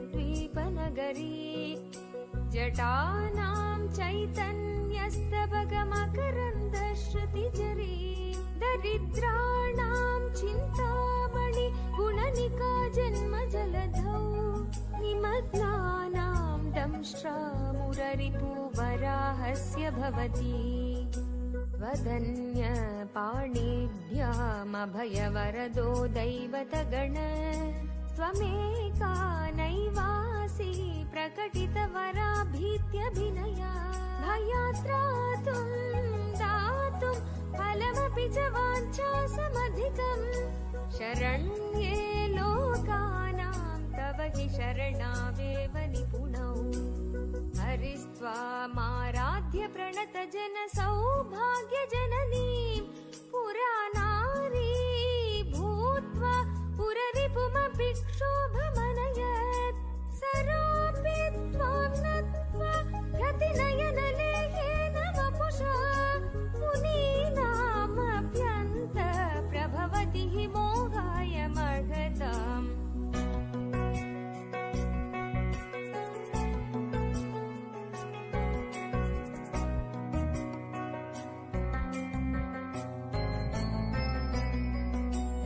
पुष्पं मौर्वी मधुकरमयी पञ्चमी शिखा वसन्त सामन्तो Malay मरुता योधनरथ तथापेक सर्वं हिमगिरिसुते कामपि कृपाम् अपाङ्गात् लगा जगदितमनङ्गो विजयते कनत्काञ्चीधाम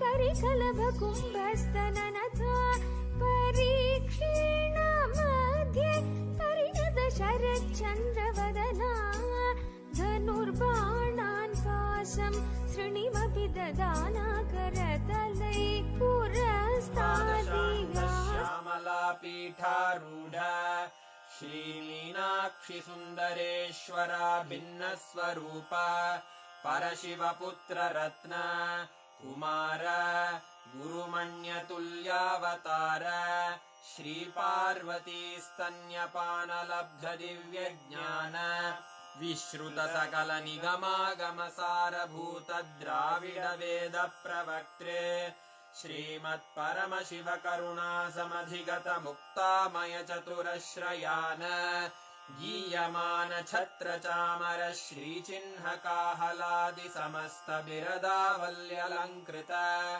ज्ञान विज्ञान चक्रवर्ती सर्वजन संघ सद्यो निर्वाण दीक्षा व्ययापवर्गवर्ष विश्राण जीमूत परमत कलभ केसरी शैव सिद्धान्त स्थापनाचार्य श्रीराजाधिराज पाण्ड्य महाराज गुरु क्षपण शाक्यादि महान्धकार निवारण ज्ञान भानु वीक्षणानर्हार्ह ध्वजोच्छेदन पूर्वक श्रीमद्वृषभध्वज स्थापक शैव समय कर्त्रे सर्वज्ञ पीठारूढ श्री जगद्गुरु श्री ज्ञान संबंध देशिक स्वामी वागीश सुंदर माणिक्य वाचक स्वामिनां अवतारभूत श्रीज्ञानसम्बन्धस्वामि पुनरुद्धृत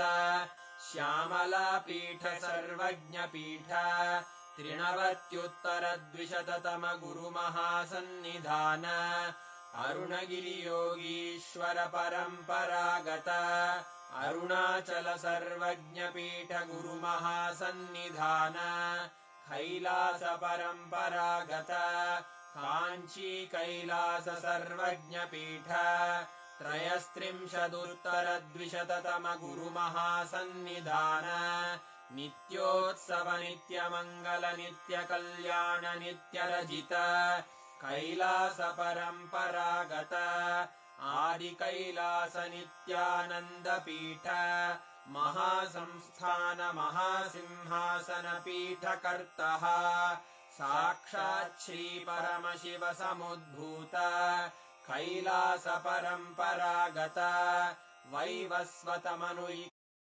हरिश्चन्द्र भगीरथ श्रीरामचन्द्र शूरसेन इत्यादि अनवच्छिन्न सार्वभौम चक्रवर्ति परम्परागत चतुष्षष्टि योगिनी मण्डित चतुष्षष्टि सम्प्रदाय प्रवर्तक मनुधर्मशासन सूर्यवंश प्राप्त सर्वज्ञपीठ सुराङ्गी साम्राज्य मूर्धाभिषिक्त चूडामणे साक्षात् श्री परमशिव समुद्भूत कपिल महागुरु पुनरुद्धृत महानिर्वाणिपीठ अष्टोत्तर सहस्र श्री महामण्डलेश्वर साक्षात् श्री परमशिव सिंहासनाभिषिक्त समस्त गणनायक श्री महागणपति समारंभ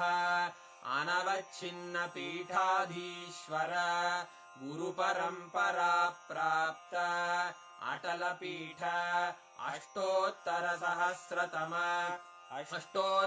सहस्र श्री अटल पीठाधीश्वर धर्म मुक्ति स्वर्गपुर स्वर्ण पीठ त्रयोविंश गुरु महासन्निधान कैलास परम्परागत आदिपीठ सर्वज्ञपीठ जगद्गुरो श्री कैलास पुनरुद्धारक श्री कैलास परमाचार्य श्रीमत्परमहंस परिव्राजकाचार्य वर्य सच्चिदानन्द प्रणव स्वरूप श्रोत्रिय ब्रह्मनिष्ठ श्रीमज्जगद्गुरु श्रील श्री भगवच्छ्री नित्यानन्द परमशिव श्री ज्ञान सम्बन्ध देशिक परमाचार्य स्वामिन् अत्रागत्य परिपाल्य च अस्मान् विज्ञान वितरणेन विजयी भव जय जय।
Nithyananda.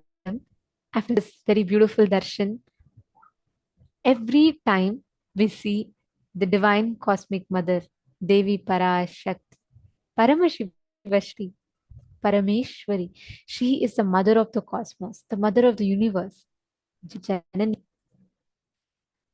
Every day during the darshan, understand, even if it is an alive darshan, we experience that intense nirvikalpa samadhi, we experience that intense space through which Swamiji becomes accessible to every one of us. You could be sitting somewhere in Australia as you watch this darshan, you could be sitting somewhere in the US, you could be sitting somewhere in Russia, Canada, any place, whichever place you are, irrespective of the place, the time, irrespective of all of these parameters, I should say, transcending all these parameters, Swamiji reaches out to you, becomes available to you in frequency that you and me can access during the darshan. Actually, right now, all of us have experienced amazing powerful sensation.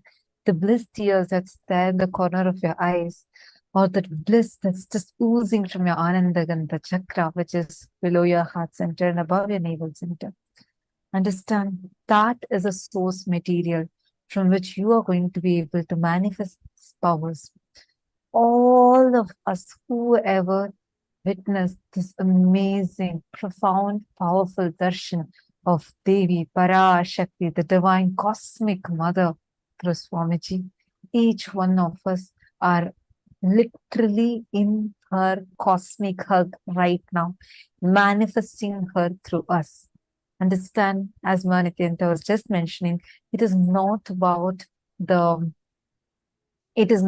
anything actually where your place, the time zone you're in, or the inner space you're carrying, none of those matter. If you had the darshan, you're already taken beyond, transcended beyond time, beyond space, and you are in a frequency, a space where nothing other than the ultimate exists, where you start experiencing that oneness with Parashakti, Paramashivashakti, Parameshwari, Jagat Janani, the divine cosmic mother herself. Now, with her auspicious blessings, we are going to be entering into the power manifestation. Today, right after the darshan, let us all manifest the power of being able to move the Atmalinga, make the Atmalinga stand on your palm. Understand, this whole power is one of the most easiest to manifest. It may sound as complicated, but it is one of the most easiest to manifest, because for this power, the participation that is required from your side is comparatively very, very, very less, because you don't need to do anything. Just keep the Atmalinga. Atmalinga is an independent energy in itself. Keep the Atmalinga in front of you, connect intensely to Swamiji, and put it flat on your palm, and you can start manifesting. You'll see how beautifully you'll be able to make the Atmalinga stand.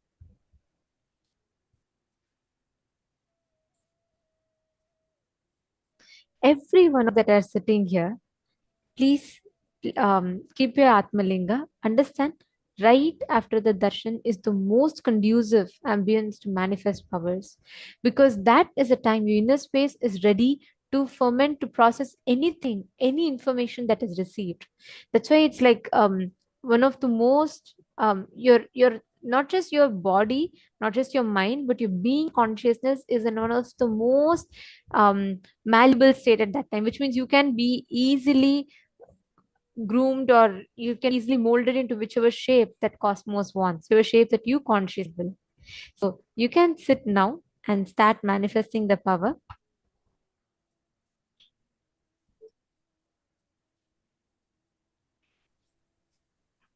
Okay. Yes. So now let's start with the power manifestation. So basically, this is just nothing but the power of consciousness of a matter. So, like how you connect with the coconut and the coconut moves and listen to your command. The same way, you, Paramashiva, and the Atmalinga are one and the same. There's no difference between you and the Atmalinga. The Paramashiva in the Atmalinga is the same Paramashiva who's sitting inside your inner space, and it's also the same Paramashiva who's running this whole cosmos. So when you command the Atmalingam to move in the space of oneness, you will see the Atmalinga will naturally listen to whatever you're commanding. The Atmalinga is a living. Yes. Go ahead. Please go ahead, Mahavirija. Okay, yes. So the Atmalinga is nothing but Paramashiva in in the mini version. Like literally, like if you're trying to speak to Swamiji or if you're trying to connect to Paramashiva, like you have your Atmalinga, like mini Swamiji where you can talk to like whenever you want, like if you're feeling little depressed or in low mood or something, like you have your Atmalinga to speak to. So same way, Atmalinga is not some random objects which you find. It has an intelligence in it. Paramashiva is living in it. So naturally, when you ask Paramashiva, naturally he will fulfill it. Even if you command Paramashiva, he will also fulfill, just to prove you that he is Paramashiva. Yes. Said just to show you that he as Paramashiva is available and you are also Paramashiva, to give us that experience. So during the power manifestation process, all the cognitions you cherish inside, you understand, this is literally like your whole being opens up, right? And when your receptivity is at its peak in physical, mental, emotional, conscious and being levels, any cognitions that you sow into yourself now becomes an experience, gets stored in your very bio memory. That is why during power manifestation, it's extremely important that we do not entertain self-doubt. We do not entertain the thoughts that we can't do it. It is not going to happen for us. This is not going to work for us. Instead, start remembering the darshan. Enjoy the darshan in your inner space. Automatically, it will start manifesting as power. Can I request all the participants to please bring an Atmalinga? If you do not have an Atmalinga, you can do it with any other object. That's fine. Like you can even keep a coconut. The whole how you're going to be manifesting this power is you're going to be keeping the Atmalinga on your palm and you're going to ensuring that it's kept flat. And you're going to be making that Atmalinga stand on your palm. And this does not require any you should not give any physical movement, which means your hand should be like completely flat and should be kept on the ground without any movement.